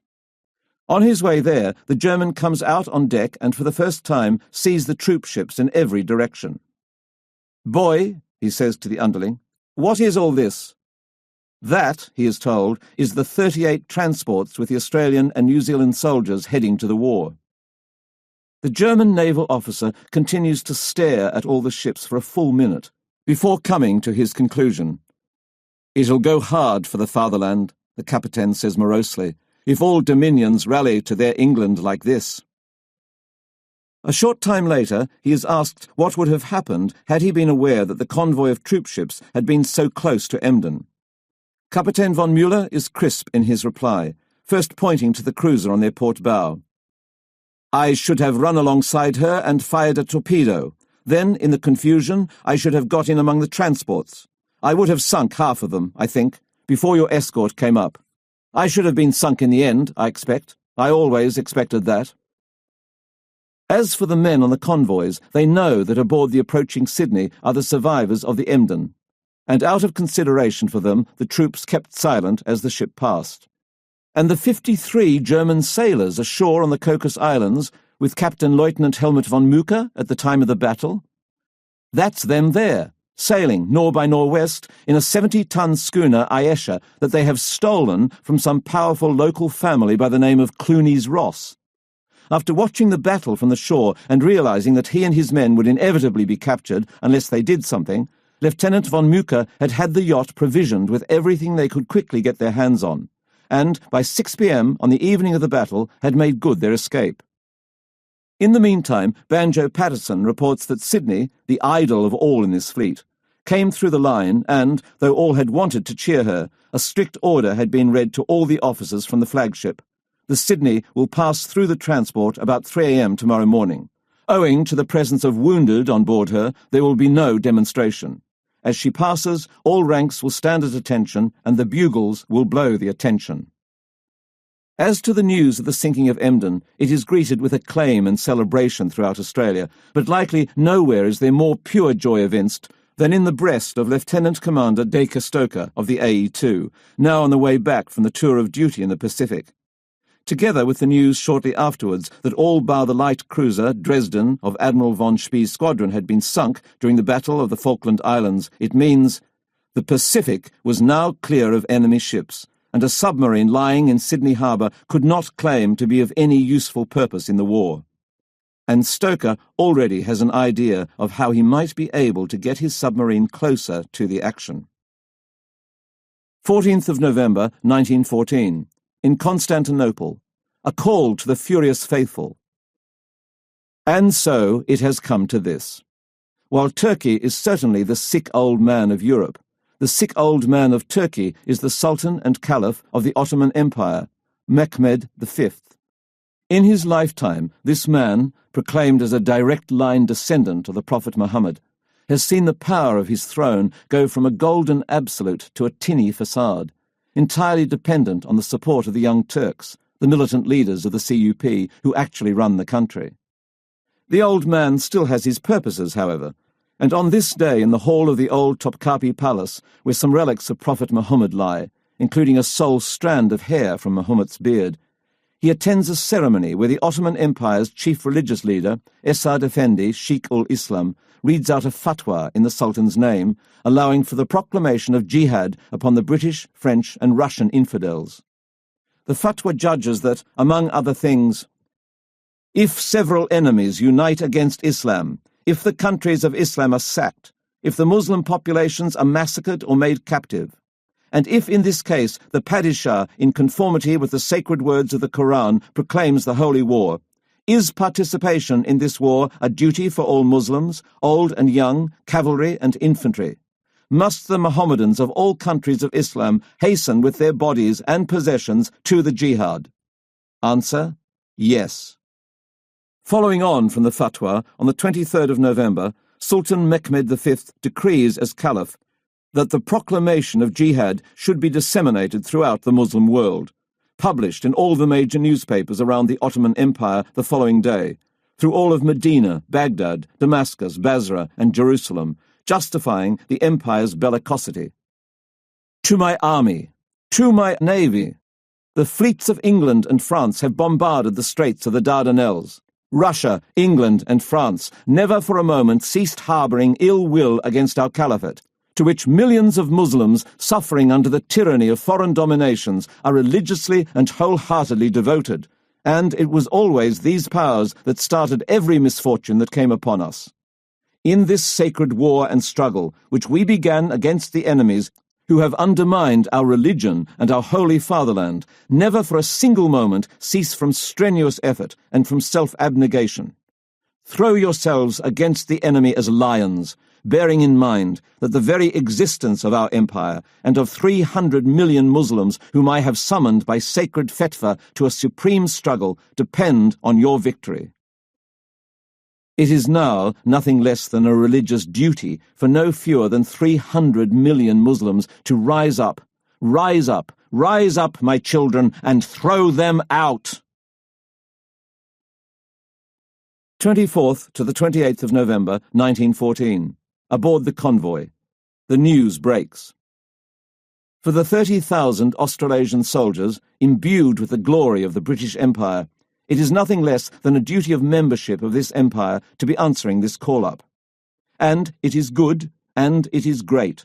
And in his cabin on Euripides, Banjo Patterson composes the words that will soon be sent back, once it passes the censors, to Australia, to be published by the Sydney Morning Herald.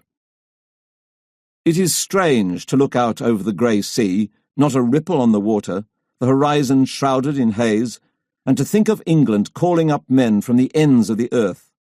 To think of these great flotillas, of which one is, perhaps, even now behind that haze, all steaming steadily and purposefully towards the goal.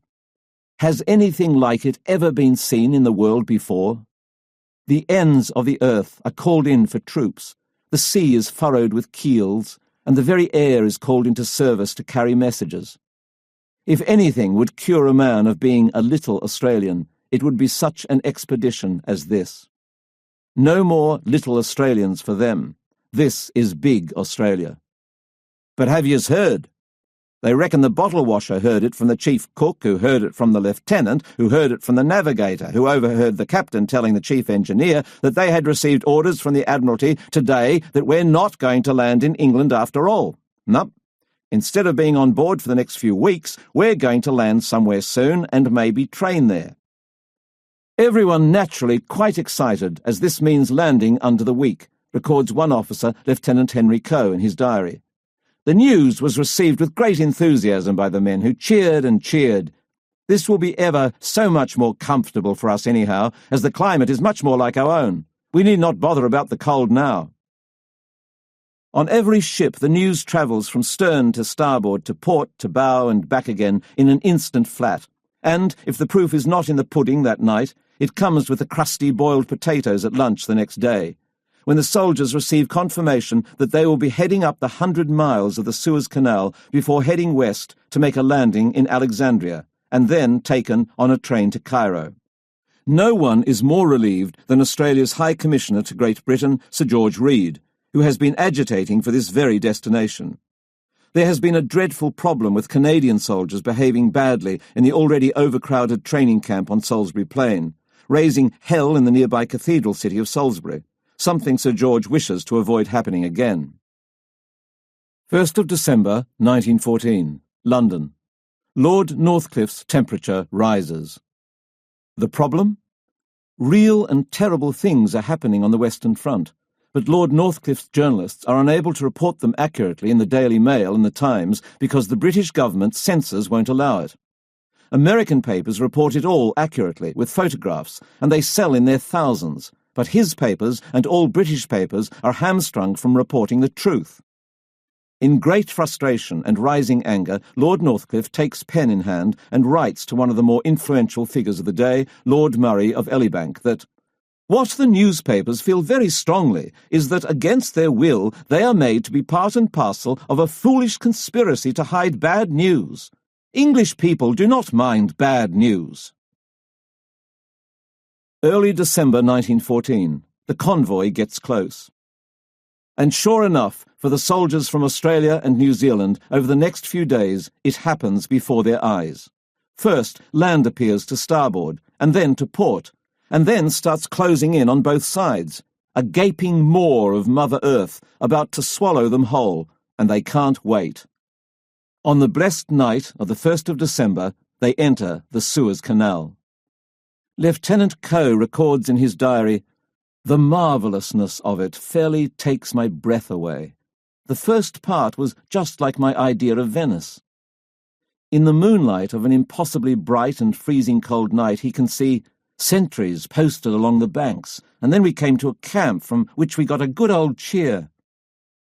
At the gusty break of dawn, everyone is up and about on deck, and the first camp they can see clearly is an Indian regiment who, framed by the pink desert and the Arabian hills behind, looking down benignly, have secured themselves in a fort of sandbags and barbed wire entanglements, and who are wildly cheered just on principle. "Coo-wee!" the Australians cry. "Coo-wee! Coo-wee!" Goodness gracious me! The Indian soldiers and their English officers swarm from their tents at their call, to roar with laughter and heartily wave back. The men of the British Empire are gathering, and there is an immediate soldierly solidarity between them all, with the Indians smiling and waving in return as these genuine ships of the desert pass by. And not just the British Empire. On Banjo Patterson's Euripides, the response from a French ship they pass when the Australian band plays La Marseillaise is inspiring, as the anthem is met with the frantic delight of the Frenchmen, who cheered and cheered again. On they keep moving up the narrow canal, the ship-bound troops fascinated by the steady procession of endlessly interesting things, including many tiny settlements of sad mud huts beside small agricultural patches, where they can see heavily veiled women carrying huge water jars amazingly balanced on their heads, while the turbaned blokes seem to be doing 3/5 of bugger all as they haul hard on the end of a coffin nail or kneeling and what the hell are they doing now? One Australian soldier records his impressions of this soon-to-be common vision in his diary. "I've just witnessed a tribe of natives paying their tribute to their god the sun. They looked very funny, kneeling and bobbing up and down like a jack-in-a-box. Then they would mutter something to themselves with their hands up in the air, then nearly knock their brains out with bowing to the sun." This is weird, Cobber. Somewhere in the distance some bastard is wailing. The most amazing thing, though, aboard Euripides it is the vision of a major town on their northern horizon, complete with spires and big buildings, just kind of floating on the shimmer of the far horizon, seen by all that nevertheless fades from view as they approach. Nothing more than a mirage. This ghostly desert town, Banjo Patterson records, made more impression on the men than anything that they saw. It seemed uncanny. As the troops remained transfixed by this alien world passing them, at the perfect distance to give them the feeling they are simply watching a film at the cinema, the ship's crews labour to navigate this impossibly thin waterway. Lieutenant Coe, aboard the Shropshire, notes his vessel twisting in tight turns and at one point even scraping the side of the canal, as well as another boat, the Ascanius. "It's not as wide as the Yarra," he observes, "barely half as wide indeed." Finally, without major damage inflicted, they come to Port Said, at the northern end of the canal. All the ships come roughly together in a wild flotilla, and every soldier who can gets up on deck and exuberantly cheers all the other soldiers on the other ships. As one soldier records, the town looks for all the world like a Noah's Ark or a cardboard house constructed by a youngster in its earliest endeavours at house building. Everything is the colour of sand. Even the buildings are sand-coloured. It is one of the last places I should hope to be stationed in. And yet, because Port Said can only cope with unloading 2 ships at a time, the Australians quickly push on to the bigger port of Alexandria, where a band greets them with a rendition of a new song that has been getting popular of late, Advance Australia Fair. The men then have to make their way through hundreds of young Arab urchins, boys and girls, begging them for bakshish. Just beyond, hundreds of peddlers and hawkers want to sell them everything from wheelbarrows to cart their gear in, rings and jewellery taken straight from the tombs in the pyramids, an original piece of the cross that Jesus Christ was crucified on, to one of the actual 30 pieces of silver that Judas was paid off with. Yours for just 50 piastres, a little less than half a pound. Later, one of Trooper Bluegum's cobbers, Trooper Newman, will pay 10 piastres for a handkerchief that has on its 4 corners images of King George, Lord Kitchener, General French, and the commander of the Grand Fleet, Admiral John Rushworth Jellicoe, while all over it are dukes and earls. "It may be the only chance I'll get," Trooper Newman says, "of poking my nose into high society."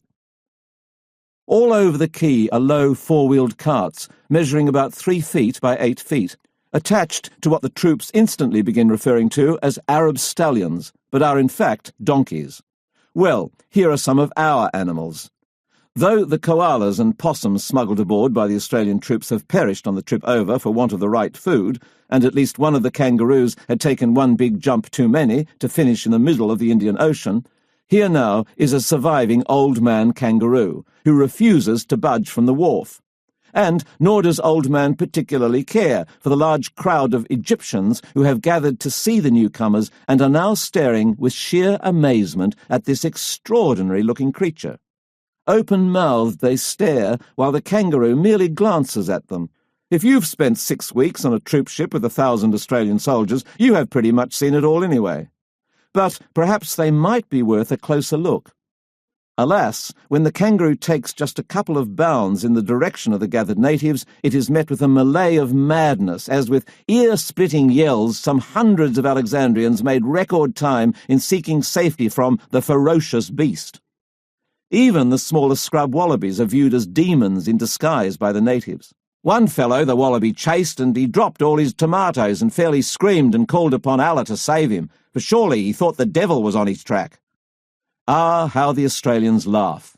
These jippos, as they are already referred to, would run away from anything. Within 3 hours, the soldiers are on the train, steaming south through the Delta country on the 120-mile trip to Cairo, and the farmers among them are particularly impressed.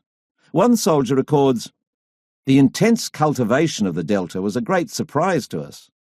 Others, such as the softly-spoken cove from Sydney, Sergeant Archie Barwick of the 1st Battalion, look out the window as wide-eyed as when they had first approached Suez. "I fairly drank it all in," he recalls, "for we were now in the land of mystery and wonderful things." The native villages are most peculiarly laid out, noted Warrant Officer Frederick Forrest, and the method of tilling the land somewhat strange to us as Australians. It's quite common to see an ox and a camel or a camel and a donkey pulling an old wooden plough. Wooden ploughs. Just how primitive is this country? Pretty primitive, Cobber. Look over there, with Mum, Dad, Grandma and 3 kids travelling on 2 camels, all eating from the same cabbage that they are feeding to the goats trotting along behind. As the soldiers pass, they see strings of camels proceeding in leisurely fashion, the riders being Arabs in flowing garments and gaudy turbans or fez caps, looking, in the words of Charles Bean, as if they might have stepped out of the Bible. At least, however, the purpose-built siding for the Australian troops, just off Cairo's central station, is modern, having been completed only in the past few days.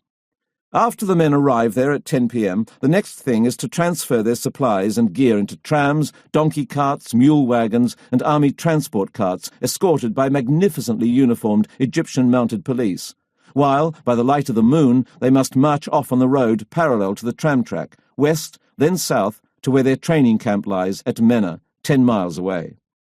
To get there, they must take a bridge across the mighty ribbon of the Nile, and as they approach it, marching behind their band, the Australians pass some yellow-plastered barracks where the just-arrived Lancashire Territorials of the 42nd Division are quartered. Woken by the band, those worthies rumble from their bunks and rush across the gravelled parade ground. When they found that the troops marching past them were Australians, Charles Bean would record, they cheered, clinging to the railings and waving, "Hurrah! Hurrah! Hurrah!"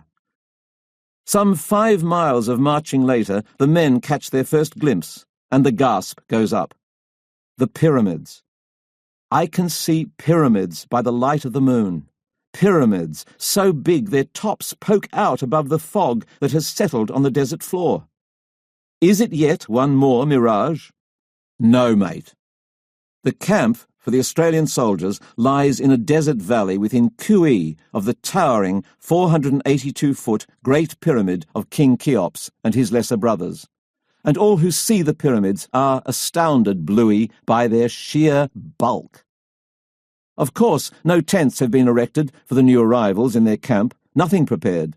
So they simply lie on the soft sand and sleep the best they can. For, in the very words of many a man in those wee hours, it is cold enough to freeze the balls off a brass monkey. Who knew the desert could be so cold at night? Chapter 4. A Man with a Plan. Are there not any alternatives than sending our armies to chew barbed wire in Flanders?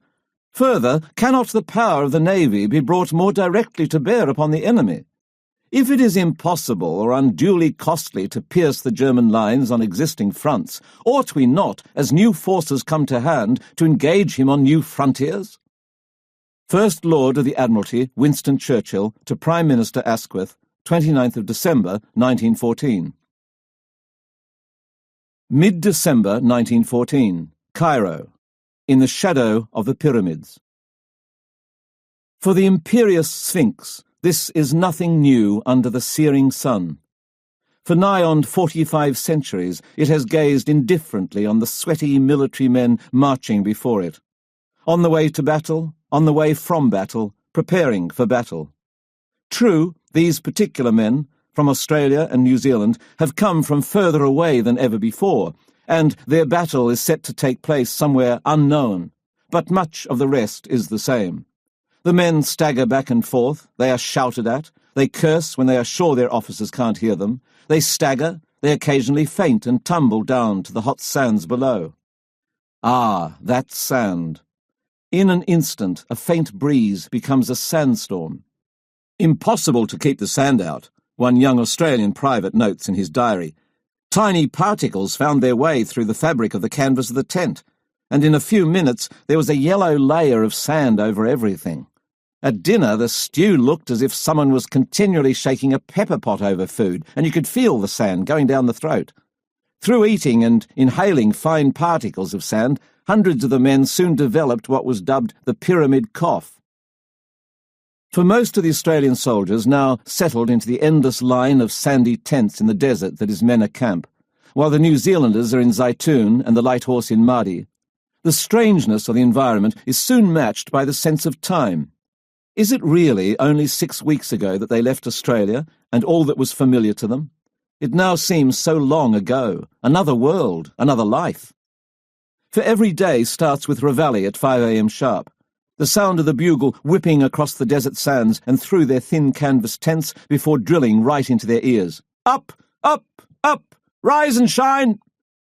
shine like the scorching sun, which, even early, belts down upon them as they devour a quick breakfast of eggs and bread and jam. Many of the men are not adapting well to the produce of this strange land and are grateful when, after some time at the camp, some of their food starts arriving from home. As Lieutenant Coe later records, in the rough manner of speaking that breeds freely among the men in the camp, "We get Australian butter, which is much appreciated, the Arabic butter being too much for our palates, rancid always. We also get Australian eggs, which is a huge boon, as the native eggs taste like a nigger smells, which is not nice. Less appreciated are the cans of bully beef coming from home, which you practically need a hammer and a chisel to penetrate." At 7:30 a.m. they fall in for the first of many inspections and roll calls for the day, and then to the serious stuff. Their exercises include digging trenches, attacking a hill under heavy fire, retreats, outflanking opposing battalions, and marching in full kit for staggering distances, before marching back again, staggering still more. Yes, they have a small break at high noon for lunch, but when that consists of a small tin of sardines and a small roll of bread shared between two men, it is no wonder one of their favourite marching songs is, "The brigadier gets turkey, the colonel he gets duck. The officers get chicken and think themselves in luck. The sergeants get their belly full, we watch them through the wall, but all the poor old privates get is one dry roll." On their marches into the desert, they must look out for big rocks that between them they can carry back, paint white, and then use to mark out their territory at Mena Camp. As the always diligent Charles Bean records, often spied with his pad in hand, jotting notes all the while in his mad dash of a scrawl, "All day long, in every valley of the Sahara for miles around the pyramids, were groups or lines of men advancing, retiring, drilling, or squatted near the piled arms listening to their officer. At first, in order to harden the troops, they wore, as a rule, full kit with heavy packs. Their backs became drenched with perspiration, the bitter desert wind blew on them, and many deaths from pneumonia were attributed to this cause." Meanwhile, the troopers are equally busy with their own training regime, endlessly taking their horses on long treks through the desert to toughen both horse and rider before making rapid attacks on a designated sandhill 3 miles away, and dismounting and firing a dozen times before fixing bayonets and charging, and so on and so forth as the sun blazes down, and they can return at the end of the day before the Sphinx that still never blinks at their effort. As to the signallers, they too are flat out, refining their methods of communicating over great distances by use of heliographs and flags, the former using flashes of reflected sunlight to communicate by Morse code, and the latter waving flags in both hands in such a manner that each double movement spells out a letter that another signaller can interpret. And even then, once the men are back in camp, there are frequently night manoeuvres to engage in, charging around in the desert moonlight until as late as 11 p.m. Inevitably, under such hardships, strong friendships are formed between the soldiers suffering together, united in their common detestation of the brass, the beggars, and the endless cans of bully beef, known by them as tin of dog. Altogether, the soldiers are what they sometimes refer to as FFF, frigged, fucked, and far from home. For the gunners, there is also firing practice, and if the Sphinx is seen to wince at this, it is likely because, at least as local legend has it, just over 100 years earlier the troops of Napoleon Bonaparte had shot off the Egyptian equivalent of a bullseye, the nose of the Sphinx, while engaged in target practice. Bit by bit, things start to gel. When the men had started this caper, they had been a motley mix of teachers, timber workers, carpenters, conmen, lawyers, labourers, illiterates, and yes, perhaps a few reprobates and troubled souls, eager to take this well-paid opportunity to get away. Now what are they? They are men of the Australian Imperial Force. Over the weeks, a certain sprayed a corpse, or whatever that French saying is, grows up between them. Being Australians, there is always time for levity, no matter how exhausted they are. On one occasion, a company from the battalion of one of AIF's most famous characters, Lieutenant Colonel Pompey Elliott, are on the march near Cairo when they pass by a group of hawkers and their donkeys. Left, left, left, right, left. At that very moment, a male donkey becomes excited by a nearby female donkey, and the impressive manifestation of that excitement makes the soldiers roar with ribald laughter. Annoyed, the nearest hawker gives the donkey's ear a vicious twist, whereupon the lateral tension of the situation instantly dissipates. Just a few minutes later, the captain of the leading company is striding out, closely followed by his senior sergeant and the men when, hello, here comes a carriage bearing two beautiful Englishwomen. "Company, halt!" As one of the women smiles coquettishly at the handsome captain, and he returns an enthusiastic salute in kind, a loud but laconic drawl comes from deep within the ranks. "Twist his ear, Sergeant!" As for leisure time, there is frankly not a whole lot of it. But sometimes in lunch hours the men have such things as races between Arab stallions, with 4 or 5 men going up against each other over a circular course while the rest whoop like madmen, before a fresh batch of soldier jockeys try their luck. Ah, how they laugh. Another beloved activity is recorded by young trooper Percival Langford. "Just alongside us are the pyramids. When you read about these things, they are not usually retained in the memory, but when you actually see them, you don't easily forget. At the very first opportunity, we set out to climb the first of them. The view from the top is glorious. From there, they can gaze east at the shining ribbon in the desert that is the Nile River, festooned with the white wings gliding up and down of the triangular sails of the native dhows. Some enterprising jippos have even set up a small stall at the top, so the soldiers can enjoy the view while sipping on soft drinks and coffee. Nothing, however, is more popular than taking the quick tram ride into exotic Cairo. Most particularly, they love to visit the Waza, the red light district. The most cosmopolitan place in an already extraordinarily cosmopolitan city. Its narrow, winding streets are filled with Persians, Syrians, Sudanese, Armenians, Turks, Italians, Greeks, Arabs, French, and other nationalities from all parts of the world. It is filled with hawkers and peddlers of all kinds, imploring the soldiers to buy their wares and always greeting them with such calls as, "Australia very good, very nice, plenty money Australia," and "walking stick, cigarette flag, cigar, postcard, very good. Very nice, Australia, very good. Bakshish, give it half piastra." One shopkeeper is insistent. "Don't go elsewhere to be cheated, Australians, come here," while another puts a sign out the front proclaiming to all, "English and French spoken, Australian understood." And the Australians in turn even learn a few words of Egyptian, such as Saida for goodbye, Yalla Imshi for go, and, most importantly, Bint for woman. For the most potent attraction of the Waza is that it is filled with them. Young women, old women, fat women, skinny women, perfumed women, available women.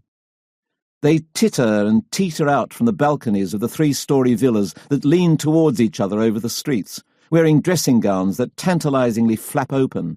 They stand in doorways, they congregate in bars, they coquettishly flutter and flirt and flounce.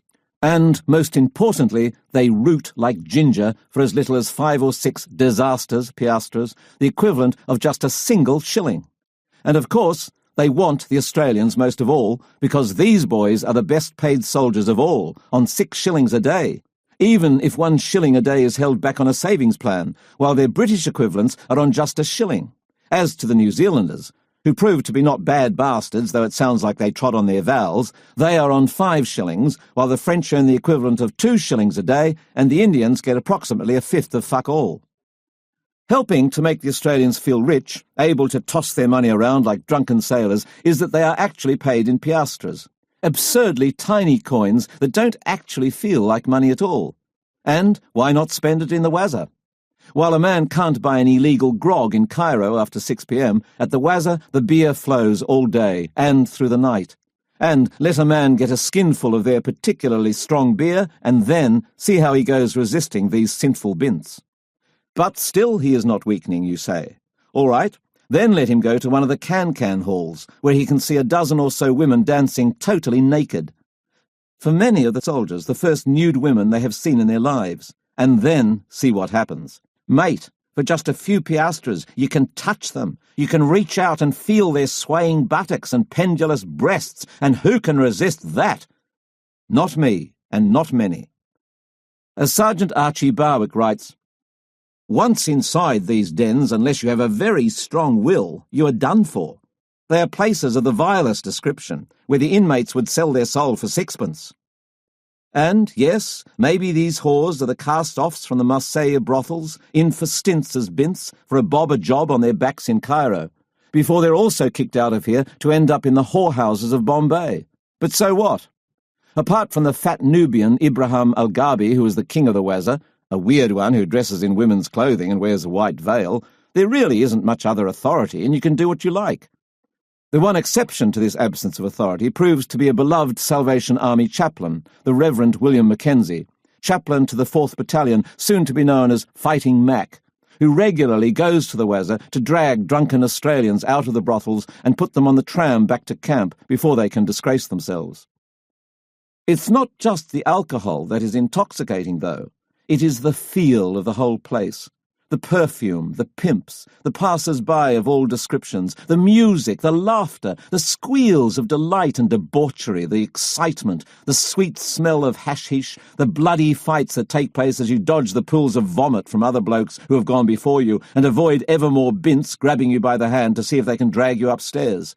It's the sheer thrill of it, as you go looking for that Upper Sudanese woman they're all talking about, who is as black as the devil's hooves, stands 6 foot 7 inches tall, and bangs like a dunny door in a hurricane.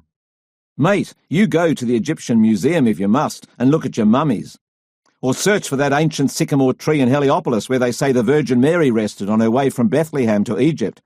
Me and the other blokes have no interest in mummies or virgins of any description, and are going back up the Wazza to see the brown girls with the rosy red cheeks. And yeah, I may even have another go on a rancid mattress with the same bint as last time. But you can keep your sermons.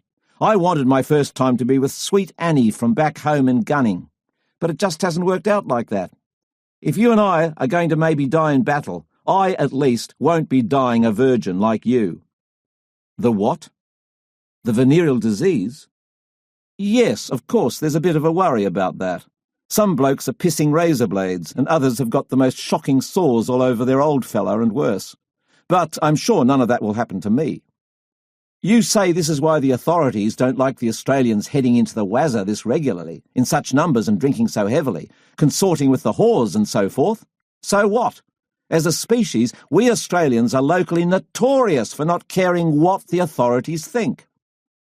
Not for nothing does the joke soon spread among the other troops camped there that there is an exchange that goes on night after night among the camp sentries. Sentry. Halt! Who goes there?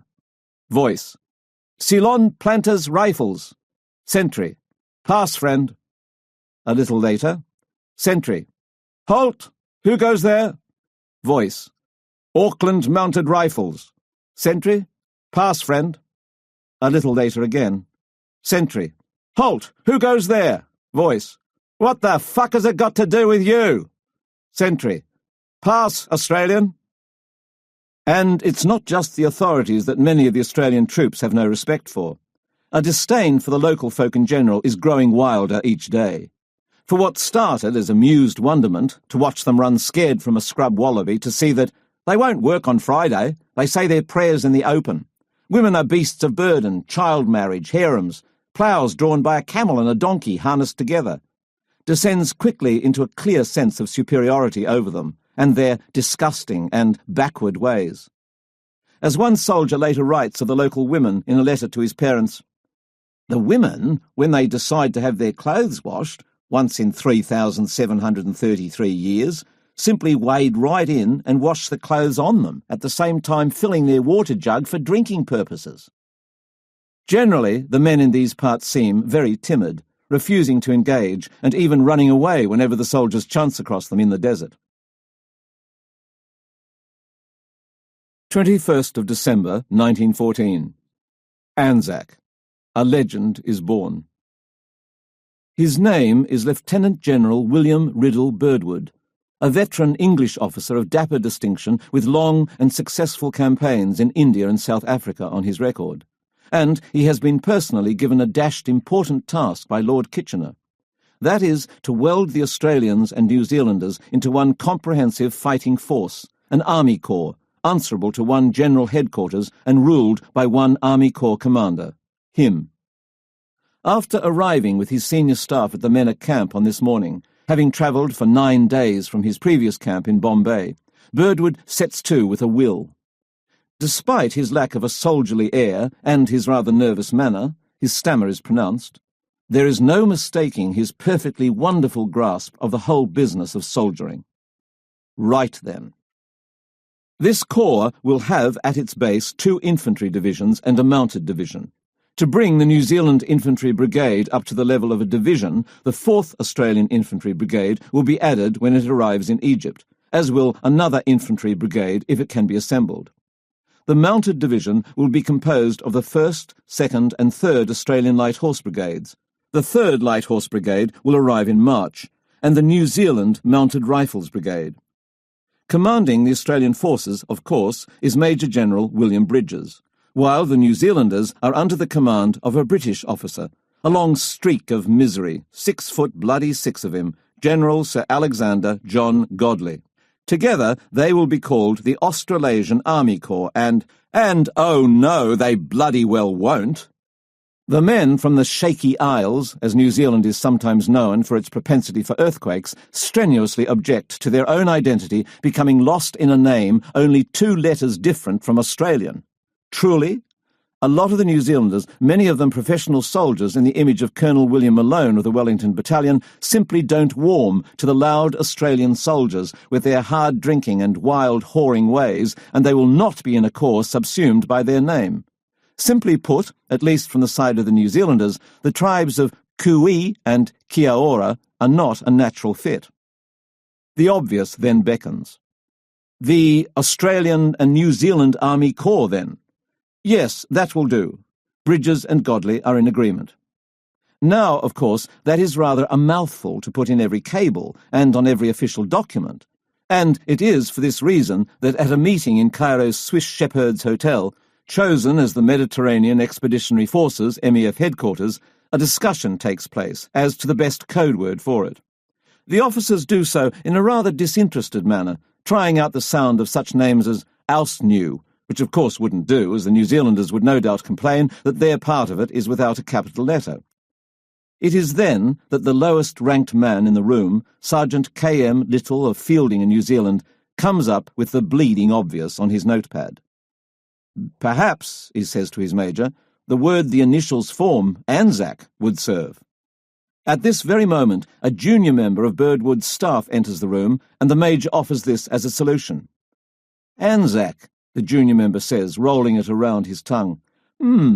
Sounds all right. I'll see the general. General Birdwood likes it, and it is done. In a similar salute to equality, the New Zealand Infantry Division, which, along with the 1st Australian Division, makes up Anzac, is soon renamed the New Zealand and Australian Division. Broadly, the men come to quite like Birdwood, and rather enjoy his sheer Englishness. He is the epitome of what they had imagined an English officer to be, with a mouth big enough to hold 2 plums.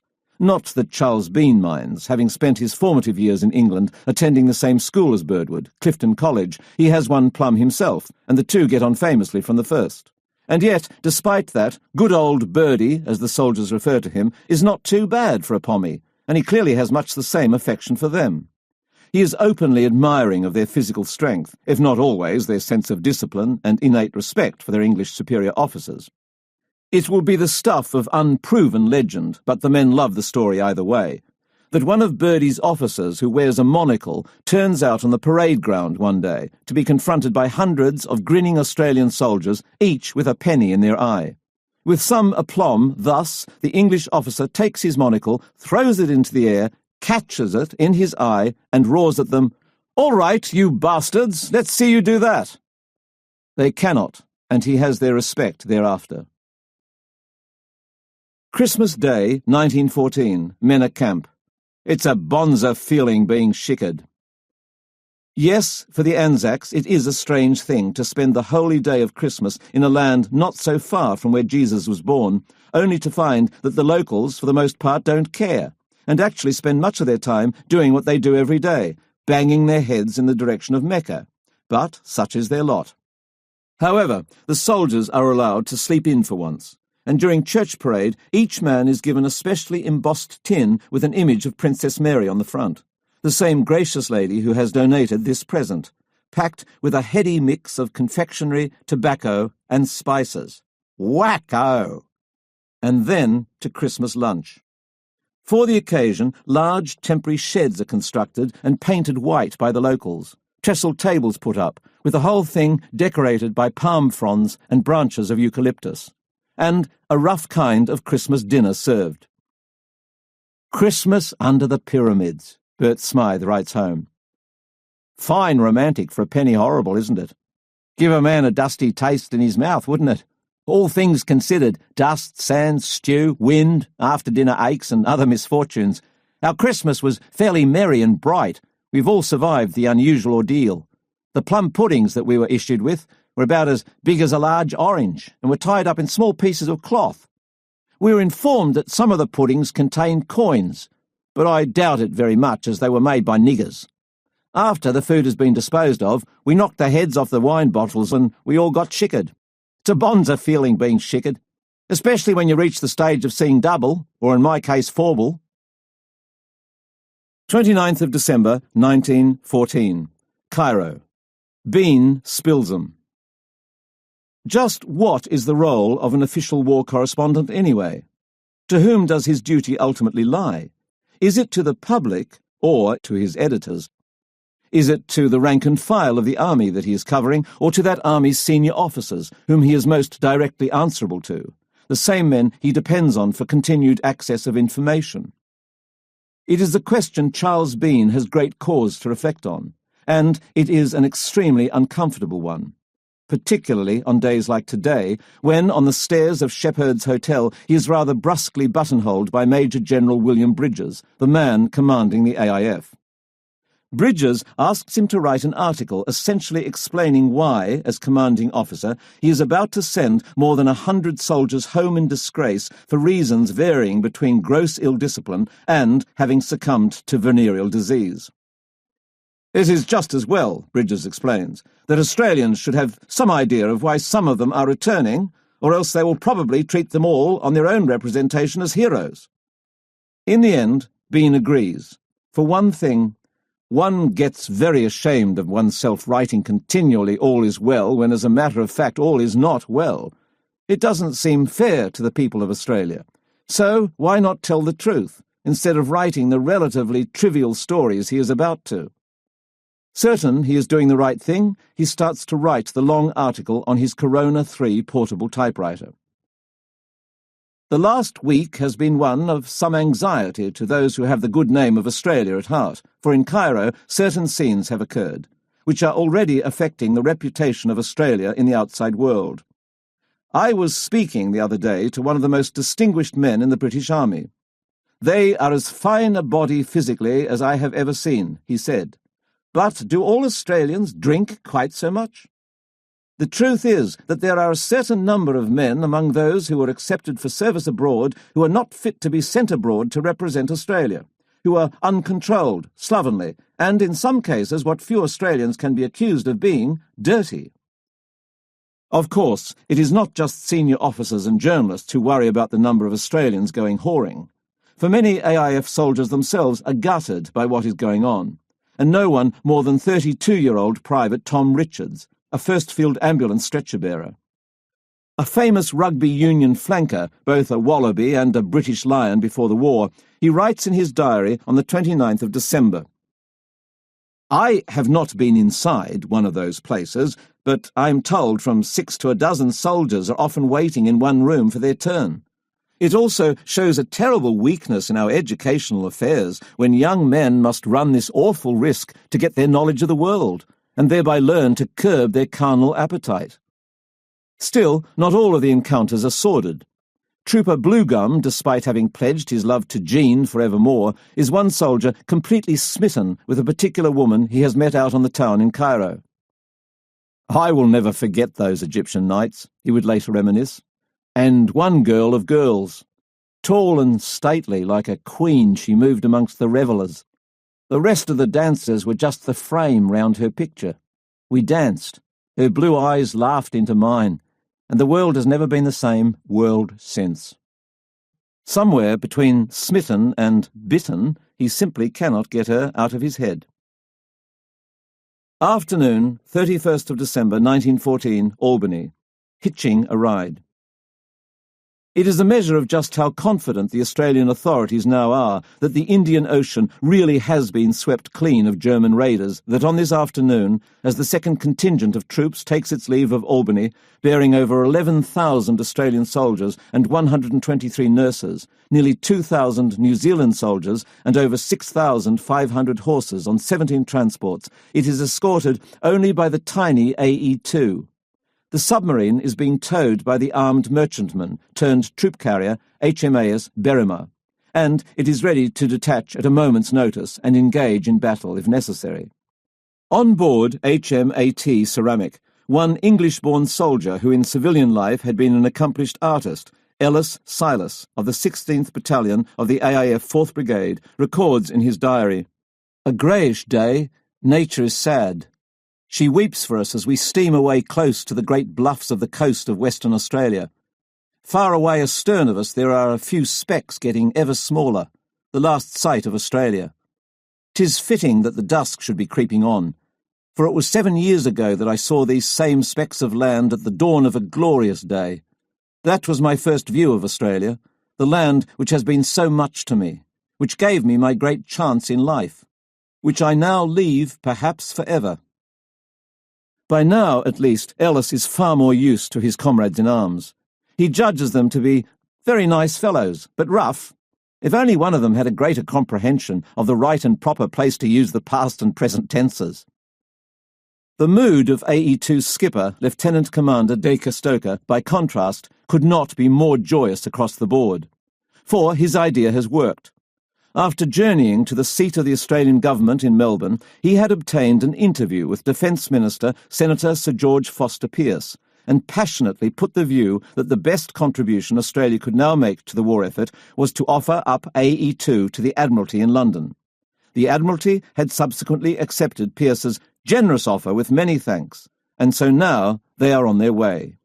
True, it is a tad undignified to be towed all the way to Port Said behind HMAS Berrima, but there is really no alternative on long voyages. The main thing is they really might be able to see some action at last. Equally pleased is Colonel John Monash, not only the commanding officer of the 4th Brigade, but also the commander of the convoy. For days, this citizen soldier of 30 years standing, the one-time dux of Scotch College, from a Jewish-German family boasting 3 degrees that rest on his towering intellect, has been so frantically engaged in the organisation of getting away that he has fallen ill. But now that they are really on the high seas, the sickness lifts and his spirits soar. "The fleet at sea is a truly magnificent and impressive sight," he observes. "Standing on the bridge of the flagship, I can see the whole fleet spread out in regular formation and responsive to every signal as to course, speed and interval. I feel it is something to have lived for, to have been entrusted by one's country with so magnificent a responsibility." As to Albert Jacker, the young forest worker from Victoria, he is nowhere so grand as on the bridge of the flagship, but rather is right in the thick of the soldiers of the 14th Battalion in the bowels of their troopship, HMAT Ulysses, and not for him ramblings on the world and his place in it. Just a simple notation in his diary will do him. Left Albany about 9 a.m, journeying to Colombo. Late afternoon, 13th of January, 1915, 10 Downing Street. No, Winston, not quite. The war is not going well, and the sheer exuberance of that evening so long ago in front of Buckingham Palace is now long gone. Now, just 6 months into hostilities, more than 18,500 British soldiers have been killed in the war, the vast majority of them in France at the hands of the Germans, while the Royal Navy has 4,000 dead from 10 warships sunk. The opposing forces entrenched on the Western Front are now in tight deadlock. The front line is torpid. And there is a torpor in today's long meeting which gets heavier and ever more dreary as the meeting goes on. No matter how important the discussion points, a blanket of dreary drowsiness inevitably settles over a gathering many hours in. And this meeting of the War Council at 10 Downing Street is no exception. Instituted by Prime Minister Asquith after war was declared in August, and meeting over the green baize-covered mahogany table in the Cabinet Room, The Council's putative purpose is to reach quick and momentous decisions by dint of having all the key decision-makers in the one place at the one time. At least, that's the theory. And yet, truly to this point, it has been the glowering Secretary for War, Lord Kitchener, all moustache, machismo and menace, who makes the key decisions. The nation's most revered soldier, Kitchener of Khartoum, does not take kindly to civilians, no matter how powerful they might be politically, telling him what should be done on matters of warfare.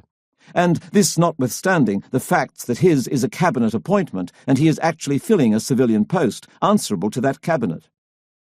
His attitude gives comfort to those present. Everyone felt fortified, the Secretary of the War Council, Lieutenant Colonel Maurice Hankey, would later reminisce, amid the terrible and incalculable events of the opening months of the war by his commanding presence. When he gave a decision, it was invariably accepted as final. He was never, to my belief, overruled by the War Council or the Cabinet, in any military matter, great or small. All-powerful, imperturbable, reserved, he dominated absolutely our councils at this time. On this day, however, there might be a change in the wind. Not only has this, only their 8th meeting in 6 months, been going since high noon, with only a brief break for lunch, as the shadows have fallen outside and the blinds have been drawn to shut out the winter cold, but the news and the plans are all so depressing. The casualty rate on the Western Front in France continues to be appalling, and all for precisely no gain. Exactly as the Labour call had predicted, thousands of soldiers from both sides continue to be massacred like grasshoppers in a farmer's wheat field. This does not stop Field Marshal Sir John French, Commander-in-Chief, British Expeditionary Force on the Western Front, seated right beside Prime Minister Asquith, who was stealing furtive glances at the letter he has just received from dear Venetia, from asking for yet another major offensive. Passionately, this long-time military man, known as a fighting general, his walrus moustache bristles in rough syncopation with his personality, outlines his plans to strengthen the Western Front in key places. He needs 50,000 more men, and is keen to break up the new armies, such as the Anzacs, and put them under existing formations of the British Army. Asquith says little, and is in fact busy penning his reply to Venetia. Time dawdles in the stale air, as visions come of yet more waves of young men charging to their all but certain deaths. Papers are strewn across the table, and the mood is black. It is now that Winston Churchill, in his capacity as First Lord of the Admiralty, speaks up. A brilliant orator, a persuasive debater, a man with many gifts, who feels at his most vibrant when organising those who bear arms, the 40-year-old has astutely waited all this time until the meeting is at its lowest ebb before pushing the plan he has been working on for weeks. It is a plan that really will at last outflank the Germans, that will bring the Royal Navy at last into play, that will likely knock out one enemy country while immeasurably aiding an ally country, if it can just be executed properly. Yes, he wishes to force a passage through the Dardanelles. Once through the Narrows, His Majesty's Navy could steam through the Sea of Marmara all the way up to Constantinople, and send salvo after salvo of heavy artillery shells right into the heart of the densely packed and thinly defended city, until the Ottoman Empire is brought to its knees. Constantinople would fall, as would the Ottoman government, and the blockade that keeps Russia from sending out its wheat to the world's markets would be lifted. As he has vociferously advocated, an attack on the Gallipoli Peninsula, if successful, would give us control of the Dardanelles, and we could dictate terms at Constantinople. A fortnight earlier, the War Council had received a personal appeal from the Russian Commander-in-Chief, Grand Duke Nicholas, that Britain make a demonstration against Turkey, either naval or military, so that his forces in the Caucasus could be relieved. This would fit the bill perfectly. At stake are the 500,000 troops of Balkan states, excluding Serbia, now busy fighting off the Austro-Hungarians, who had fought the Ottomans in 1912-13 and are clearly itching to do so again, to grab more of the Ottoman Empire, but who, for the moment, are remaining neutral until they see which way the war goes. With a forcing of the Dardanelles, those troops might very well come into play. Churchill doesn't call his own idea genius, but that is certainly his belief, and that notwithstanding the fact that 3 years earlier he had written a cabinet memorandum proclaiming that, It should be remembered that it is no longer possible to force the Dardanelles, and nobody would expose a modern fleet to such peril. For he is now certain that, by sending a comparatively small naval enterprise directed at a vital nerve centre of the world, so much could be achieved. And yes, this is a subject he has raised before.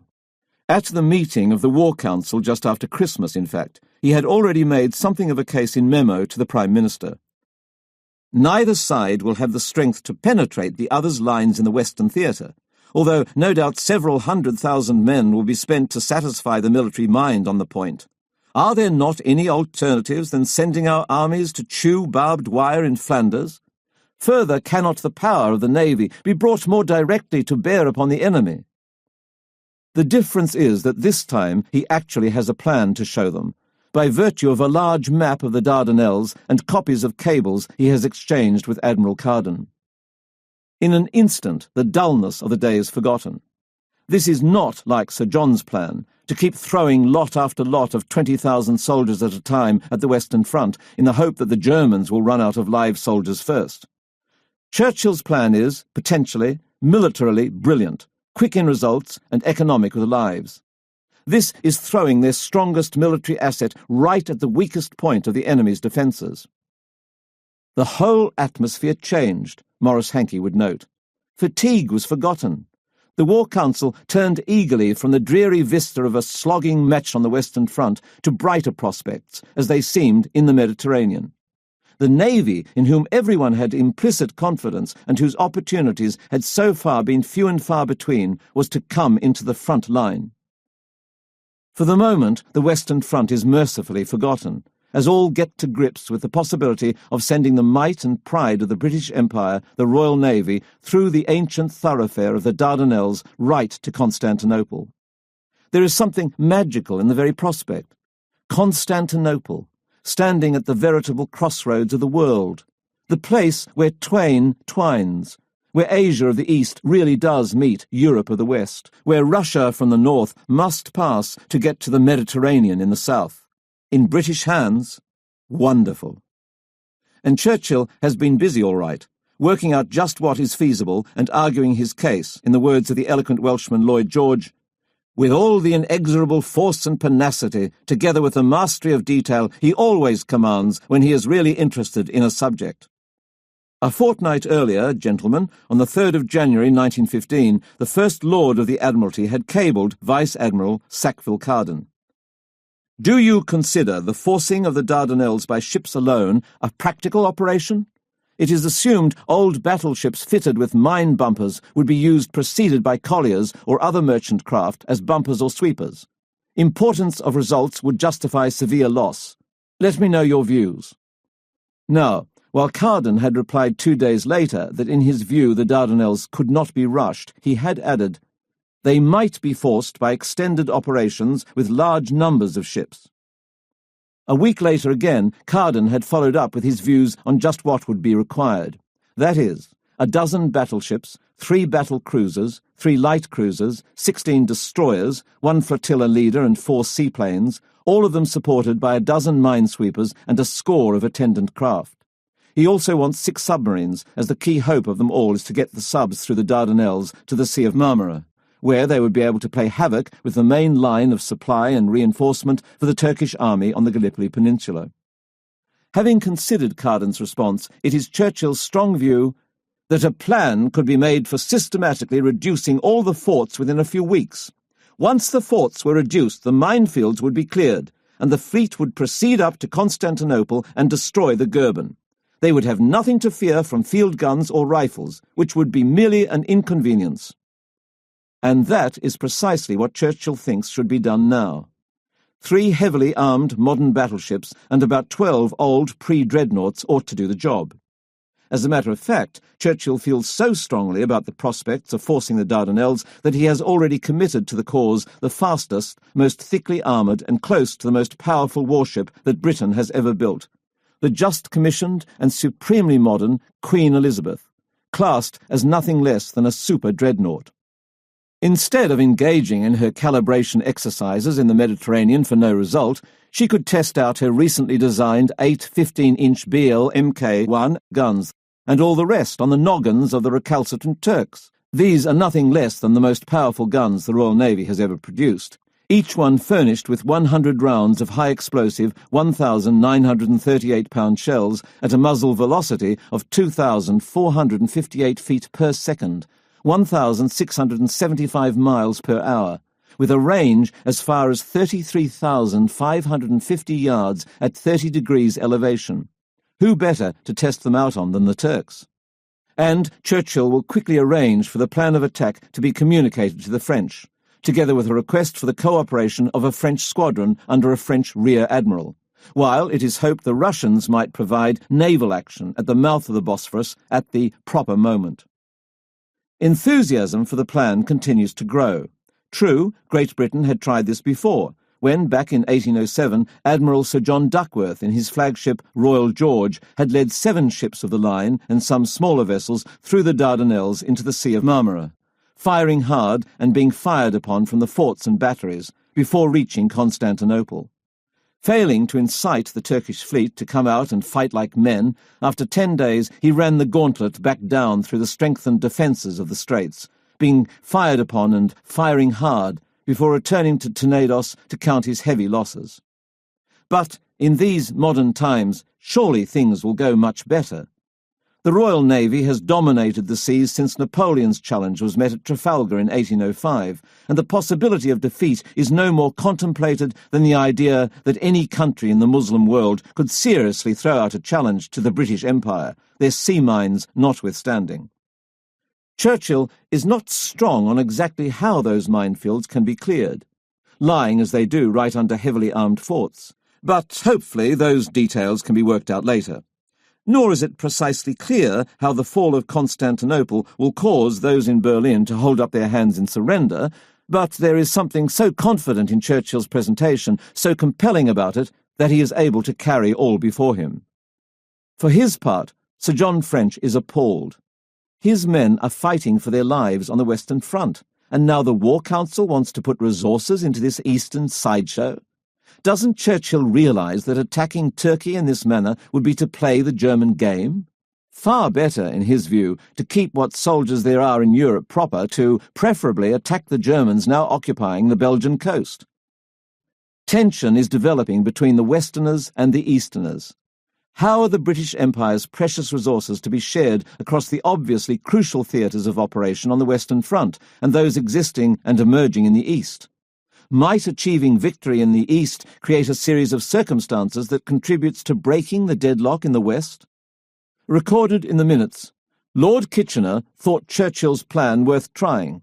We could leave off the bombardment if it did not prove effective. As to Prime Minister Asquith, he is generally supportive, though, as he writes in a letter to Venetia in the middle of proceedings, while now, 4 p.m. in the middle of our War Council, which began at 12, he is keen to tell you all about it and see if it meets with your approval. In the end, even French gives up and concurs with the now unanimous motion that the Admiralty should prepare for a naval expedition in February to bombard and take the Gallipoli Peninsula with Constantinople as its objective. At least one person at the meeting, however, even though he does not have a vote, remains strongly against the proposal. Only a few days afterwards, First Sea Lord Sir John Fisher writes to his one-time protégé, the Commander-in-Chief of the Grand Fleet, Admiral Sir John Jellicoe, informing him that the only way Fisher would support the Dardanelles operation would be if it became a joint military-naval operation, and even then it would need 200,000 men in conjunction with the fleet. For, without soldiers hitting the shores, how could the Navy alone take out the mines and the forts? Sir John just can't see it. Every ounce of his 6 decades' experience in the Navy, which he used to love with filial duty but now adores with a paternal passion, tells him that this is wrong, that disaster awaits. The young, ambitious Churchill may be prepared to wantonly sacrifice ships in the hope of advancing his career, but he, Sir John Fisher, is not.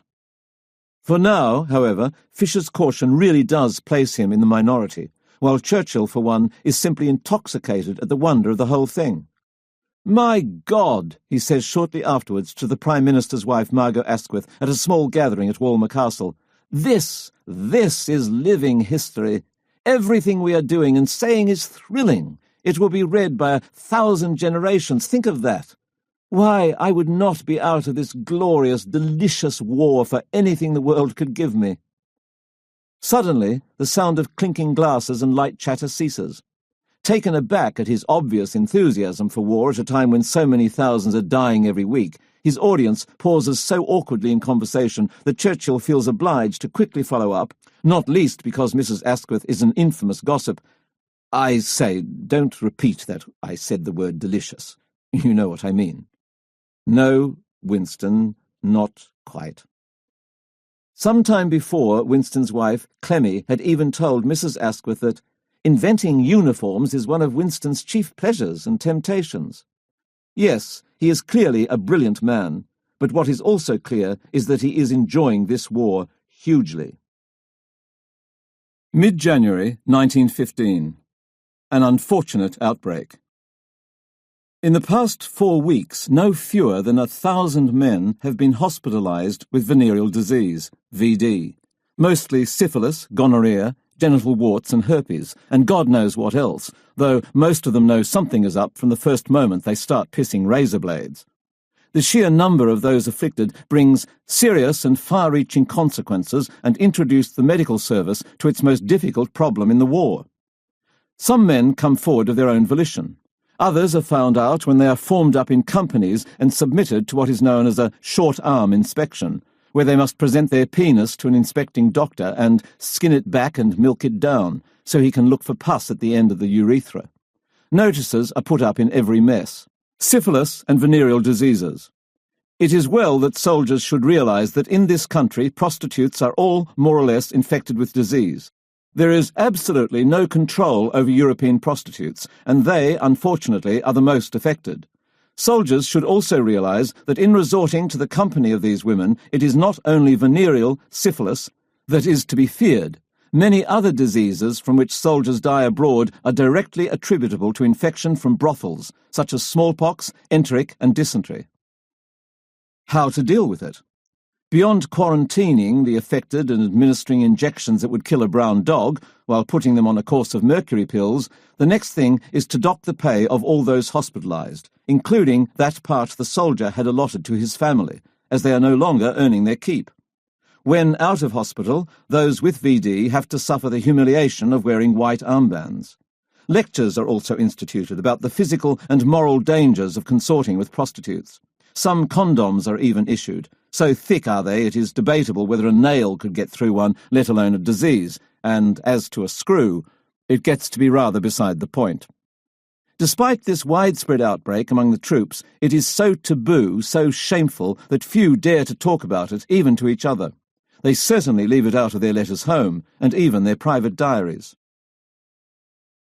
13th to the 15th of January, 1915, Port Said, Fortune favours the brave. Nurse Lydia King doesn't believe a word of it. Not one word, do you hear? Having just arrived in Egypt after the long ocean trip from Australia, the fetching 29-year-old with the full lips and lustrous hair, originally from Orange, via Royal Prince Alfred Hospital in Sydney, is on her way with a contingent of her fellow newly recruited army nurses to look after the men of the AIF, when she decides to have her fortune told by an Egyptian fortune-teller just for a laugh. And that fortune, this exotic-looking chappie tells her, as he gravely turns over the cards that show her future, is clear. You will live to be a bent old woman, walking with a stick. You will be rather deaf, but have very good eyesight. Next year you will marry a very nice, good man, and have 2 children. Marry next year? Her? Not likely. She's too busy, and the times are too turbulent. She has no idea even where she will be next year, let alone who she might be in love with enough to marry, so how could the fortune-teller— All this I reckon bunkum, she writes in her diary that night, before resuming her journey the next day to Cairo and thence to Mena Camp, where she and the 3 other nurses she has been travelling with are to be based. As ever, she sticks close to her fellow nurse from Royal Prince Alfred Hospital, Ursula Carter, and they have no sooner arrived in this extraordinarily dusty camp than they receive a visit from Ursula's brother, Lieutenant Herbert Gordon Carter of the 1st Brigade's 1st Battalion. He seems A very nice chap. Tall, handsome, with piercing eyes. The strapping 29-year-old has a caring manner about him, and is so obviously pleased to see his sister that it is clear he has a very strong family instinct. That afternoon they all hired donkeys to go all around the pyramids and the Sphinx, and laugh the afternoon away as the sun beats down. When Lydia momentarily falls off her donkey, Gordon leaps off his own in an instant to help her back up. And he speaks French. Lieutenant Carter. He is himself quite a little taken with Nurse King, as he strictly refers to her in his diary, for believing in and feeling comfortable with strong women is simply in his blood. Something of a Sydney grammar blue blood from a wealthy Sydney family, his father had purchased the girls' school Asham at Darling Point from its founder, Miss Marie Wallace, and had gone on to become its principal, instituting fewer Tea Party-related subjects and more mathematics and natural history classes. With a first-class honours degree in engineering from Sydney University, he is a refined man. But Nurse King's adventurous ways please him. It is no small thing for her and his younger sister to have come on such an adventure to the other side of the world, to potentially put themselves in harm's way to look after Australian soldiers. And just as he has vowed to his parents to do everything to look after Ursula, he instinctively feels protective towards Nurse King too. Apart from everything else, he likes the way the no-nonsense nurse refuses to sit primly on the donkey's side saddle, the way a lady is meant to, but actually sits firmly astride a proper saddle, as that is the most sensible way, even if she does fall off. It feels good to help her up. That evening he takes the girls to Shepherd's Hotel, where they dine at the table right next to General Birdwood. Late January 1915. Colonel Mustafa Kemal returns to active service. The rather distinguished-looking military man astride his fine horse, now arriving in Constantinople's dusty and bustling Bayezid Square, attracts his fair share of attention and more.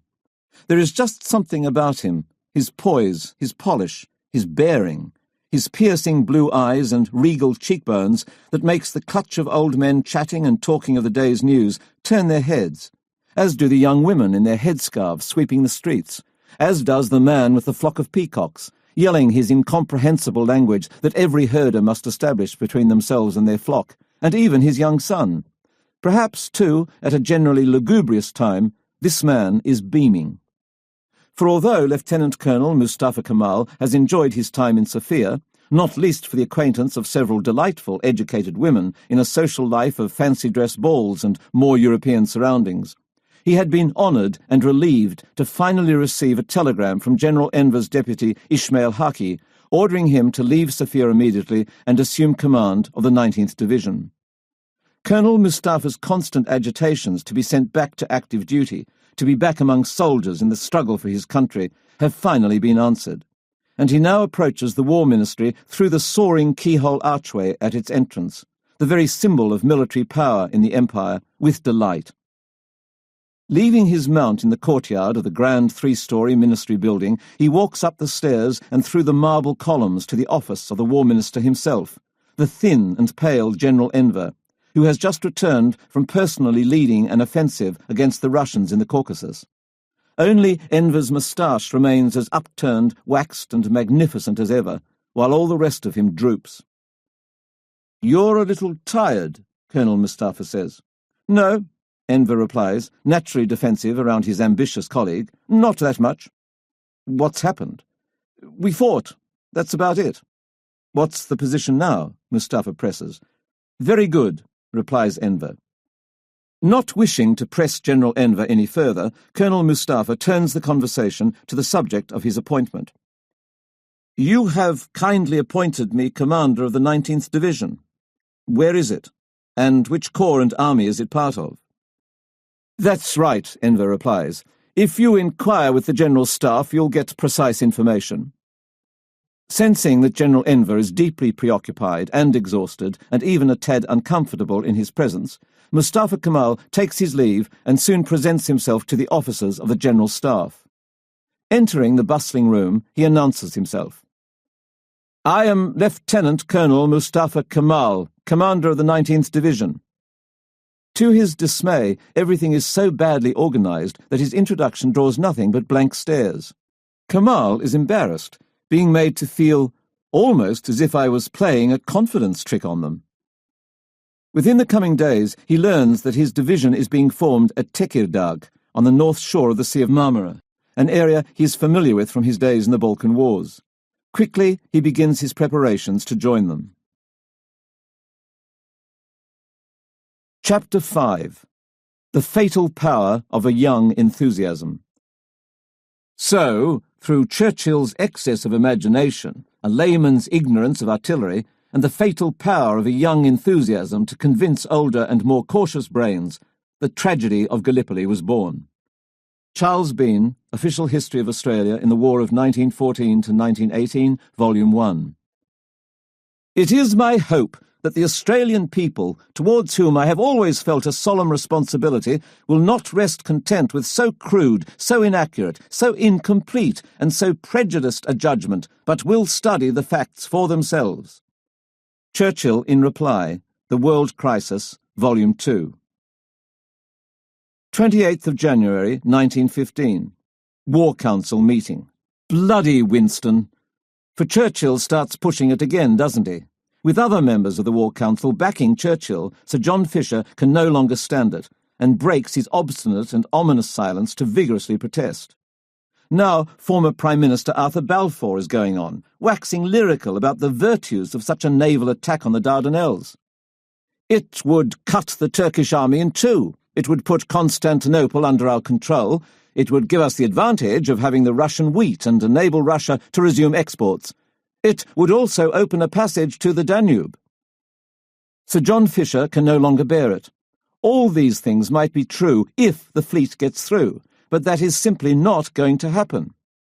He decides on the instant to resign, and is starting for the door when he espies Lord Kitchener looming large off his starboard quarter, closing fast and clearly preparing to engage. Now.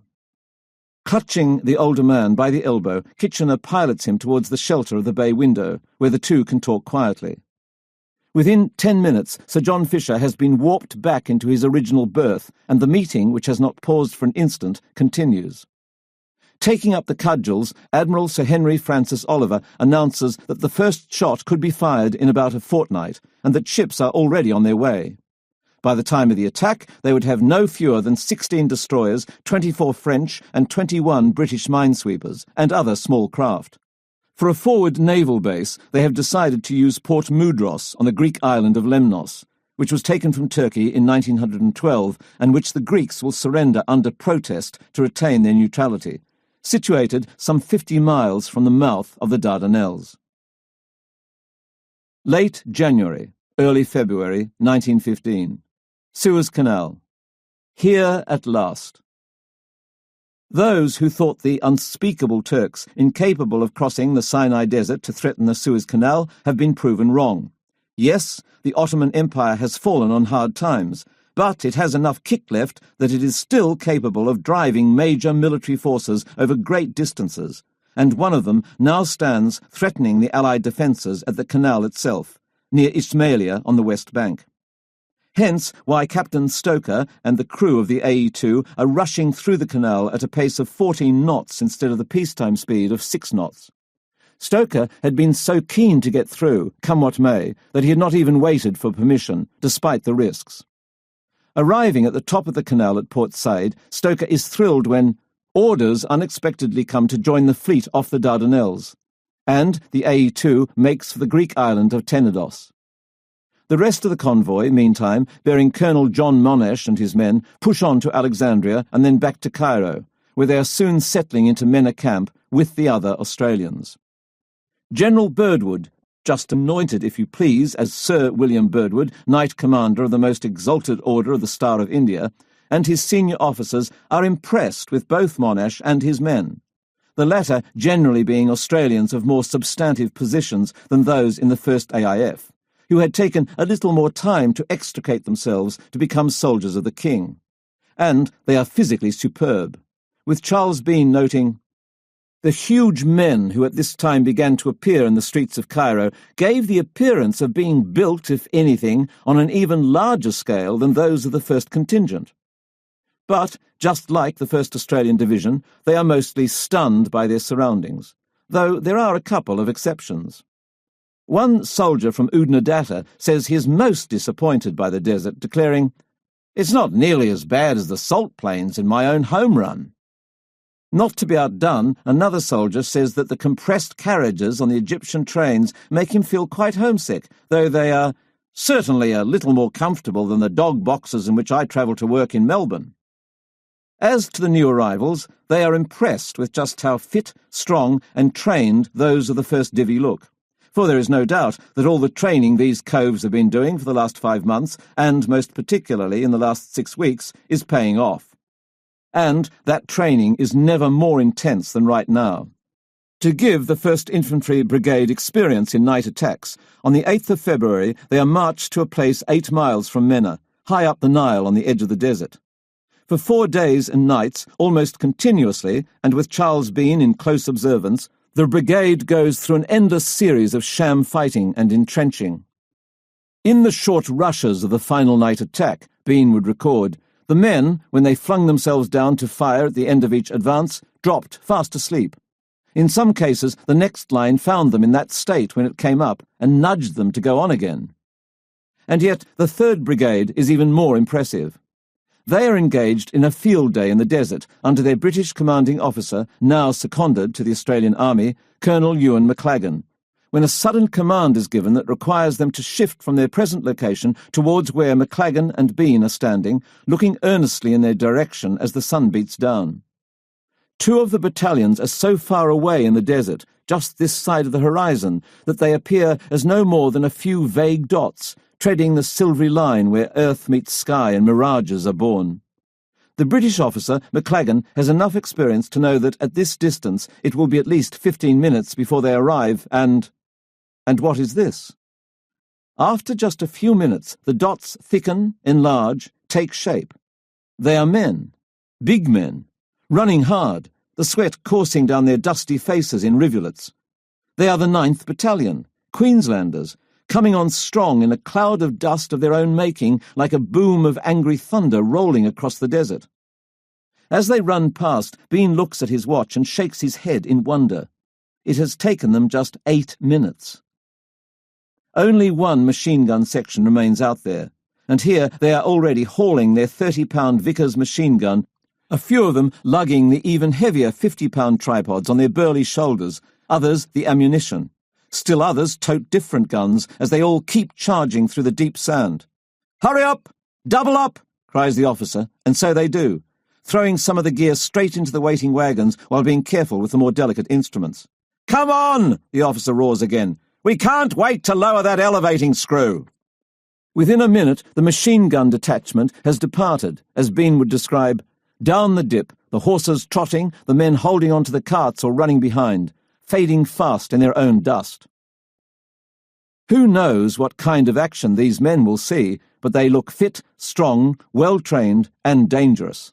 And McLagan, a thoughtful veteran who had served in India in the Boer War and is a natural leader of men, has clearly done an outstanding job in training them. The only soldiers that come close are the men of the Wellington Infantry Battalion, where Colonel William Malone has continued to work them till they drop, weeding out all those not up to his rigorous standards.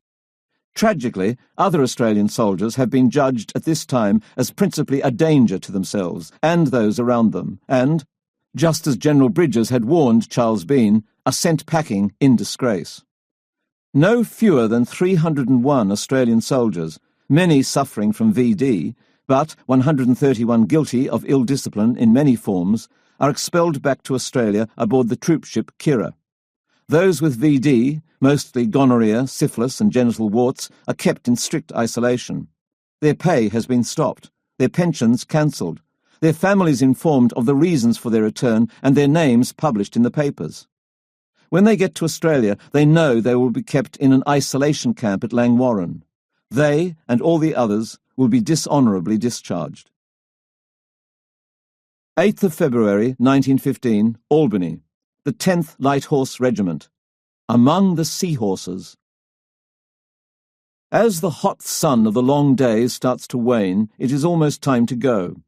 At last, after 4 months of training, practising their drills, bringing themselves and their horses up to the keenest pitch of fitness, the HQ, together with A and B squadrons of the 10th Light Horse Regiment, is ready to leave Western Australia and head to Cairo, where in time they will meet the rest of the 3rd Light Horse Brigade. Surveying them all, their commanding officer, Lieutenant Colonel Noel Brazier, could not be prouder if they were his own sons.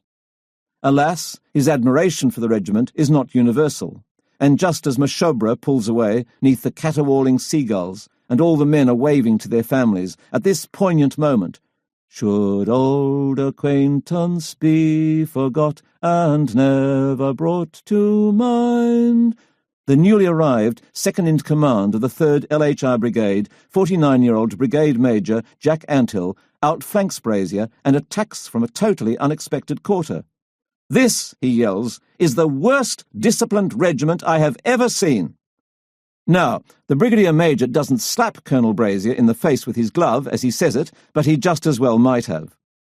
Brazier keeps his own counsel, just, knowing that if he allows himself to speak, the torrent of vitriol he has inside will blow like a volcano.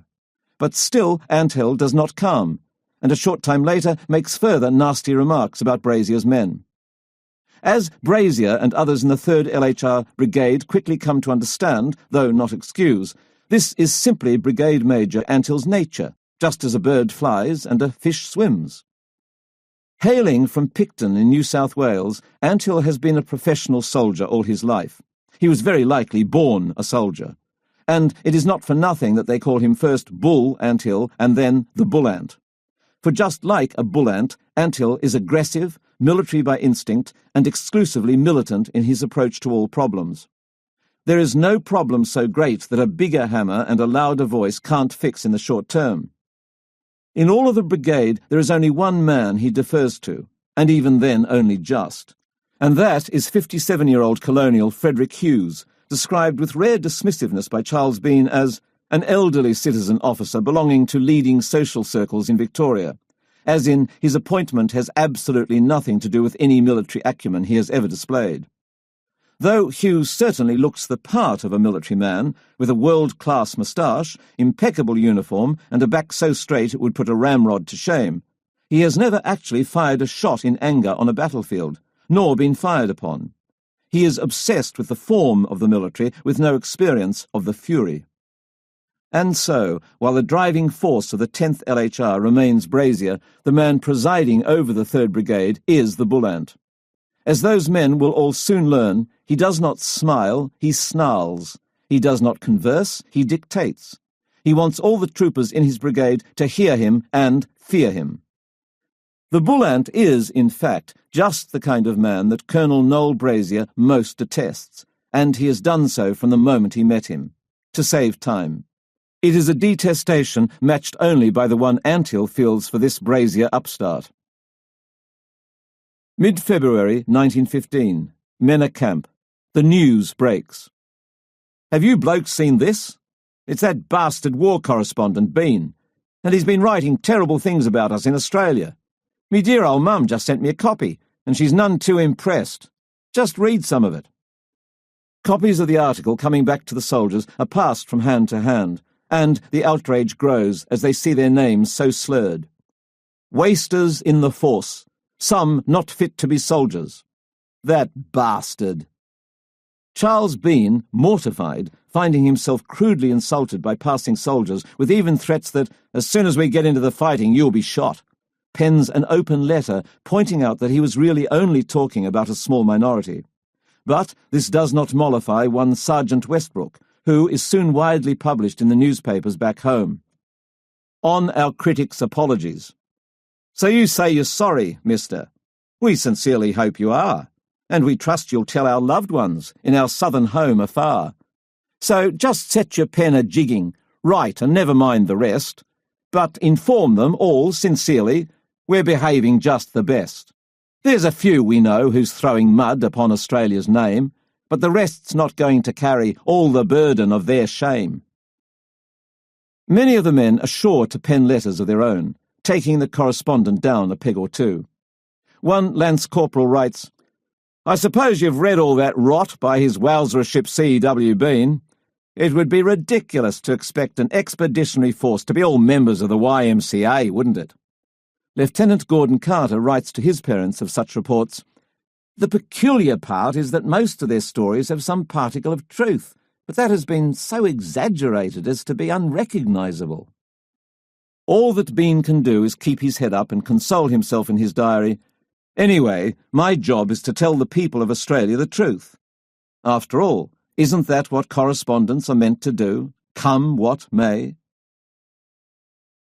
16th of February, 1915, 10 Downing Street. The War Council meets.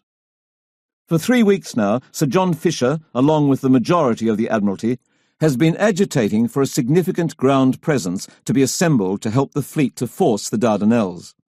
Although Kitchener and Churchill continue to believe it possible for the fleet to go it alone, Prime Minister Asquith does not. With the war going as badly as it is, the days of Lord Kitchener's say-so being enough to make something happen are gone. The following key resolutions of this ad hoc meeting will later be regarded by Hankey as the very decisions from which sprang the joint naval and military enterprise against the Gallipoli Peninsula. 1. The 29th Division, hitherto intended to form part of Sir John French's army, to be dispatched to Lemnos at the earliest possible date. It is hoped that it may be able to sail within 10 days. 2. Arrangements to be made for a force to be dispatched from Egypt, if required. 3. The whole of the above forces, in conjunction with the battalions of Royal Marines already dispatched, to be available in case of necessity to support the naval attack on the Dardanelles, and the Admiralty to build special transports and small boats suitable for the conveyance and landing of a force of 50,000 men at any point where they may be required. The key object remains, however, securing that naval breakthrough, and Churchill, for one, is happy that a bombardment of the outer forts is then and there being planned. 7:20 a.m., 19th of February, 1915.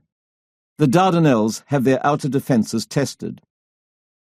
Following the attacks of the previous years, it is likely that the British fleet will try to force the Dardanelles again. And so it is no surprise to the Turks on this misty morning when, just before 10 a.m., Cornwallis emerges out of the gloom, accompanied by Triumph and Suffren, firing from long range upon the forts on either side of the entrance to the Dardanelles that guard the way to Constantinople. Taking advantage of the fact that their guns can fire further than those in the forts, whose range extends no further than 12,500 yards, the 3 battleships stay offshore with perfect safety, launching salvo after salvo. All those on shore can do is keep their heads down and hope to survive. That becomes more problematic when at 2 p.m. the ships close to 6,000 yards and the fire becomes more accurate still. But at nigh on 4:45 p.m. the real test begins. Vice Admiral Sir Sackville Carden sends Vengeance, Cornwallis and Suffren in to 3,000 yards to get in close and pour heavy fire on those 4 forts, while also resting to see just what the Turks are capable of dishing back. The answer? A fair bit. That, at least, is the inescapable conclusion of Admiral John de Robeck aboard Vengeance after he has ordered the battleship to move even closer to the European shore so as to better inspect the devastating results of their up to 850-pound shells. Suddenly, 2 of the forts, Oranje Tepe and Cape Helles, open fire. Clearly, they are still functioning. Nevertheless, Cornwallis, which has come in to support Vengeance, soon achieves the greater satisfaction of the day when, after several well-aimed salvos, hit their mark. The fort at Cape Helles, marked as No. 1, explodes, in the words of the Cornwallis's gunnery officer, Lieutenant Harry Minchin, into a perfect inferno. Rocks and smoke, flame, dust and splinters all in the air together. Beyond that success, though, there is not a lot more to show for the attack, as the other forts keep firing, seemingly impervious to the shells that the ships keep pouring onto them. Although the return fire from the Turks is only spasmodic, it's clear that the guns, unless suffering a direct hit, will remain intact. At sunset, with the shortage of both light and ammunition, Vice Admiral Carden withdraws the last of his ships and is firm in his summation.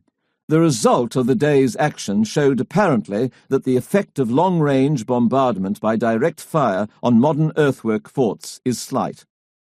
For its part, an official communiqué from Constantinople would claim the only damage done was 1 soldier, slightly wounded by stone splinters. 23rd to the 26th of February, 1915, London. The First Lord of the Admiralty lords it over all.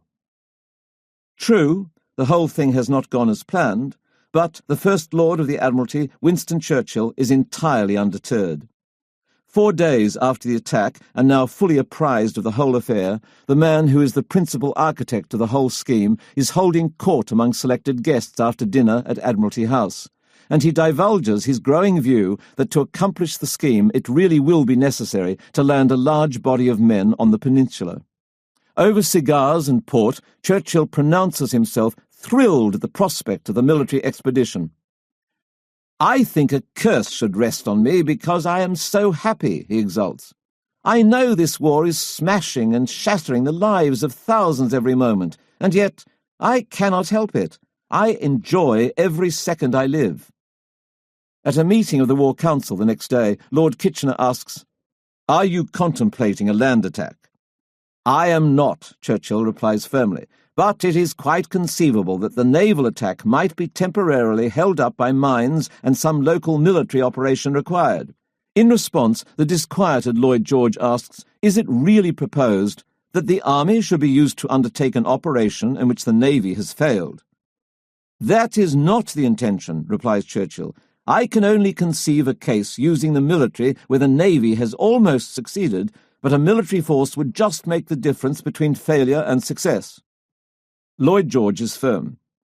"I do hope that the army will not be required or expected to pull the chestnuts out of the fire for the navy." "Of course not," Winston Churchill assures him.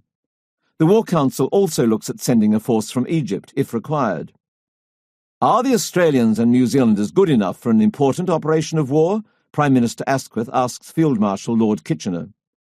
"Well," the good Lord replies, "they are quite good enough if a cruise in the Sea of Marmara is all that is contemplated.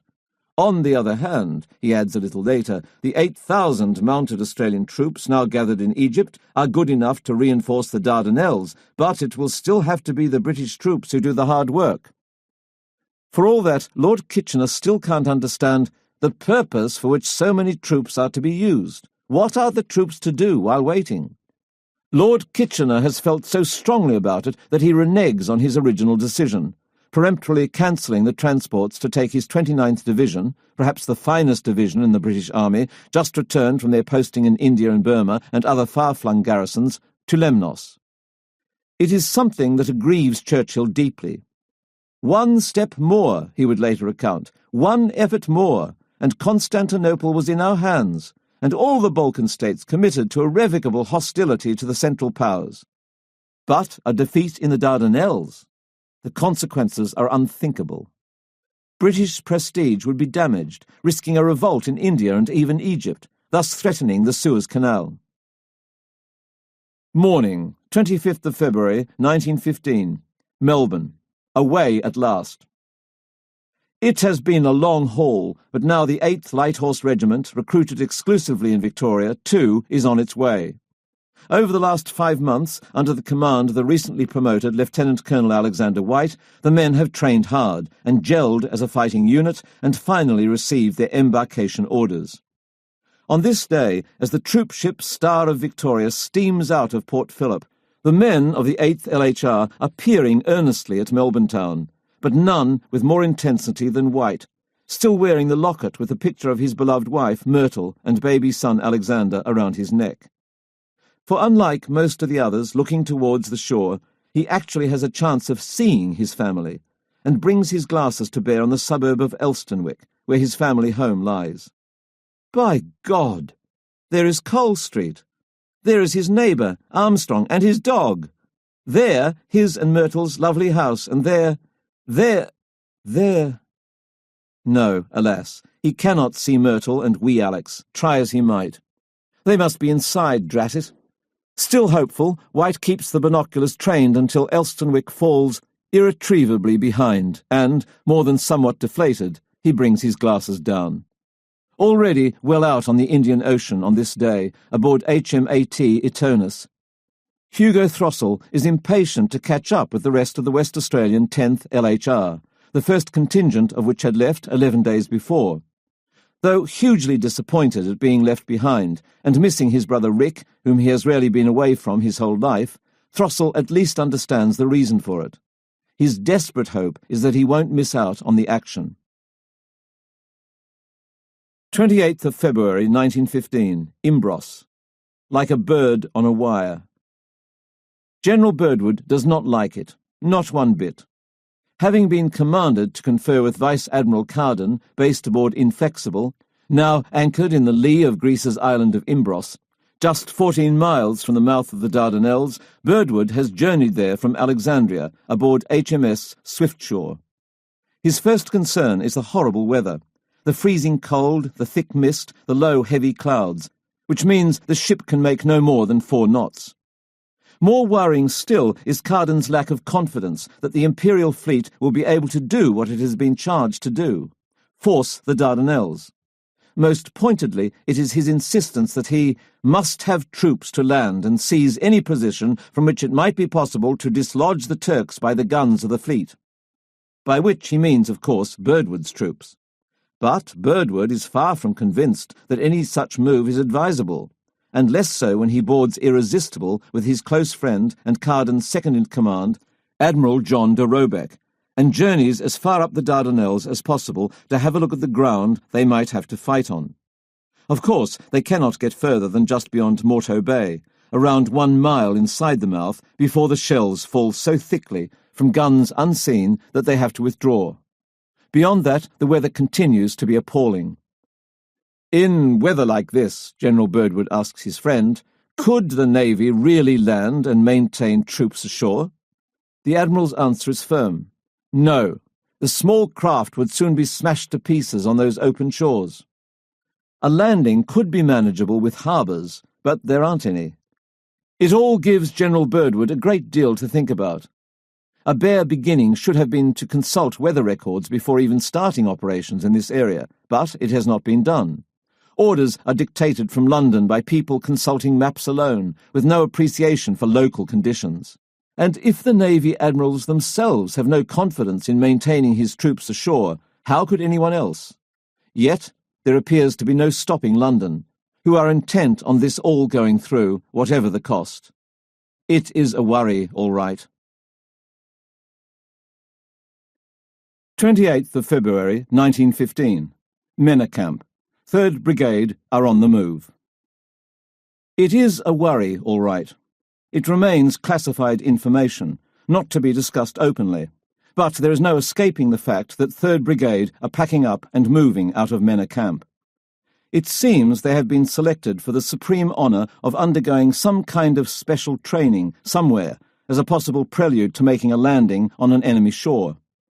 Does this mean that the 1st and 2nd Brigade are going to miss out? Like all those being left behind, the newly promoted Captain Gordon Carter of 1st Battalion, 1st Brigade, certainly hopes not.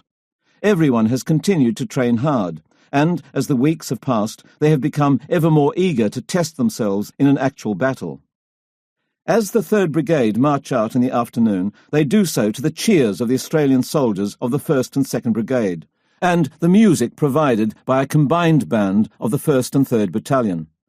Gordon Carter cheers with the best of them, but he still needs cheering up when they are gone. The camp seems so barren without them. And what better thing to cheer himself up than to take his sister, Fuff, and her friend, Nurse King, out for another donkey ride round some of the native villages. By this time, Nurse King is his friend, too, and though they are not courting really, the two still manage to see each other whenever they are both off duty, going to dinner and dancing, visiting the zoo, riding on the scenic railway, climbing the pyramids, taking the donkeys sphinxing, going for drives to the Delta. For her part, Lydia King is impressed. Had dinner at Shepherd's, she records in her diary. Gordon was in a very confidential mood. He is just a nice brother. I like him immensely. We spent about 2 hours at dinner and went out in the garden for a while and watched the dancing. For his 30th birthday, she gives him a lovely khaki tie, and he looks ever so smart. 4th of March, 1915, the War Council meets again. On this morning, Winston Churchill receives 2 telegrams from Vice Admiral Carden in the Dardanelles, informing him that although bad weather has moderated operations, His latest estimate of how long it will take to get through to the Sea of Marmara, excluding bad weather, is just 14 days. In the meantime, at least all the forts at the entrance to the Dardanelles are practically demolished. Having appraised the situation, Birdwood cables Kitchener, stating his contrary opinion that it must be very doubtful if the Navy could force a passage unassisted, and any military operations in their support must be of a major rather than a minor character. If it comes to a mass landing of troops, he believes Cape Helles will be the best spot. Lest Birdwood get the wrong idea, Kitchener's reply on the 4th of March is stern.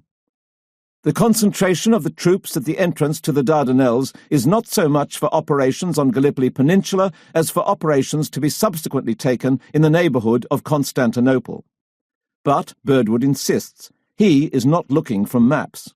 He has personally surveyed the ground with his looking-glass, and his cable to Lord Kitchener on the 5th of March is pointed. I am very doubtful if the Navy can force the passage unassisted. The forts that have been taken up to the present have been visible and very easy, as the ships could stand off and shoot from anywhere, but inside the straits the ships are bothered by unknown fire. And, when Lord Kitchener still tries to argue the point, Birdwood is unbowed, replying promptly on the 6th of March, I have already informed you that I consider the Admiral's forecast too sanguine, and I doubt his ability to force the passage unaided. Another thing that worries everyone is the seeming inability of the British minesweepers to make any real headway in clearing a passage through the minefields. On the first 3 days of the month, they have made 3 nighttime forays, coming under heavy fire each time. They are forced to turn tail, all without destroying a single mine. 6th of March, 1915, Cairo. Whistling in the dark. And what's this now? As dusk falls on Mahdi camp, a curiously melodic but piercing whistle is heard. Heads pop out of tents and gaze at the source. A strapping member of the light horse who is striding up and down each row. With each few steps, another whistle. And now, a shout. In his tent, Rick Throssell has been penning a letter home when he hears the very whistle he and his brother would use to get each other's attention from a distance on their farm at Cowcowing. He puts his head through the tent flap, and sure enough, it is Hugo, just arrived from Australia with the last contingent of the 10th Light Horse. Rick returns the piercing whistle, and on the instant, Hugo turns. "Rick, old man, is that you?" Hugo roars as the two come together and embrace. Hugo thumping his older brother on the back. "How are you? It's great to see you." 8th of March, 1915, Dardanelles. The seeds are laid. Slowly, carefully, with infinite caution, beneath a dim half-moon, the tiny Turkish mine-layer Nusret gets about its business. It is the graveyard hours, right on the cusp of being very late at night and very early in the morning. And the darkness is helped even more by the thick fog that has so propitiously rolled in. To even better disguise their presence from enemy scouts, the Turks have painted the sides of the ship black, a change from its usual battleship grey. Captain Topanelli Hake, along with the commander of the mine group, Captain Hafiz Nazma, is on a sacred mission, one so important that he has to ignore the fact that he had a heart attack just a few days earlier. With just 26 mines left in the Turkish armoury, it has been decided to lay them all here, in Erinkoya Bay, parallel to the shoreline. It had not escaped the notice of the commander of the forts, Major General Chevat, that in their previous attacks in February, the British fleet had often used this widest part of the straits, about 5 miles from Asia to Europe, as a spot to turn around. Despite the darkness and fog and light rain on this night, the few lamps the Turkish sailors use are shielded by blankets, held up so that the light travels no further than those working with the mines. No one, no enemy spy who might chance to be on the shore, must know of this minefield. Now, given that each mine is capable of sinking a battleship, let alone their own tiny vessel, the key for the men is not to activate them before they hit the water. Thus, the last act before submerging them, accomplished by the chief engineer, is to pull a pin situated on the topsides. The upper half of each contact mine is studded with hollow lead knobs known as Hertzhorns, and inside each one is a glass vial filled with sulphuric acid.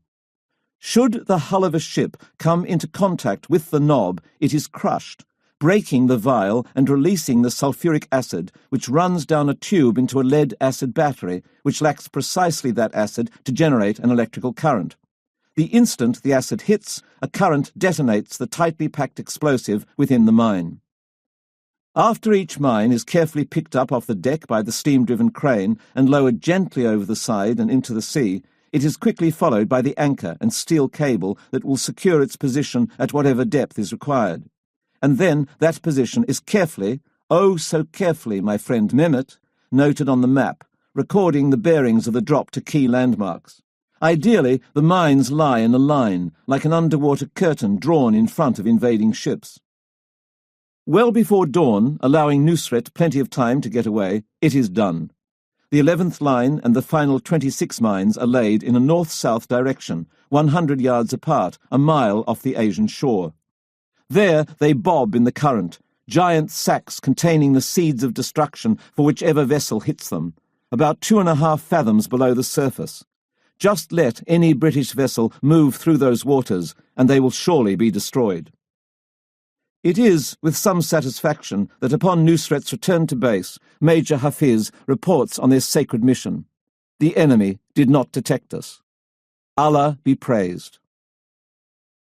10th of March, 1915. At last, a breakthrough. Finally, the cables from General Birdwood persuade the great man. If he says that the Dardanelles cannot be forced unaided, then Lord Kitchener feels he must take Birdwood at his word and, given that the situation on the Eastern Front in Russia appears to have calmed, on this day he makes his announcement to the War Council. I feel, he says, that the situation is now sufficiently secure to justify the dispatch of the 29th Division. Victory for the Easterners over the Westerners. And so the word goes out. The 29th Division is finally fully mobilised, and the transports bearing them, which could have and should have left on the 22nd of February had Kitchener not intervened, now prepare to leave on the 16th of March. Perhaps foremost in the troops of the 29th are the 1st Battalion of the Dublin Fusiliers, 1,100 strong, billeted at Torquay. It is with great relief that they finally receive the call-up, peppered with sanguine regret at leaving their fine hosts. Before departure, their commanding officer, Lieutenant Colonel Richard Alexander Ruth, a 49-year-old graduate of Sandhurst who has been with the Dublin Fusiliers for 30 years, hands the regimental colours to Torquay's mayor for safekeeping. So highly regarded are the 29th Division that just a couple of days later they are even presented, at his request, to His Majesty King George. Formed up along the London Road in Warwickshire, this mighty force of 19,000 regular army veterans stretches no less than 2 miles, each man a model of military decorum, with closely trimmed moustaches, ramrod backs, pressed uniforms, and shining boots. Their artillery gleams, and their perfectly groomed horses whinny in seeming unison. Not for nothing would one staff officer say of them, "Never has there been such a division." And that certainly appears to be the view of His Majesty, as, with his entourage, he slowly rides his royal steed Delhi along the road in front of his soldiers inspecting them, while the soldiers, of course, must show no emotion and can come only to rigid attention as their sovereign passes. His Majesty is under no such constraints and positively beams as he gazes down upon them. This splendid body of men, as he refers to them after they have done a march past 8 abreast, are no less than a credit to the British Empire. They are the finest troops in the land, and, likely, the world. Late afternoon, 11th of March, 1915. Aboard Inflexible, tension mounts. Anchored near Tenedos, Vice Admiral Carden can barely stand it. Another morning, another cable from Winston Churchill pressing him to ever more action. Yes, the First Lord of the Admiralty is polite about it, but this one is particularly pointed. Winston S. Churchill to Vice Admiral Carden. Telegram, 11th of March, 1915, Admiralty, 1:35 p.m. Secret and personal. Your original instructions laid stress on caution and deliberate methods, and we approve highly the skill and patience with which you have advanced hitherto without loss.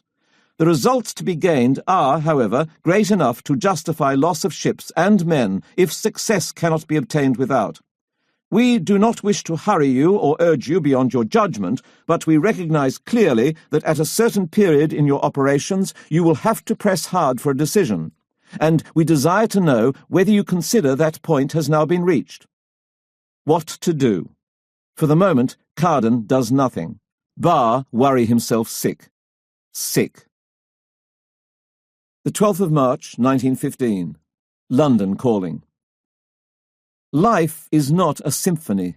It does not flow, rise and fall, all as part of a rhythm whereby every moment is connected to the next by genius, man's or otherwise.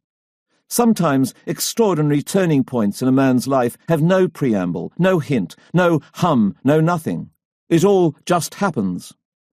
On this morning, General Sir Ian Hamilton is simply getting about his business at the Horse Guards, being Commander-in-Chief of the Central Force charged with defending His Majesty's kingdom, when, just as the chime of Big Ben is sounding 10 times in the distance, an orderly arrives.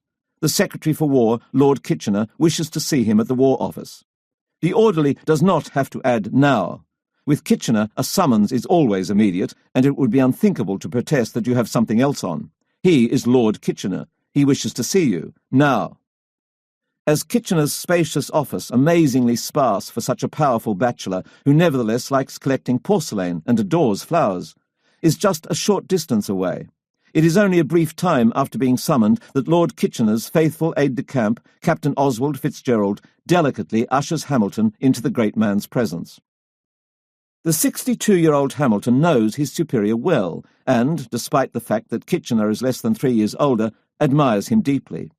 Both men are long-standing career army officers and served in the Boer War together, where, for a time, Hamilton had been his chief of staff. Kitchener does not even look up. He simply continues writing upon a notepad on his desk, for all the world as if he is still alone. Finally, he utters the words that, if they were in a symphony, would no doubt come with a clash of cymbals. "We are sending a military force to support the fleet now at the Dardanelles, and you are to have command." The most powerful officer in the British Armed Forces resumes writing his memo without another syllable uttered or even a glance in Hamilton's direction. Other men might have required written instructions to assume command of the Mediterranean Expeditionary Force, but given that Kitchener's word is law, there is no need. But what is Hamilton to do exactly? Kitchener does not say. And so Hamilton, perplexed, pauses. Finally, aware that this most senior of his underlings is still here, Kitchener looks up and says, "Well?" "We have done this sort of thing before, Lord Kitchener," Hamilton replies. "We have run this sort of show before, and you know without saying I am most deeply grateful, and you know without saying I will do my best, and that you can trust my loyalty. But I must say something. I must ask you some questions." Kitchener's frown and shrug in reply says it all. "If you really must." But at least he does provide real information. Hamilton will be leading some 30,000 Australian and New Zealand troops, a good mob already under the command of General William Birdwood, together with the 19,000 men of the British 29th Division under Major General Sir Alma Hunter-Weston, who have at last been dispatched 2 days before. The Royal Naval Division with 11,000 sailors turned soldiers under Major General Archibald Paris, and a French contingent about 17,000 strong under Hamilton's old war comrade, General Albert Gérard Léodamard. All up, Hamilton would have about 80,000 men at his command, of whom at least 60,000 would be able to bear a rifle and take their place in the firing line. Such talk starts to stir something deep within Kitchener. His huge moustache quivering as he speaks, the great man now gets up from behind his desk to start pacing the room, and begins to wax lyrical as to the tremendous military opportunity that awaits Hamilton. Why, with just this one clever strategic thrust, they might be able to swing the wavering Bulgarians and Romanians to the side of the Allies. "But," says Kitchener to Hamilton with an airy wave of the hand, "I hope you will not have to land at all. If you do have to land, why then the powerful fleet at your back will be the prime factor in your choice of time and place." Kitchener's vision for the use of Hamilton's troops is clear. They are not really a force of invasion to neutralise the guns, rather a mopping-up operation to be unleashed after the fleet has secured the Dardanelles, to round up the devastated Turkish troops before pushing on to take Constantinople. Perhaps, Hamilton wonders, some submarines could help? Kitchener agrees entirely, but insists on the singular, not plural. Supposing, he says, one submarine pops up opposite the town of Gallipoli and waves a Union Jack 3 times. The whole Turkish garrison on the peninsula will take to their heels and make a beeline for Bulair. Now, Winston Churchill has passed on to Kitchener that he is desperate for the general to leave within hours, and has put on a special train ready to leave that afternoon. However, Kitchener is more circumspect, saying that there is no need to hustle, as Hamilton must have enough time to get himself organised. In fact, he can have until tomorrow afternoon. At least in that time, Hamilton's Chief of Staff, General Walter Braithwaite, may be able to throw together a senior staff to help Hamilton. Typically, Hamilton's instructions are the Lords alone. There is no input from the War Council, the British Cabinet, or the cabinets of any of the dominions from which many of the soldiers come, like the Australians and New Zealanders. He is Lord Kitchener. He decides. He has decided. Morning, 13th of March, 1915, off the Dardanelles. No, the AE2 has not seen action yet, but surely they're close. And it is stupendous to be here, based in Port Mudros on the Greek island of Lemnos with the rest of the Eastern Mediterranean Squadron and going out on daily surface patrols like this one. Today, they are patrolling off the mouth of the Dardanelles, ensuring that no Turkish or German vessel comes out to launch a raid. As usual, Stoker spends much of his time working out the possibilities of taking his sub right up the Dardanelles, under the minefields, and doing what the British surface fleet has so far proved incapable of, getting through to the Marmara Sea and creating havoc. True, the officers of the Royal Navy claim that the feat is impossible, but Stoker is not so sure. Yes, the navigation would be tricky, as would the minefields and avoiding the artillery in the forts. The current at the Narrows is a nightmare, with the fast surface current from the Sea of Marmara to the Aegean countered by an equally strong undercurrent coming back, thought to be between 1 and 5 knots, swirling against them and constantly throwing them off course. And it is also true that one French sub, Saphir, has already come to grief trying to accomplish it. But Stoker still thinks it might be possible. The key, he decides, is to go in darkness and spare the batteries by using the engines to go as far along the surface as possible before diving under the minefields and bringing the periscope up again around Chanak to get their bearings. After a final dogleg around Nagara Point, the straits widen out again and things will hopefully become easier and safer. It could be done. Stoker is sure of it, and, as a matter of fact, so sure that he soon writes it down in memo form and sends it off via his friend Lieutenant Commander Charles Brodie, who works with Carden's Chief of Staff, Commodore Roger Keyes. Until recently, Commodore Keyes had run the submarine service and is said to be something of a man of action who might be open to supporting a daring attempt. The feat could be performed, Stoker respectfully assures him, if one exercises the greatest possible care in navigation. Afternoon, 13th of March, 1915, London. Hamilton takes his leave. Typical Kitchener. After a frantic 24 hours of preparation, Hamilton now comes to say farewell to head off on the most important military operation of his career, and yet there is nothing in Kitchener's manner that acknowledges the scale of the task that has been set him. Hamilton matches the tone, and, as he will later describe it, says, "Goodbye to old K as casually as if we were to meet together at dinner."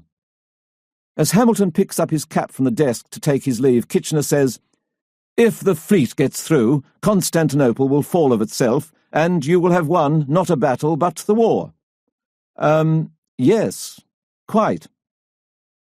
There is little time, however, to reflect on such portentous words, as the far more important task is to get to Charing Cross Station in time for the 5 p.m. special train on standby to take Sir Ian to Dover in the company of the 13 officers who have so hastily been thrown together to form his HQ staff.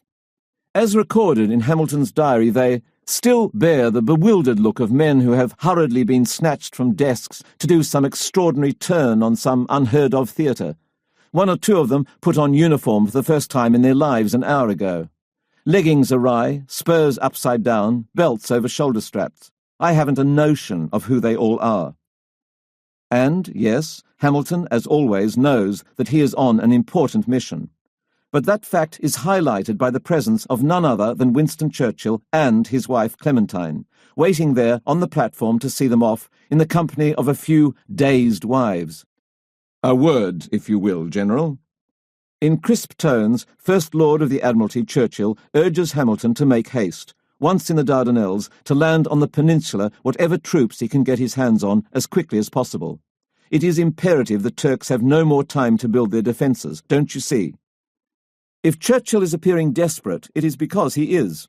He needs some success in this venture that he has sponsored from the outset, and he needs it quickly. For Churchill is now, in the words of Prime Minister Asquith to his wife Margot, by far the most disliked man in my cabinet. He is intolerable, noisy, long-winded, and full of perorations. We don't want suggestions, we want wisdom. Only success in the Dardanelles will prove he has the latter. No, First Lord of the Admiralty, he doesn't see it like that at all. Hamilton sees that it is his duty to do exactly as Lord Kitchener has asked. Wait until the crack 29th Division under General Hunter Weston has arrived. Perhaps mercifully for General Hamilton, there is little time to discuss it, for with the locomotive hissing its steamy impatience and the conductors hovering, wanting these highly esteemed passengers to nevertheless get all aboard, there are many hurried handshakes, familial embraces, and wishes for a safe journey and a good result. Then, at last, just after General Hamilton kisses his wife Jean goodbye, the train pulls away. Yes, such partings are always emotional. But of them all, it is the most experienced man of the lot, Hamilton, who appears the most affected. "This is going to be an unlucky show," he says morosely to Captain Cecil Aspinall, his General Staff Officer, beside him in the carriage. "I kissed my wife through her veil." Soon enough, London falls behind in the backward night, and for the first time in 24 hours Hamilton has the luxury of a small time of reflection on the task ahead. All else being equal, they are just 4.5 hours from Calais, where another special train will be waiting to take them to Marseille, where HMS Phaeton will rush them east across the Mediterranean Sea to the Dardanelles. But do we have our intelligence reports? Yes, indeed. It will be Hamilton's claim, later heavily disputed, that at the time of his departure the sum total of all the intelligence he could gather about the likely field of battle was contained in the tiny manila folder he now carries with him. It comprises a report on the defences of the Dardanelles, written in 1908, a very rough map drawn up in 1908 based on a French survey from 1854 for the purpose of the Crimea War, and a 1912 handbook on the Turkish army. Late evening to early hours, 13th to the 14th of March, 1915. Keyes tries to open the door. This time, maybe they can do it. This time, beneath a sliver of moon, all the minesweepers are now manned by naval volunteers. They should have the backbone for the task of clearing the minefields from the Dardanelles. After yet one more debacle 2 nights earlier, when the minesweepers had turned tail and fled as soon as they had been fired upon, there have now been 7 minesweeping attempts for no mines destroyed. Carden's Chief of Staff, Commodore Roger Keyes, has now become heavily involved in reorganising and re-energising the whole effort. This is typical of him. As a child growing up in India, where his father had commanded the Punjab frontier force, Keyes is reputed to have announced, "I am going to be an admiral," and kept up his energy towards that goal ever since. "It does not matter if we lose all 7 sweepers," he tells the new recruits. "There are 28 more, and the mines have got to be swept up." The plan this time is to get the 7 minesweepers, protected by the cruiser Amethyst, the battleship Cornwallis, and several destroyers, through the minefield, and then have them turn and work their sweeps, the always strong current behind them, on the way back down. And yet things seem quiet. Perhaps a little too quiet. No sooner is the pod of British vessels right in the middle of the minefields than the silent darkness is sliced by a dozen searchlights from the shore, then shattered by the all-too-familiar sound of artillery. Shells start to rain around the ships, sending up great waterspouts. From both shores, flashes momentarily illuminate the hillside, soon answered by the return flashes of explosions from Cornwallis and the other ships. Meanwhile, the captain of the 3,000-ton cruiser Amethyst bravely positions his ship to draw fire away from the minesweepers. With far more resolution than has been shown previously, the tiny vessels keep pushing through the minefield. Unfortunately, at the turning point above the field, there are just 2 trawlers still capable of operating, at which point the shells landing around them become so concentrated that it would have been nothing more than suicide to remain, and they start to retreat hastily. At just this moment, Amethyst suffers 2 direct hits, killing 22 men, with many more critically wounded. So devastating is the explosion that the bodies of the dead, chiefly on the mess deck, are blown into so many pieces that the remains have to be collected in sacks, and an attempt made to work out which parts went with which. 3 men have been killed on other boats. Some mines have indeed been culled, but the sober truth remains. The minefield barrier is essentially undiminished and remains as much a killing field as ever it was. At least the British know one thing. With their best efforts, they cannot get the job done in this way. Though Keyes himself remains undaunted. Carden reluctantly decides on a change in tactics. A change as stark as the difference between night and day. Henceforth, he will send the sweepers into the Capes minefield in bright sunshine only after the forts that have been so hammering them are themselves bombarded. Carden is devastated by the number of men lost in the engagement, and his feelings are little salved by a cable from Winston Churchill the morning after the failed attack, in reference to the previous failures. "I do not understand why minesweepers should be interfered with by firing which causes no casualties. 200 or 300 casualties would be a moderate price to pay for sweeping up as far as the Narrows. Operation should now be pressed forward, methodically and resolutely at night and day. The unavoidable losses must be accepted. The enemy is harassed and anxious now. Time is precious." Chapter 6. Testing the Waters. Arthur Balfour. Consider the casualties. There must have been nearly 10,000 men lost in these engagements. Lord Kitchener. 8,700 at Neuve-Chapelle. But it isn't the men I mind. I can replace the men at once, but I can't replace the shells so easily. Conversation recorded in the diary of Francis Stevenson, 4th of April, 1915. 15th of March, 1915, Dardanelles. A tale of smoke and sewer pipes. Driving along the road that lies by the sparkling Dardanelles on this gorgeous spring morning, the host of the American ambassador Henry Morgenthau, Major General Chavat, the Turkish commander of the fortified defences of the Dardanelles, points out with great pride the minefields across the Narrows, now boasting no fewer than 400 mines. "Ah, but, Ambassador, you have not heard the best part. For many of these mines, blocking the Russians from coming south and the British from coming north, have come from the Russians themselves." With great gusto, Major General Chavat tells the man from New York how every day at the Black Sea entrance to the Bosphorus, Russian destroyers release mines, hoping they will float downstream to blow up Turkish ships or even one of the German warships, and how every day Turkish and German minesweepers go up, fish out these mines, and place them in the Dardanelles. With every passing week, the defences of the Dardanelles are getting stronger. The Turkish general goes on to outline the situation of their fort's guns, their recently acquired mobile howitzers, and a number of other innovations. On that note, he summons forth a sergeant, who leads the ambassador over to a contraption that is no more than an elongated section of sewer pipe. But, as the excited Turks begin to explain, it is so much more than that. Communicating by telephone with those operating the howitzers, the sergeant is quite capable of discharging this sewer pipe filled with useless gunpowder at exactly the same time as the howitzers, and so attract, courtesy of the conspicuous cloud of inky smoke, at least his fair share of the ship's shells. The proof is the heavily pockmarked ground all around the sergeant's faux gun, and Morgenthau is proudly told that the whole ludicrous contraption had attracted no fewer than 500 useless shots. Lunching back at the Major General's headquarters, Chavat and Ambassador Morgenthau are joined by 3 high-ranking officers, including Admiral Guido von Eustem, the man most responsible for strengthening the Turkish defences using German know-how.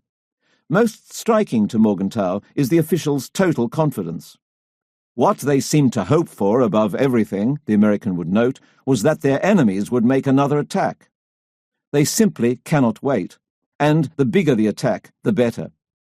One eager German pines for one thing above all else. "If we could only get a chance at the Queen Elizabeth," he declares, referring to the mightiest ship in the British Armada. Ah, but this is still not enough for one of the other military men as the wine continues to flow, and Ambassador Morgenthau ever after recalls his exact words, "If the damn fools would only make a landing." 15th of March, 1915, Tenedos. There is a tide in the affairs of men, which, taken at the flood, leads on to fortune. Omitted, all the voyage of their life is bound in shallows and in miseries. And sometimes life's flood heads in the wrong direction, the back-rushing midnight waters filled with disaster after disaster. It is not quite clear whether 57-year-old Vice Admiral Sackville-Carden is suffering from nervous exhaustion, an explosive ulcer, or the consequences of a beastly suet and treacle pudding he had eaten the day before. Regardless, the upshot is the same. After a sleepless night drowning in the horrors of the responsibility of war, taking 80,000 men and over 200 vessels into the jaws of hell that lead to the murderous minefield, a plan that runs directly contrary to his desires, his aides find Carden that morning simply incapable of functioning. All he can get out in his highly disturbed state is that he simply cannot go on. The Admiralty is advised, and, with relief on both sides, Carden is relieved of his command. He is replaced by Rear Admiral John de Robeck, now promoted to acting Vice Admiral, a 52-year-old veteran of the Royal Navy. Having raised his flag aboard Queen Elizabeth at Tenedos, de Robeck reviews Carden's plan for the attack. In 48 hours' time, 3 lines of British and French battleships, lines A, B and C, will enter the Dardanelles, each wave in its turn and at an ever closer range, bombarding the intermediate forts and batteries either side of the straits. Once these are neutralized, minesweepers will be sent forward to clear the waters, allowing the battleships to progress, if all goes well, all the way to Constantinople. Despite having an uncommon old-world courtesy about him, Admiral de Robeck commits to the audacious plan to force the Dardanelles by navy alone. Privately, de Robeck shares the view of all his senior officers. It would be much better to have a combined operation, with the army making a landing. The problem is he has never been consulted as to whether it was the right way to do it or not. In fact, even many of those who have been consulted are against the one-dimensional attack. One who has watched the Dardanelles campaign with rising concern is War Council Secretary Lieutenant Colonel Hankey, who writes to Prime Minister Asquith on the 16th of March. From the point of view of the War Council, the situation as regards the attack on the Dardanelles is far from clear. As recently as the last meeting, the War Council were informed by the First Lord that the Navy still hoped and expected to get through the Dardanelles without the assistance of military forces. Now, however, the employment of a considerable land force is contemplated. It must be remembered that combined operations require more careful preparation than any other class of military enterprise. All through our history, such attacks have failed when the preparations have been inadequate, and the successes are in nearly every case due to the most careful preparation beforehand.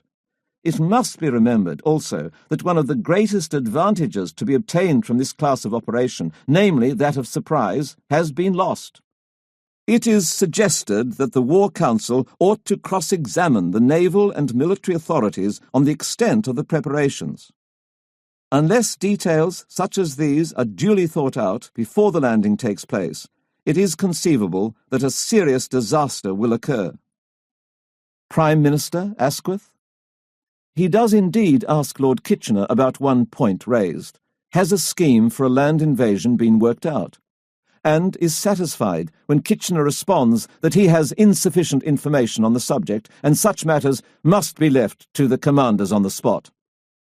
Then he gets back to writing a note to lovely Venetia. Mid-afternoon, 17th of March, 1915, Tenedos. Hamilton parks his phaeton. Yes, it has been a frantic trip, but what a destination.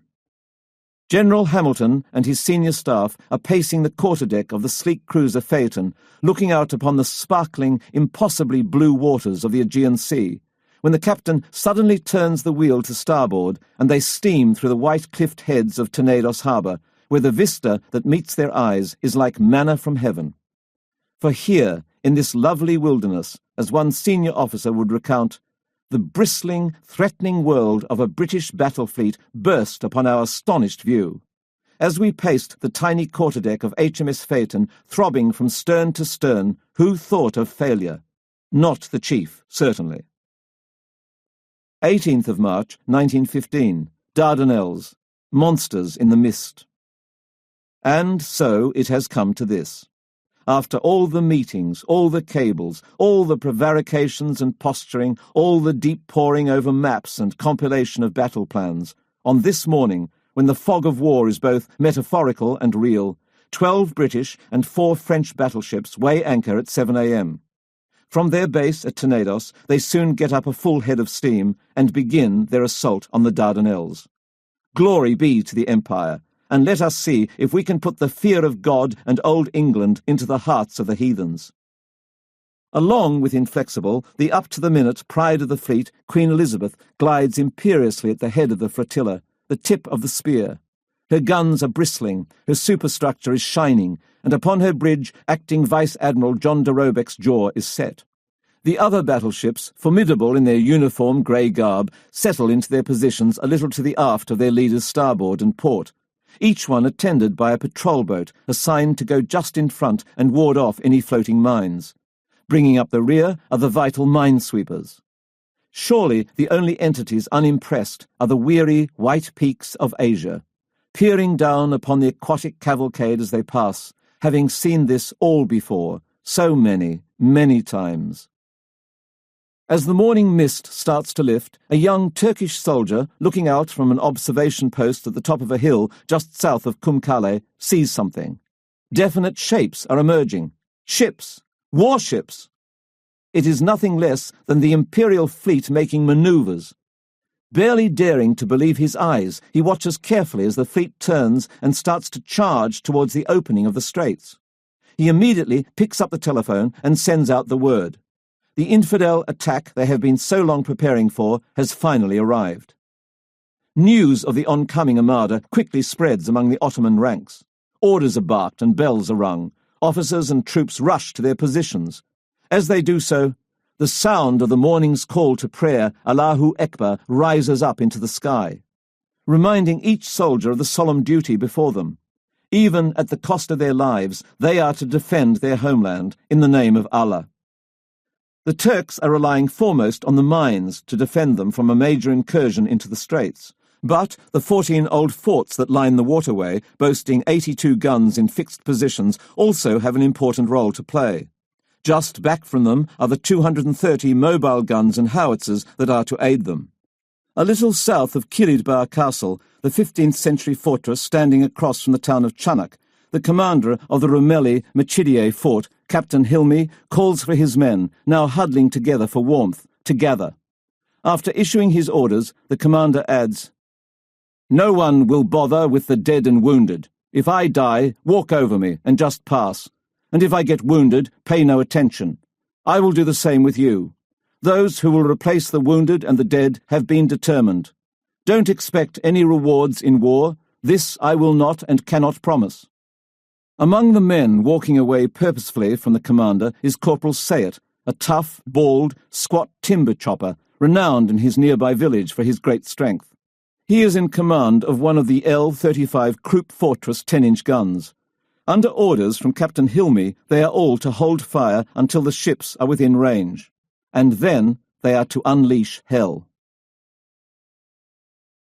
The hungry maw of the Dardanelles appears before Admiral de Robeck and the fleet, a maw that has swallowed whole tens of thousands of fighting men before them and never even bothered to spit out the bones. Yes, this is it, the entrance to the Channel. A relatively narrow 4,400 yards from east to west. It will be here that the first of the Turks' defences may now lash out at them. Once through the mouth of the straits, the fleet must continue to shrug off the cannons in the flanking forts and, more significantly, survive the fire of the many mobile howitzers the enemy has set up along both shores, under the watchful eye of their German comrades. About 5 miles in, the surviving battleships will reach the widest part of the Dardanelles, 4.5 miles from shore to shore and just enough width for the ships to turn around, which continues for some 3.5 miles before narrowing again. 14 miles from the entrance, the fort town of Kielad is reached on the western shore, and Chanak on the eastern shore, and the narrows, in their true sense, begin. Just 1,600 yards across at the thinnest point and continuous for 5 miles.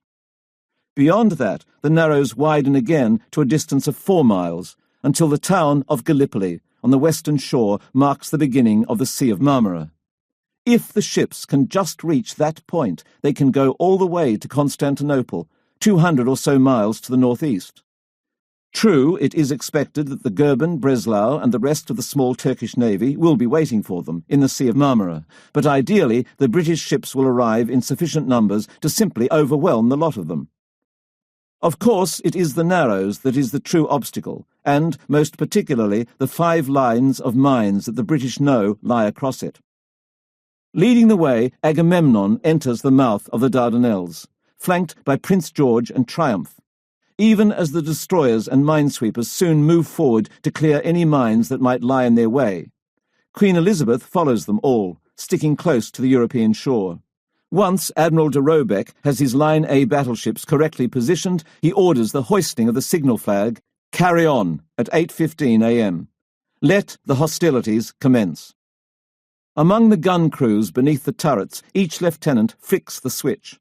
A low buzz fills the air, indicating the circuit is now alive. All is tense and so quiet that they can hear the waves slapping against the side of the ship, until the calm is shattered by 2 rings on the fire gong. "Stand by!" Then another ring. "Fire!" The air in the gunhouse, suddenly compressed, then released by the great mass of the gun, was rent at the same time by the noise of the explosion. Before the reverberations had died away, the gun's crew, with febrile activity, were reloading. As are the Turkish artillery and howitzer crews lining both sides of the Dardanelles. With the infidels now in view, the bugleman blows his horn, and all the companies engage in a finely focused frenzy of activity. Some bring shells, others open the breaches and calculate the ranges, while still more strain at pulleys to put the charges in place. Everywhere the men's faces are lit up with the special fervour reserved for those engaged in nothing less than a holy war.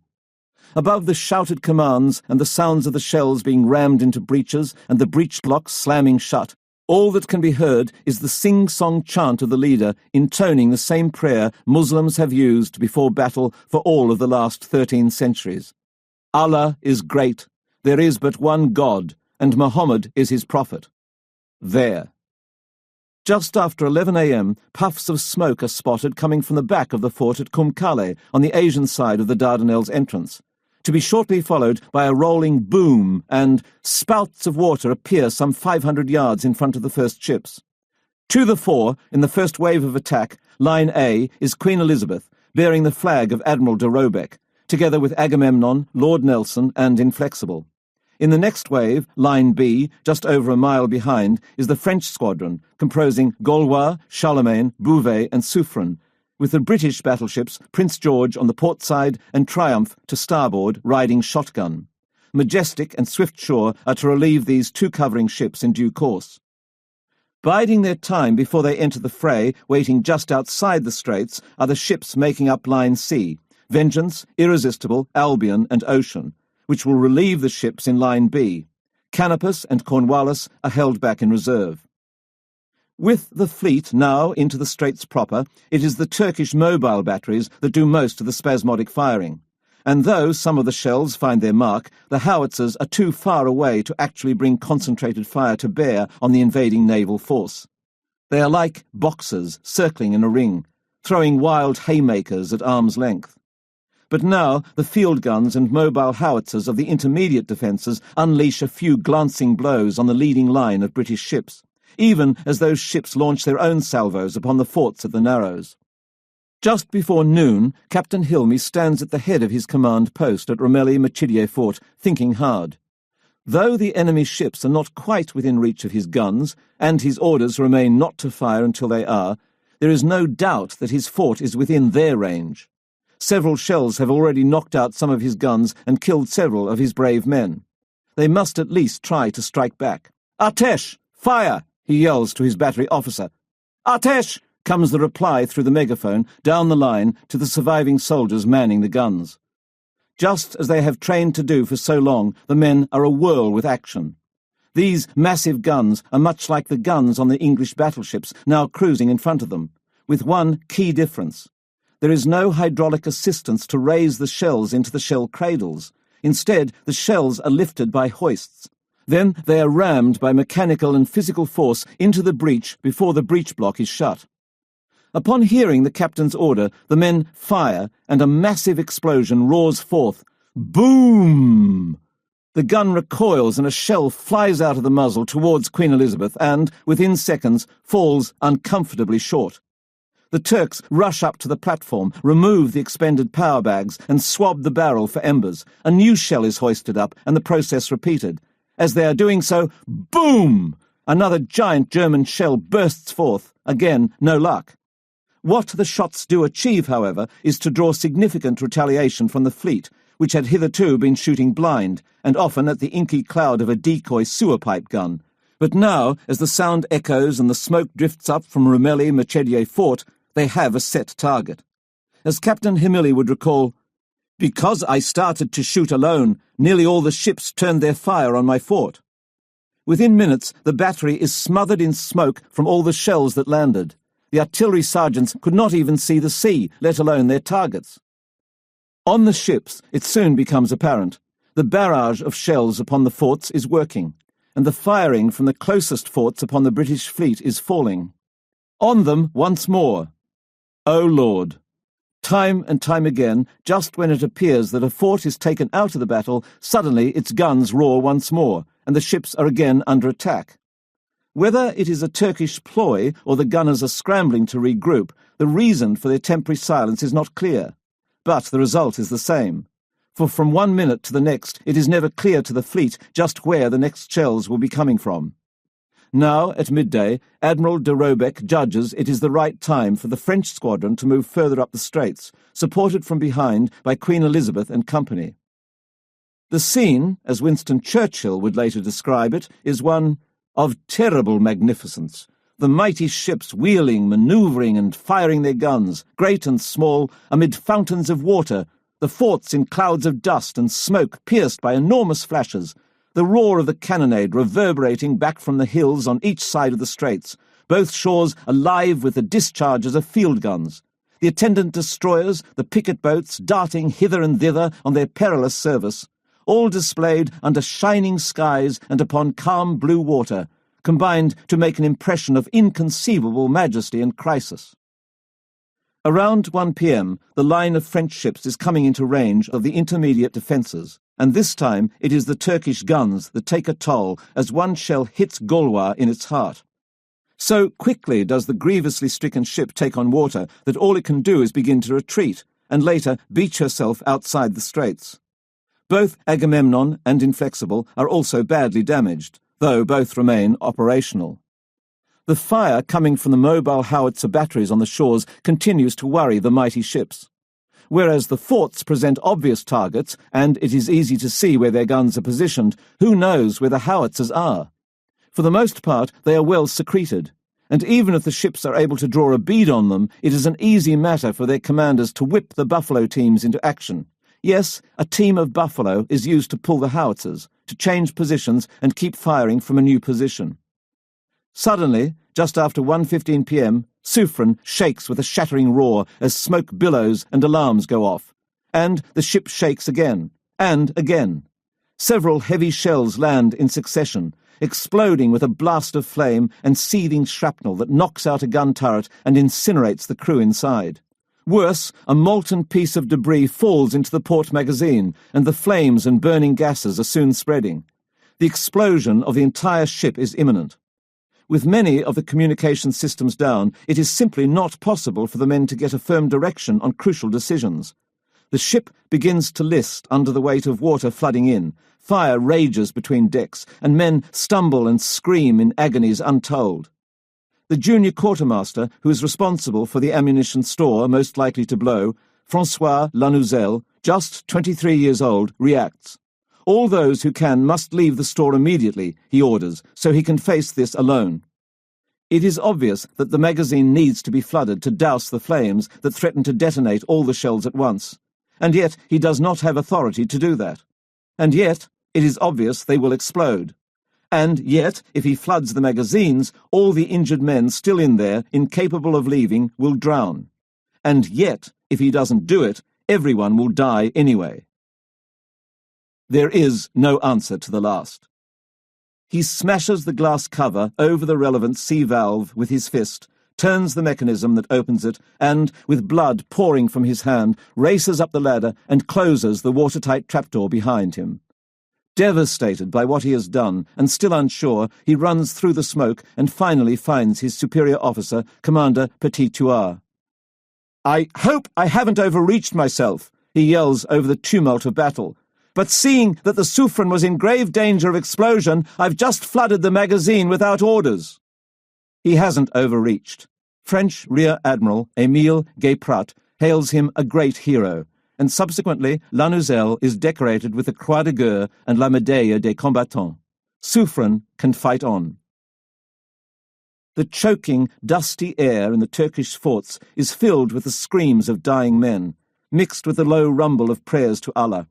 Nearly all is carnage and chaos, a blizzard of blood in most of the gun pits, human gore splattered on the walls. And even those few guns that are still firing are starting to run dangerously low on ammunition. In Rumeli-Mechedier fort, still subject to heavy shelling, several men are dead and over a dozen wounded. Those who can carry on do so. For half an hour, the battery officer has been incapable of commanding after a large stone dislodged by an exploding shell hit him in the back. But again he has taken the reins, only for a piece of shrapnel to destroy his megaphone and two of his teeth and tear off a piece of his tongue, and still he keeps going.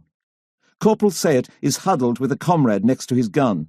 It is technically inoperable, the auto-loading gear damaged, but through it all they continue to heed the orders of their commander. "Atesh! Fire!" Some 2.5 hours after the battle has begun, just after 1:30 p.m., it appears that the naval force has tamed the Turkish forts. The roar of fire has become a meek, spasmodic trickle. Seeking to capitalize on the enemy's weakness, Admiral de Robeck gives the order for the French wave to retire from the second line, so that the third wave of British ships, Line C, can come into play. At 1:43, he calls forward the minesweepers, and these worthy vessels with their courageous crews begin trawling back and forth, operating in pairs, dragging 500 yards of heavy, serrated cutting wire between them. If all goes well, the tandem trawlers will catch the mooring cables and sever them, sending the mines to the surface. Meanwhile, the French ships Suffren and Bouvet begin a slow turn à tribord, to starboard, making use of precisely that small indent in the Asian shore that is Erinköy Bay to allow themselves good space. Charlemagne and the ailing Gaulois turn to port and make their way back down the European shore. Suffren has successfully turned without incident, despite the damage, and Bouvet follows fast in its magnificent frothy wake. Having just passed the British line, Bouvet suddenly shakes like a shot dog, an instant before a huge volume of billowing, reddish-black smoke shoots up from under her, now pouring forth from the starboard forward bow, and she is listing. Before the shocked eyes of all observers, the French ship keeps keeling over ever further, until she is more than 90 degrees from perpendicular, and her masts go into the water. Less than 2 minutes after one of the Bouvet's magazines has exploded deep within its bowels, Captain Rageau shouts out to his crew, "Sauvez-vous, mes enfants!" Tragically, only 66 of his men are able to heed his command before, just a few seconds later, the ship slithers down like a saucer slithers down in a bath, taking Captain Rageau and over 600 of his brave sailors to a watery grave some 30 fathoms below. It is just after 2 p.m. Suddenly, the sea is filled with drowning sailors. On the European shore, Captain Hilmy believes it is the shells fired by his own men that have struck the mortal blow on the Bouvet. He immediately gives the order, "Atesh, kes, cease firing." The same command is clearly given by other battery and fort commanders. For, as French ships race in to pick up what Bouvet survivors they can, no shells are fired on them until the men are safely aboard. They have done it. They have actually sunk one of the enemy's big ships. The battle rages on. Just on 4 p.m, a new ship enters the Dardanelles. It is Phaeton, bearing General Hamilton, who that morning aboard the vessel had completed his reconnaissance of the Gallipoli Peninsula. Now, of course, General Hamilton wishes to have his first close-up look at what he would later recall as the dream of my life, a naval battle. Nor did the reality pan out short of my hopes. Here it was. We had only to keep on at 30 knots. In 1 minute we should be in the thick of it.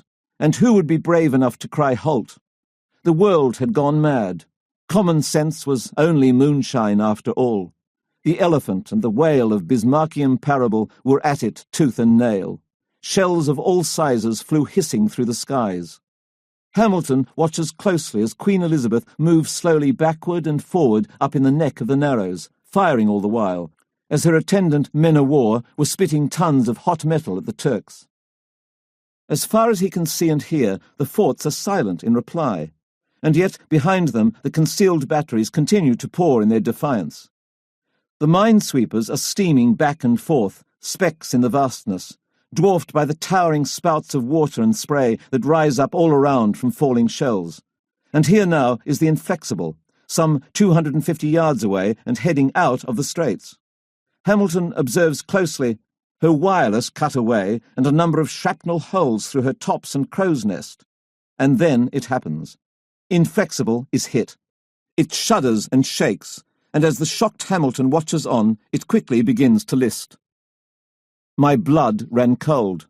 For sheer deliberate awfulness, this beat everything. We gazed spellbound. No one knew what moment the great ship might not dive into the depths. The pumps were going hard.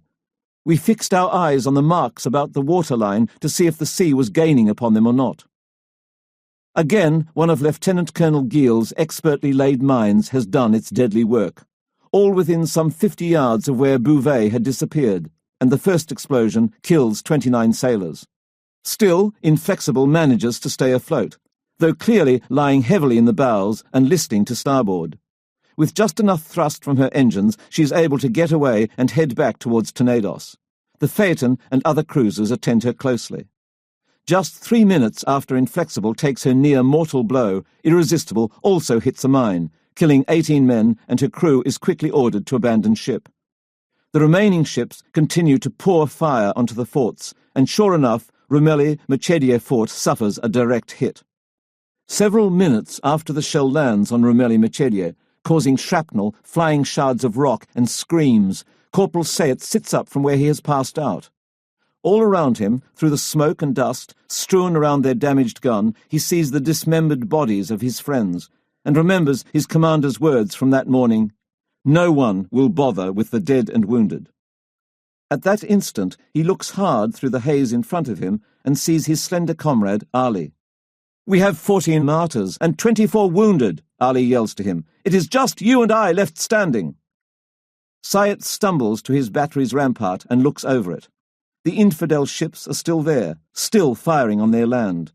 And now he notices something else. One of the artillery shells remains intact. "Come, Ali," he says, "help me get this shell loaded onto my back." Ali, knowing that the shell is some 300 pounds, looks at him in complete disbelief. It will take at least 4 men to lift it. "You can't say it," he says flatly. "Let's give it a try at least." And merely a try it is, for, as it is covered in grease, they cannot get a grip.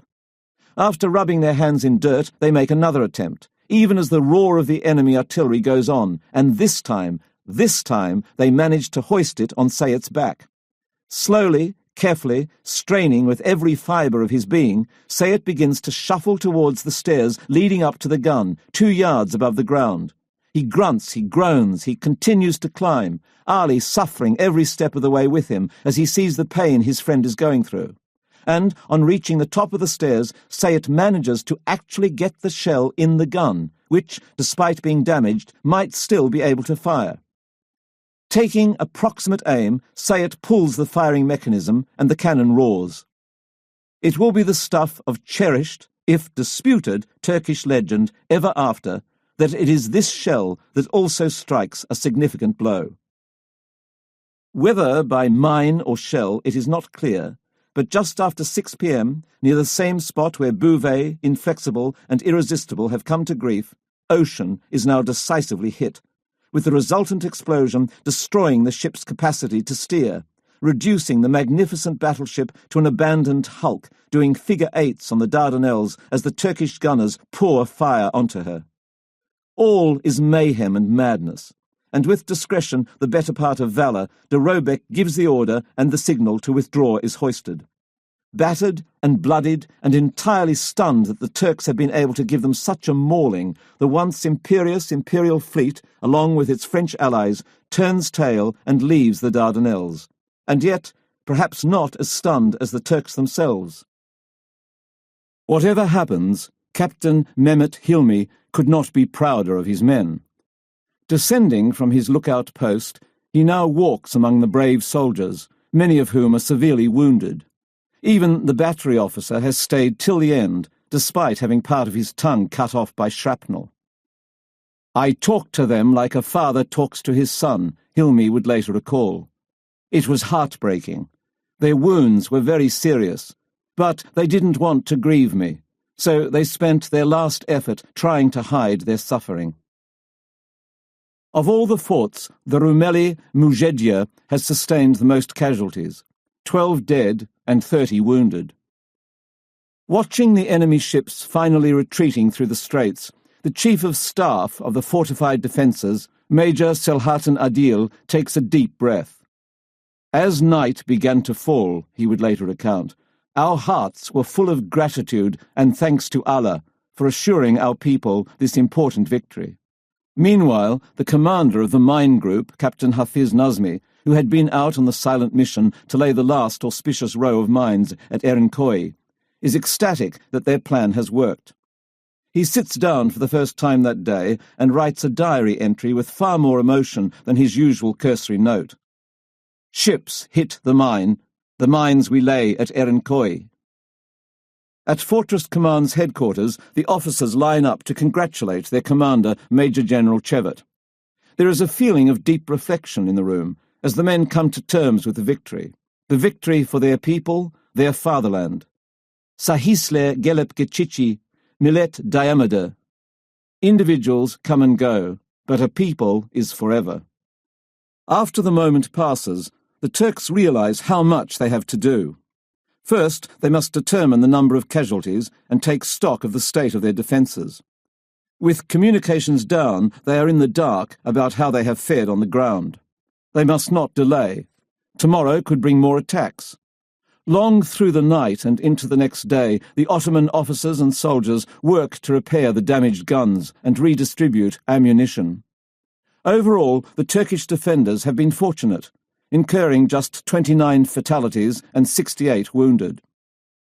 After everything has calmed, in a tired stupor late that night, Captain Hafiz Nazmi takes out his diary and notes, "Thanks be to Allah, no great damage was done to our forts." The same cannot be said of the Allied ships, nor of their commander the next day after a sleepless night. With only 12 of the 18 warships that had gone into battle still capable of re-entering the fray, the somewhat depressed Admiral de Robeck refers to the events of previous day as a disaster, and is even surprised that he has not been sacked. General Ian Hamilton is also shocked, and has no hesitation in making his feelings known to Lord Kitchener in a cable. "I am being most reluctantly driven to the conclusion that the straits are not likely to be forced by battleships alone. The army's part will be more than mere landing of parties to destroy forts. It must be a deliberate and progressive military operation, carried out at full strength, so as to open a passage for the Navy." The answer from Lord Kitchener in London is not long in coming. "You know my view that the Dardanelles passage must be forced, and that if large military operations on the Gallipoli Peninsula by your troops are necessary to clear the way, those operations must be undertaken." So, it is all coming back to the army. The commander of the Anzacs, General Birdwood, is not in the least surprised. he strongly puts to General Hamilton his view that the Royal Navy has shot their bolt. It is obvious to him that they will not be having another go. There is now no time to lose in getting ready for a landing. For his part, Admiral de Robeck's Chief of Staff, Commodore Roger Keyes, is outraged at the lack of resolution shown by his superior officer. It is his overwhelming view that the Turks are now vulnerable, that the fleet must go in again, and quickly, as soon as the strong wind now blowing abates. But nothing he says or does can convince the only officer who can make such a decision on the spot, Admiral John de Robeck, to do so. Very quietly, it is Keyes' strong opinion that from the moment of losing the 3 battleships, de Robeck had ceased to exist as a fighting admiral. On his side, Churchill is so sure de Robeck will attack again shortly that he quickly dispatches the battleships London and Prince of Wales to join Queen and Implacable, which are already on their way. 10 a.m., 22nd of March, 1915, Lemnos. Enter a man with a plan, pulling a chestnut out of the fire. General Hamilton, Admiral de Robeck, General Birdwood, General Braithwaite, and the base commander at Lemnos, Admiral Rosslyn Wemyss, are in deep conference in a private wardroom on Queen Elizabeth, moored in Mudros Harbour on Lemnos, and dealing with a difficult task. Once again, they must determine how to force the Dardanelles, as London is demanding with ever greater urgency. Again, they wrestle with the key problem, as later characterised by Admiral Wemyss. The battleships could not force the straits until the minefield had been cleared. The minefield could not be cleared until the concealed guns which defended them were destroyed. They could not be destroyed until the peninsula was in our hands. Hence, we should have to seize it with the army. From the first, de Robeck is outspoken on that very view. I am quite clear, he says to his army confederates, that the Navy cannot get through without the help of your troops. Well then. Generals Hamilton, Birdwood, and Braithwaite exchange looks. With an agreement beforehand to say nothing for or against land operations until the sailors abandon the idea of forcing the passage by ships alone, it is clear that their worst fears are realised. Up front, the Navy men have asked for the Army's assistance. The 5 military men turn to the task of planning one of the largest amphibious invasions in history. As General Hamilton would later record in his diary, "The sailors want me to pull this particular chestnut out of the fire." Quietly, General Hamilton is distressed by just how much there is to organise. "Had I been a German general," he would later comment, "plans for a landing in Gallipoli would have been in my pocket, up to date, and worked out to a ball cartridge and a pail of water." Not only does Hamilton have no such plan, he does not even have a full staff to advise him on logistics at the most basic level. Where will their fresh water supply come from? How will the wounded be evacuated? Where will they land? And, of no small importance, just how many Turkish soldiers would be defending the peninsula? The intelligence estimate is that there may be as many as 40,000, with perhaps another 30,000 above Bulair, and an undetermined number of divisions on the Asian side. It is possible that the 75,000 men the Allies are about to throw into the fray could be taking on 100,000 soldiers. As to when to land, Hamilton's temptation is to cede to the urging of his old friend General Birdwood, who in his diary he refers to as Little Birdie, now grown up into a grand general, that they go immediately with the troops they have, so as to forestall the strengthening of the defences that the Turks are now clearly engaged in. But against that, it is Hamilton's view that it will be better to wait for the arrival of the 29th Division, even though, because of Kitchener's own wavering about whether or not it would be required, the 29th is still 3 weeks away. So, Hamilton feels he cannot give his assent to a quick assault. The meeting breaks up, and the admirals and generals make their way back to their own quarters, each with his own thoughts as to what their chances of success in 3 weeks' time will be. One thing that has given Admiral Wemyss a little confidence in the last few days is the vision of all the different soldiers by the shores of Mudros Harbour. A curious medley, French uniforms of every description mingling with our khaki. The differences in national character come out very strongly when brought so close together in such a small space. But all have one thing in common, a good-tempered gaiety which is pleasant to see. Through all this motley crowd there is a continual stream of perspiring Australians carrying huge loads of stores and pushing improvised carts. They are magnificent specimens of the raw material of humanity. I think I have never seen finer. General Hamilton quite agrees. At 10 the following morning, he and General Birdwood land on the foreshores of Port Mudras to inspect some of the 1st Australian Division's finest troops, the 9th Battalion of the 3rd Brigade, all of them trained to a high peak by their commanding officer, Colonel Ewan McLagan. As an exercise, the Commander-in-Chief of the Mediterranean Expeditionary Force asks the Colonel to have his men carry out a practice attack on yonder row of windmills, massive, old-fashioned, 30-foot wheels with 20 arms, each arm bearing triangular sails. And though, to Hamilton's eyes, their military tactics don't particularly shine through, there is no doubt that these men of the 3rd Brigade are superb specimens. This is in rather stark contrast to Charles Bean's impression of some of the British troops. "The Territorials have not our physique," he would report, "and some of the Lancashire regiments seem to be composed largely of mere children." A short time later, General Birdwood has a quiet word with Colonel McLagan and tells him to begin training his men to land quickly on shore and secure a beachhead. The landing places chosen, he says, giving a broad hint, should resemble those at the toe of the Gallipoli Peninsula. The men are to be practised at communicating information in battle and at carrying a very full load. No, of course, nothing is locked in yet. But that is the way things are starting to look. 23rd of March, 1915, Dardanelles dilly-dallies. Can it really be true? Is it that the British fleet will not try once more? Have we Turks wrought a great victory? Though scarcely daring to believe it, both the Turkish and German military leadership is slowly coming to that conclusion.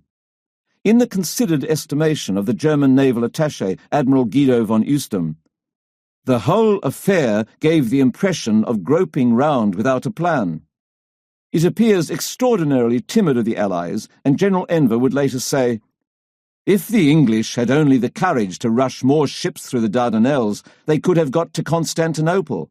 But their delay enabled us thoroughly to fortify the peninsula, and in 6 weeks' time we had taken down there over 200 Austrian Skoda guns, and many more things as well. For if the British are not going to force their way through by ship, it's obvious they must come by land, and so steps must be taken, urgently." 23rd of March, 1915. The Admiralty. De Robeck disappoints. Rarely in this war has Winston Churchill been more appalled. Just when he is expecting the fleet alone to finish the job, it has started in the Dardanelles. He receives a cable from Admiral de Robeck, now referred to by Churchill as de Roback, informing him that, after meeting with Generals Hamilton and Birdwood on Queen Elizabeth, the Royal Navy does not wish to make another attempt to force the Dardanelles until the middle of April, and then only in tandem with a major force of the army landing on the shores of Gallipoli. "I read this telegram with consternation," Churchill would later recall. "I feared still more the immense and incalculable extension of the enterprise involved in making a military attack on a large scale." Immediately, Churchill drafts his proposed reply, and then convenes a meeting of the Admiralty War Group, essentially the senior officials of the Admiralty and key advisers. With some vigour, he proposes that Admiral de Robeck be instructed to persevere methodically but resolutely with the plan contained in your instructions, and that you should make all preparations to renew the attack begun on the 18th at the first favourable opportunity. We know the forts are short of ammunition and supply of mines is limited. We do not think the time has yet come to give up the plan of forcing Dardanelles by a purely naval operation. The First Lord of the Admiralty is met with insuperable resistance. Now that the two men on the ground, de Robeck and Hamilton, have decided on a joint operation, Admiralty has no choice but to go along with their views. "What more could we want?" Sir John Fisher asks plaintively. clearly thrilled at Admiral de Robeck's decision. The army were going to do it. They ought to have done it all along. Bereft, Churchill considers resigning, but, convinced that would only make matters worse, he decides to stay. In the subsequent cabinet meeting on this day, he announces with grief the refusal of the Admiral and the Admiralty to continue the naval attack, reporting that for the moment it must be abandoned. Lord Kitchener, however, rises to the occasion and simply says the army will carry the operations through by military force. And that's it. There is no further discussion either within the Cabinet or the War Council. The beginning of a campaign that will see one of the greatest invasion forces ever assembled, involving 80,000 soldiers and over 200 ships, is committed to, as Churchill notes, by the agreement of the Admiral and the General on the spot and the declaration of Lord Kitchener. No formal decision to make a land attack was even noted in the records of the Cabinet or the War Council. How, in the space of just a few days, has the plan gone from the Navy forcing the Dardanelles alone to the soldiers now essentially doing it alone, simply transported there by the Navy? Exactly. It has just sort of happened. This key decision falls in a period of over 9 weeks when there is no meeting of the War Council in London. And, as a later inquiry would acidly note, "We think that before such operations were commenced, the War Council should have carefully reconsidered the whole position. In our opinion, the Prime Minister ought to have summoned a meeting of the War Council. We think this was a serious omission."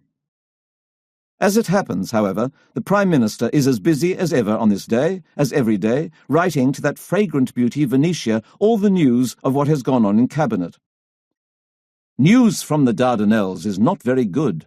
There are more mines and concealed guns than they ever counted upon, and the Admiral seems to be rather in a funk. At the time, the man who feels perhaps most wretched about it all is Churchill. Why turn and change at this fateful hour and impose upon the army an ordeal of incalculable severity, he records. An attack by the army, if it failed, would commit us irrevocably in a way no naval attack could have done. The risk was greater. The stakes were far higher. But he feels there is nothing he can do. For better or worse, for triumph or tragedy, and he fears the latter, things have taken on a momentum all their own. 24th of March, 1915, Constantinople, 5th Army, activate. After the attacks of the 18th of March, General Enver is not too proud to admit that his approach to defending the Straits has been too tame, and so he sends word to the chief of the German military mission, General Otto Lehmann von Sanders, that he is to wait in his office. The Minister of War is coming to visit. Arriving a short time later, the flamboyant general explains what he needs from his German counterpart. General Enver is so convinced that the British will now attempt a land invasion on the Dardanelles that he has decided to create an army formation directly responsible for its defence. General Enver would now like General Lehmann von Sanders to relinquish control of the First Army in Constantinople and take charge of the newly activated Fifth Army on the Gallipoli Peninsula, in order to prepare them for what is surely coming. General Lehmann von Sanders assents at once and makes preparations to leave Constantinople the following evening. For the first time since the war began, Lehmann von Sanders feels happier.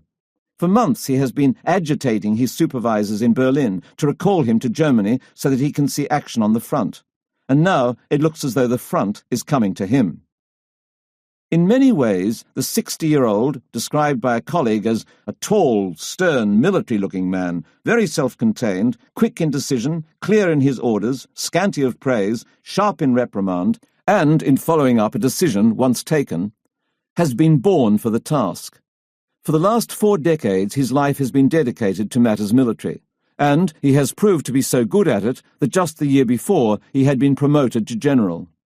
In 1913 he had become the commander of the newly established German military mission to Turkey, and was assigned the task of bringing the Ottoman army into the 20th century, something he had already achieved a great deal of success in. The key thing he must do now, he decides, as he heads to Gallipoli on a fast ship, is work out where to place his forces, consisting of no fewer than 65,000 men. As General Otto Lehmann von Sanders disembarks from his vessel at the port of Gallipoli on the morning of the 26th of March, he looks up at the pronounced mountain terrain with precipitous ridges, the slopes of which are rent by deep ravines and shaft clefts. He considers the sparse natural cover, a few lone pine woods, a few bushes on the banks of the creeks and deep ravines, and appreciates the amount of work before him. He is met with a warm handshake from Brigadier General Asat, the commander of the Army's Third Corps, who is wearing the black wool cap known as a kalpak, a signature of many Ottoman officers. Lehmann von Sanders has worked with General Asat before and holds him in high esteem, a quality officer that the German knows he can trust to command troops. General von Sanders and his entourage are ushered to their new accommodation, a house formerly occupied by the French consular agent. After the Allies' flight from the Empire, looters had taken much of the furniture, leaving the general 2 rooms with a round table and a wall mirror. Beds and other such creature comforts are to be borrowed from someone in town. Von Sanders receives his assignment just 2 days after General Hamilton, and these two implacable foes have roughly the same amount of time to prepare. Chapter 7. The sky lowers. You are just simply eaten up with the Dardanelles and cannot think of anything else. Damn the Dardanelles! They will be our grave. First Sea Lord Sir John Fisher in a message to First Lord of the Admiralty Winston Churchill on the 5th of April 1915. Time presses. Kay prods us from the rear, the Admiral from the front.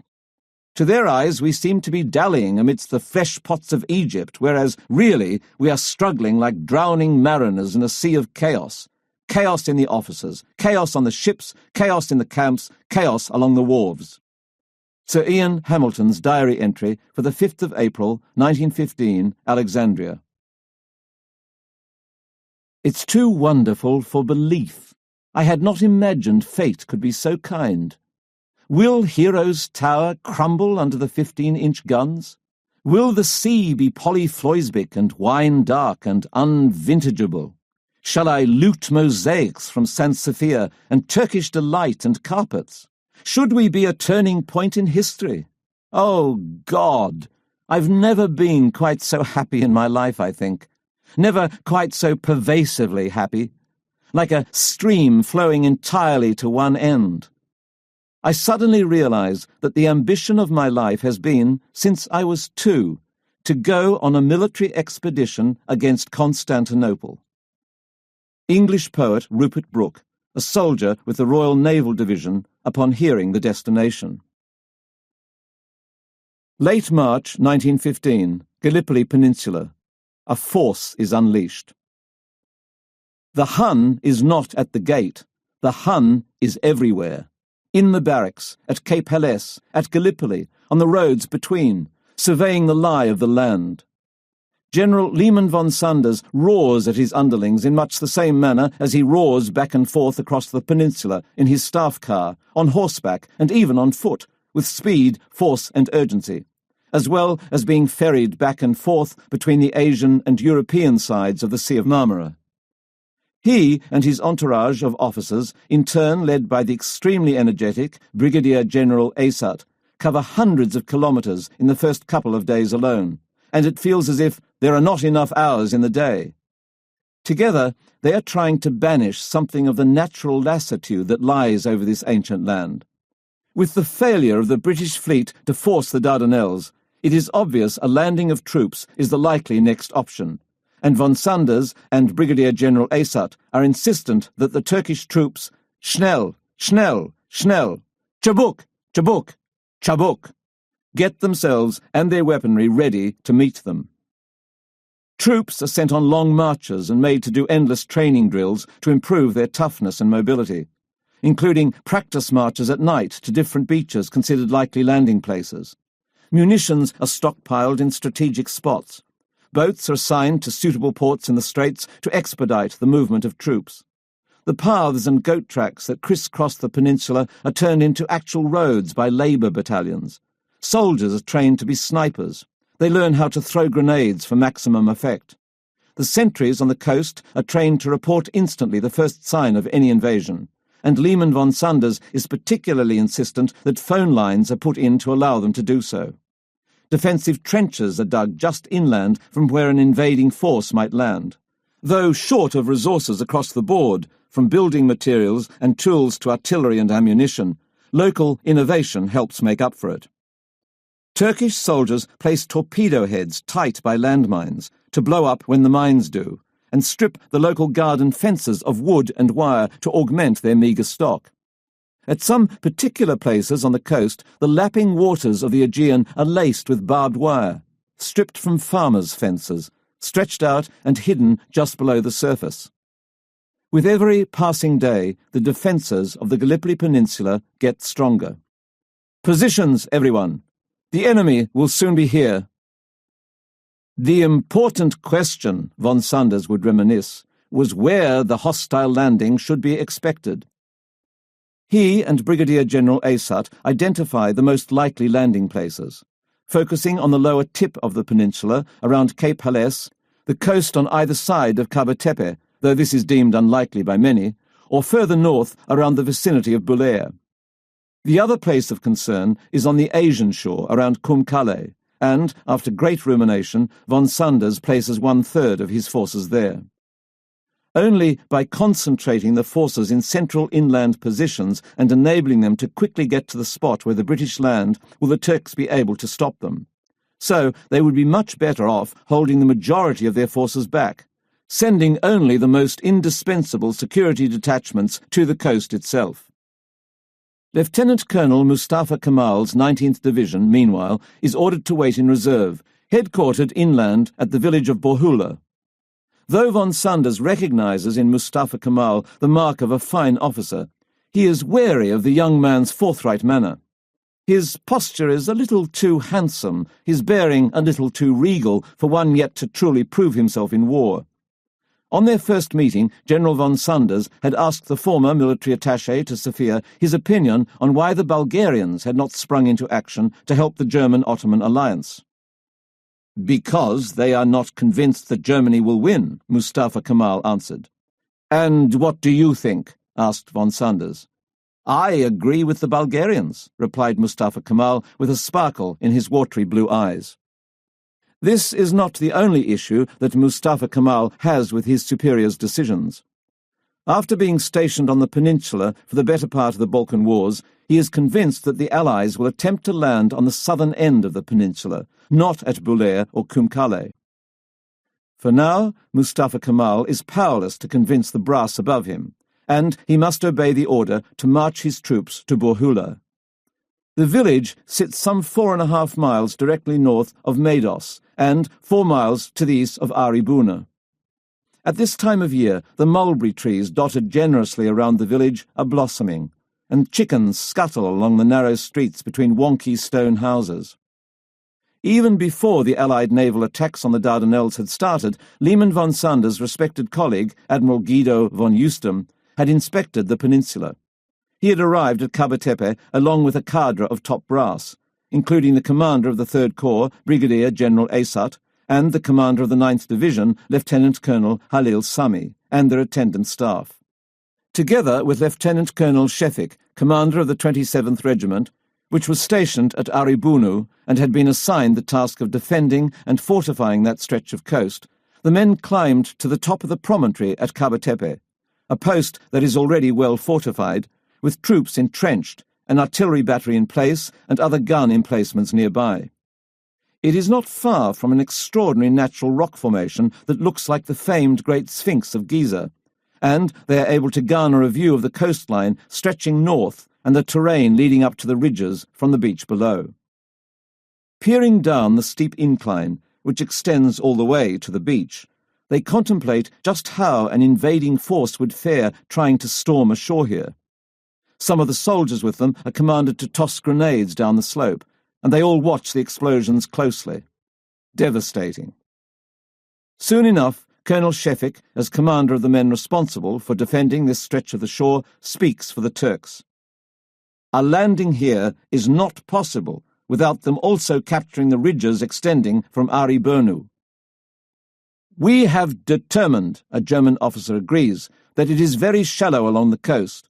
The terrain is very steep and unsuitable for a landing. In the first place, the enemy would have to land at Kabatepe, and then spread along the line of the ridges behind Aribonu in order to capture the area." And so the discussion ends. The high brass believing that in the unlikely event the enemy lands on this part of the coast, it will probably be at Kabatepe, not Aribonu.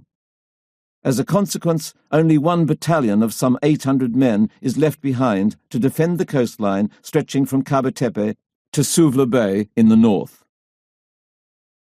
Late March 1915, Alexandria. No quarter in the quartermaster's store. So, how does one move 75,000 men from one continent to another, in the middle of the night, equipped to fight, capable of both defending and attacking, of staying for the long haul if things go badly, and yet still with the capacity of pushing on to Constantinople if all goes well, and all of it when they are still without an administrative staff to see to the thousands of details that might make all the difference between a successful mission and a shambolic one? It is a very good question, and one that General Hamilton and his staff struggle with every day. The first thing to do is make lists, and then make some more. And then you have your individual brigade form up lists. Signposts, 30. White paint, £20. Black paint, £5. Casks water, 20. Tents, 8. Latrine flags, 17. Shovels, 10. Lamps red, 6. Lamps green, 6. Lamps white, 23. Flares with tow, 70. Flare fuel gallons, 70. Cask wine, 56 gallons. The wine. Apparently for the officer class, an accompanying slip of paper notes, "Major Stewart explained there was a small shortage in the wine casks, and perhaps in a few of the other articles, but the best had been done under the circumstances." The whole thing is, of course, a logistical nightmare, unprecedented in scale and degree of difficulty. In the words of one contemporary writer, "They were going to land on a foodless cliff 500 miles from a store, in a place and at a season in which the sea's rising might cut them from supply. Come to think of it, they will also need hundreds, no, thousands of Union Jacks with which to wrap bodies before they are committed to the deep. And yet neither General Hamilton nor his senior officers can expect any sympathy from Kitchener of Khartoum, who has already cabled his concern to Hamilton about the mooted 14th of April landing. "I think that you had better know, at once, that I regard any such postponement as far too long." Which is as may be, but General Hamilton can only do so much. He and his staff must simply soldier on while still oft yearning wistfully for the simpler times.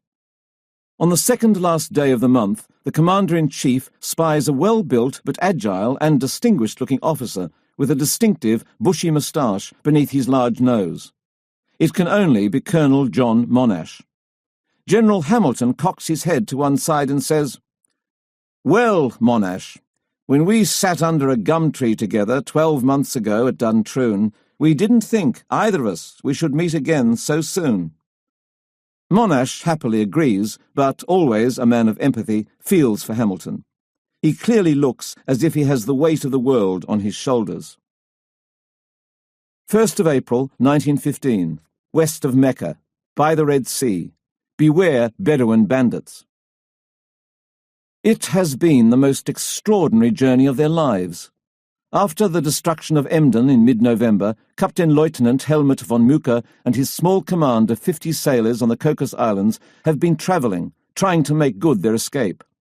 Initially in the Clunies-Ross schooner Ayesha, von Mucke has led his men all the way through the Dutch East Indies, across the Indian Ocean and into the Middle East, stalked by death all the way, starved, nearly dead of thirst, ambushed, betrayed, shot at, nearly sunk and lost. Still, they have managed to keep going, and now are on a trek through the desert, just one more night's march from Jeddah, where a 300-strong garrison of Turks is apparently expecting them. True, this is particularly tough country, and there are meant to be so many gangs of robbers about that the locals call this area the Father of the Wolf. But now, the long night's journey nearing its end, the German officers' thoughts are turning more to their next meal, when a piercing whistle shatters the dawn, followed by heavy, sustained rifle fire. They are under attack. Rallying his men, von Mucke rushes forward, and for the moment at least they are able to get partial cover, first behind their camels and then the nearest sand dunes as they get their weapons out. How many of them are there? The answer is appalling. As the sun rises a little more, the Germans can now see that the sand hills just in front of them are black with Bedouin bandits, at least 300 of them, all armed, all firing. Despite the dire situation, von Mucke and his men react with calm vigour. Almost at once, they fix their bayonets. What now? Von Mucke is just trying to decide when he hears a voice, "Kapitän Leutnant! Kapitän Leutnant!" He looks over to see it is an 18-year-old sailor, one of their youngest. "Was gibt's denn?" "Well, what is it?" he asks. "Geht's bald los, Herr Kapitän Leutnant." "How soon are we going at it, sir?" "Was denn?" "At what?" "Na, stürmen." "Why, at storming the enemy." The worthy von Mucke pauses for an instant, reflects, and then takes instant action. "Stimmt, du hast recht." "Exactly, you are right." He roars, getting up, "Sprung auf, Marsch, Marsch!" Up, charge, charge! And charge they do. With a great cheer, Kapitän Leutnant von Mucke leads his men in a mad dash straight at the Bedouins. Evening, 1st of April, 1915, Männer Camp. No bull. "Hold your horses, Bluey. Something's going on. The word is getting around. A major of the Army Corps staff has journeyed from Cairo to Männer Camp to see General Bridges behind closed doors, and as he leaves, a jovial Bridges is heard to say, 'Well, thanks for bringing us good news. That's the most cheerful thing we've had happen to us for a long time.' And now, suddenly, all further leave for officers has been stopped. It can surely only mean one thing. We're going to get a fight at last. And it is dinkum, all right. A group of Australian officers and their men, who had just been about to head off on a weekend at Luxor, 450 miles to the south, are recalled to the camp from the station. Another group, who had been out having a picnic on the Nile, returned to the wharf to find their smiling colonel waiting for them. It's true. It's really true. Ah, the excitement it causes among the officers, the cheers, the songs, the backslapping. No one knows where they are going. The Dardanelles are rumoured, but who knows, and no one particularly cares. Though, for the moment, they must keep it to themselves. The main thing is that after all these months, they might see some action, actually get to test themselves and their men against the enemy. In the time that remains before they have to march to Cairo to catch a train to Alexandria, to get on ships that will take them somewhere, most officers busy themselves writing letters to loved ones. Not the staff of the AIF 1st Division, however. Late into the night, in the dim glow of a single light bulb, they wade through paperwork and put out embarkation orders. Good Friday, 2nd of April, 1915. Cairo. A pox on both your houses. There is madness in the air. A plague of locusts of biblical proportions descends on Cairo, sent by God for those who have sinned, are sinning, and will sin. Millions, trillions of them. Huge yellow, brown, and black locusts, enough to black out the sun, to blow the eardrums, to crawl over every single thing and devour every bit of green life from leaves to corn to grass. Enough to make a man think that hell has risen from the earth. They eat the trees. They swarm over the soldiers and the jippos alike, their wings like whirring wheels, bashing out their own mad frenzy. Oh, yes, there is madness in the air, and it goes for hours. You see, when the locusts finally leave, the madness does not. Beyond this visitation from the netherworld, something is up in the soldiers' world. Practically all the troops at Männer Camp are having the day off, but by mid-afternoon the word spreads. Everyone must begin to prepare. They are going to be on the move on the morrow, embarking for a place unknown. Hopefully to begin a battle. After all this training, all this hard slog, at last they are going to be able to test themselves. There is enormous excitement among all the men, but for those lucky ones who already have leave on this day and are already out on the town, it is doubly so.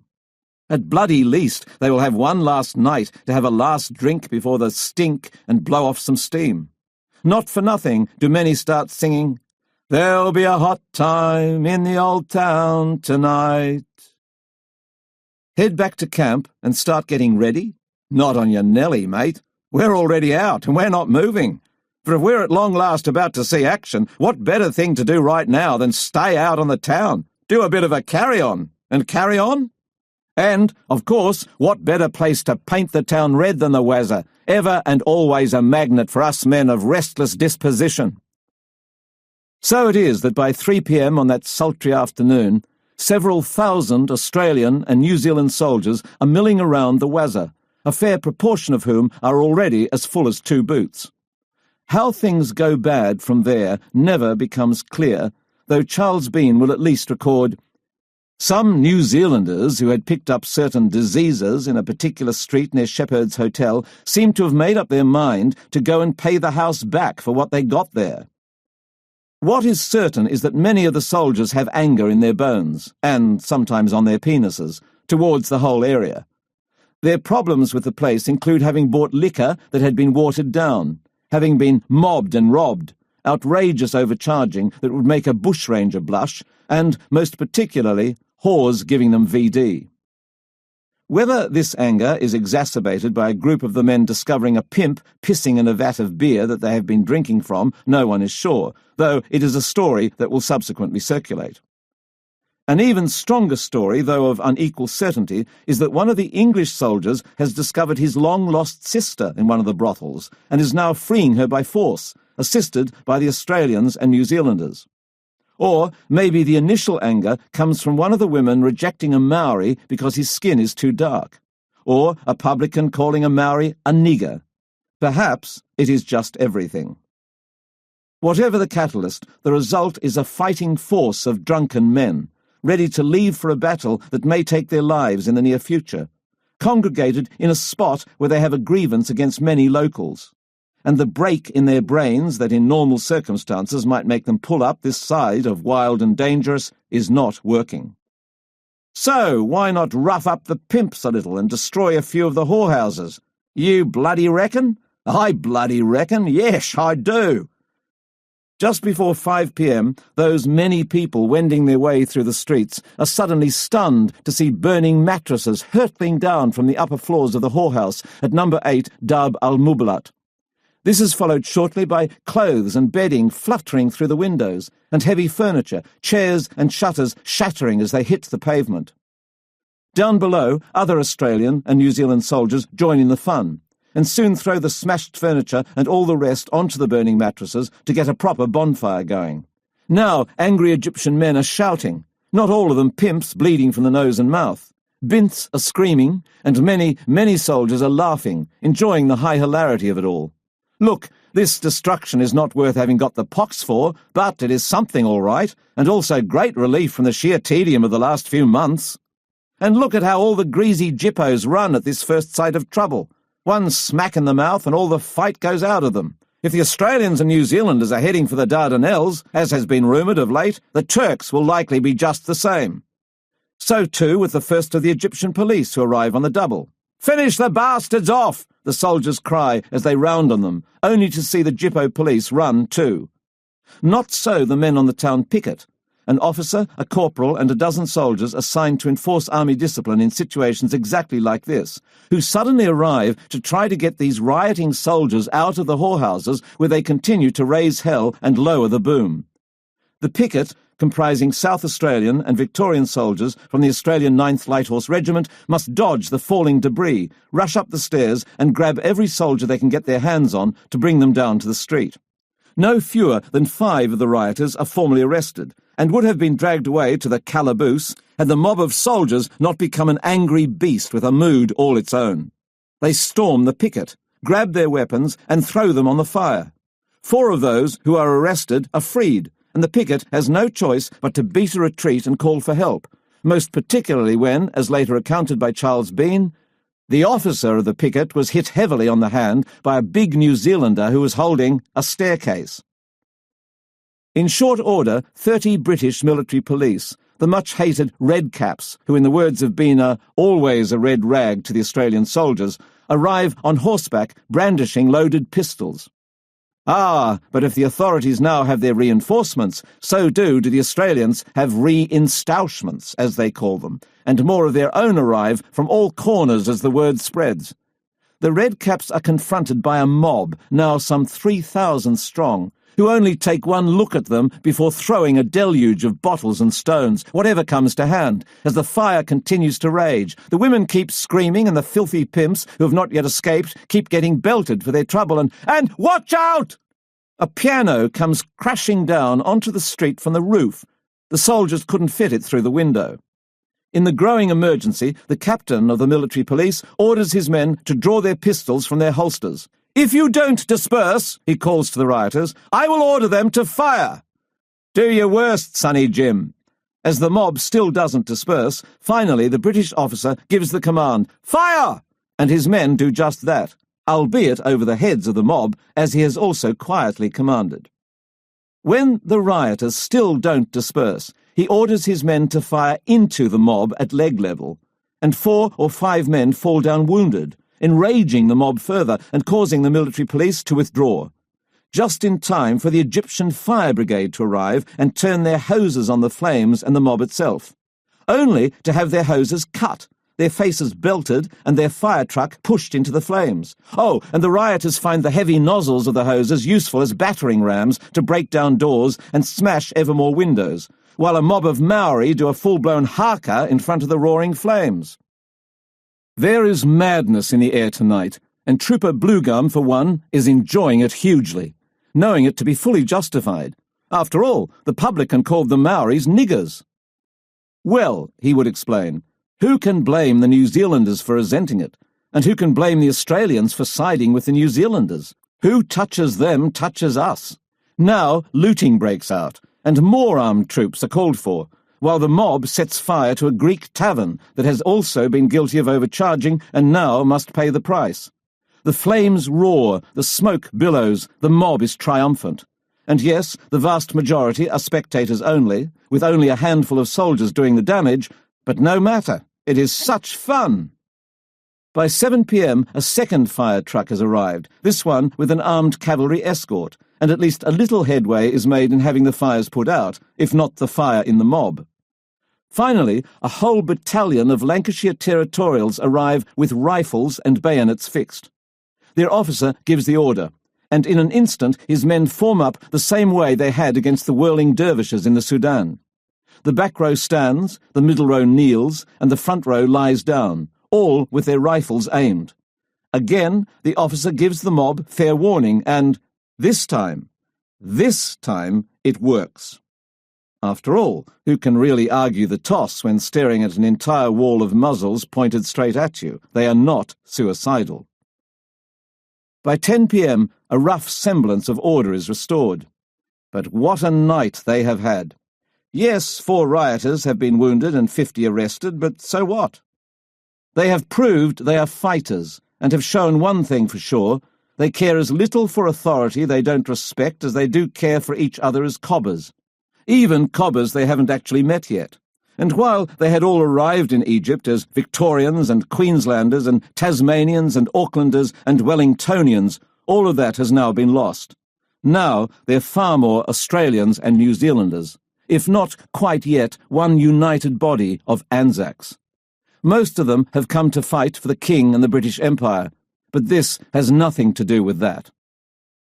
The attitude is all in the image of what happens when, in another event much later, one rioter is told to keep the peace in the name of the King and replies, "Oh, fuck the bloody King. Don't stop my men, let them pass." And yes, there will be some outcry in Australia when details of the riot become known, but, mercifully, some hugely reputable newspapers, such as Melbourne's Truth, which had previously been so hard on the soldiers for what had happened at the Broadmeadows camp with that 16-year-old girl, are now honest enough to point out where the blame truly lies, with the prostitutes. Certain happenings in Egypt, the paper delicately raises the subject, have lately tended to give more prominence to those arrested for riot, but it is only fair to point out that in many of those cases the fault did not lie on the side of the victim. The immorality of Cairo is noted from one end of the world to the other, and soliciting is reduced to a fine art among the lewd women of that city, so that resistance to their nefarious methods is a difficult problem, even with men whose morality would be absolutely unimpeachable under fair conditions. The women of Cairo specialize in the manufacture and sale of cigarettes, into certain of which a substance known as ambergris is mixed. It is also induced into drinks of any kind, and the result of its consumption is an uncontrollable desire, to which the Cairo women readily lend themselves. Brothels are in abundance, and the harlots are in no wise wanting in enterprise, but try to force poor, innocent Australian boys into their houses of ill fame. Shame. So they had it coming. One of many who does not think like that, however, is the 1st Battalion's Captain Gordon Carter, who is appalled. He had known the Wazza to be an awful hole from the first and only time he had visited it, and had certainly not wanted to spend his last evening there. Rather, he'd gone to see his sister Fuff and Nurse King, and then, being an educated, sensitive soul, he'd retired to read his volume of Shakespeare comedies. "It's wonderful," he writes to his parents, "the enjoyment you can get from reading the old chap over and over again." Nurse King describes him in her diary as a very nice boy, really. Another who feels much the same about what has happened at the Wazza is Ellis Silas, who personally is nothing less than ashamed of the rioters after he hears what has happened. But at least there are plenty of things to keep both men and all of the Australian soldiers busy in the aftermath. They must pack up, strike their tents, stow their kits, pack their wagons, take their surviving pet kangaroos to the Cairo Zoological Garden, and start marching. They leave something else behind of significance. Not long after their arrival at Mena, the officers had banned the troops from climbing the Sphinx and one of the more unstable pyramids after one man had been killed in a fall. Nevertheless, as a young private records in his diary, just before marching out, one daring individual had managed to climb up the pyramid and plant a small Australian flag on top, where it still fluttered when we moved away. In the space of 3 days, from the 3rd of April onwards, nearly all of Mena camp empties out. With high spirits still abounding, most of the Anzac soldiers begin singing as they march out, and they don't stop until they get all the way to Cairo's Central Railway Station. Sadly, the Australian Light Horse in Mahdi Camp are not required to join them, though they live in hope that they may be required. Colonel John Monash would record that when the time came for his own 4th Brigade to leave, thousands of Territorials and Australians and New Zealand light horsemen, many weeping with regret at not being allowed to come, gathered around to give us a royal send-off. The lucky ones who are going, however, pile into the packed carriages at Cairo Central and begin their journey to Alexandria, where troop ships await to take them to a destination still unknown. "I'll bet this much," Sergeant Archie Barwick of 1st Battalion would record in his diary, "that a finer body of troops never left Cairo than old 1st Division. Every man was as hard as nails and trained to the hour. I was one of the smallest men in our battalion. That will give you an idea of what they were like. And every man was cocksure of himself, of being able to beat any man, be he Turk or German, and frightened of nothing with legs on it." Ah, but there are scenes of poignancy too, as when brothers part. On this evening, Captain Jack Bean is hurriedly leaving for the Dardanelles with the 3rd Battalion when Charles Bean finds him and helps him pack. Before the two take their leave of each other, Jack gives his younger brother a couple of tablets of morphia, against the possibility that Charles might get badly hurt. "Hope you won't need them," Jack says softly, "but you never know." "Thanks," Charles replies as he slips them into his pocket. "I'll be careful. You never know." And now, as the 3rd Battalion marches out, it is time for the brothers to take their leave of each other. As Jack climbs upon his horse and slowly takes up his position behind the last of his marching comrades, Charles walks alongside him for a way. Finally, however, it is time. Jack reaches down to shake his brother's hand. "Well, so long, Chaz," Jack says quietly. "I'll be watching out for you when you come." "Yes, I hope I won't be far behind you," Charles Bean replies. "So long, Jack. Take care of yourself." Jack rides on. Charles stands there, staring, as his brother recedes in the darkened distance. And now another quiet voice beside him. "That brother of yours," says a fellow officer of the 3rd Battalion who has watched the whole scene, "is the kindest man I've ever known." And so they continue to leave, including Captain Gordon Carter of the 1st Battalion, with one close observer of the whole parade being Nurse King. "The whole of the 1st Brigade left us starting about 4 p.m, she records in her diary. "It was a dreadfully sad day to think we may never see some of our pals again. Went to bed very sad indeed." In Alexandria, cabs await to take the arriving Anzacs from the station through the teeming streets. "Hey, look at those girls walking around without veils, quite unlike Cairo," to the harbour. And what a spectacle! There are, Colonel John Monash of the 4th Brigade would record when his own time for leaving came, literally hundreds of large steamers, warships, transports, troop ships, colliers, store ships, hospital ships, water ships, supply ships, repair ships, depot ships, Egyptian, French, British, Australian, and even 2 of the USA squadrons which visited Australia. Where are they going? No one is officially sure, and certainly not the captains of the ships, who have sealed orders only to be opened once they leave Alexandria Harbour. In fact, in some quarters, the whole thing is such an open secret that a number of captains don't even bother opening those orders.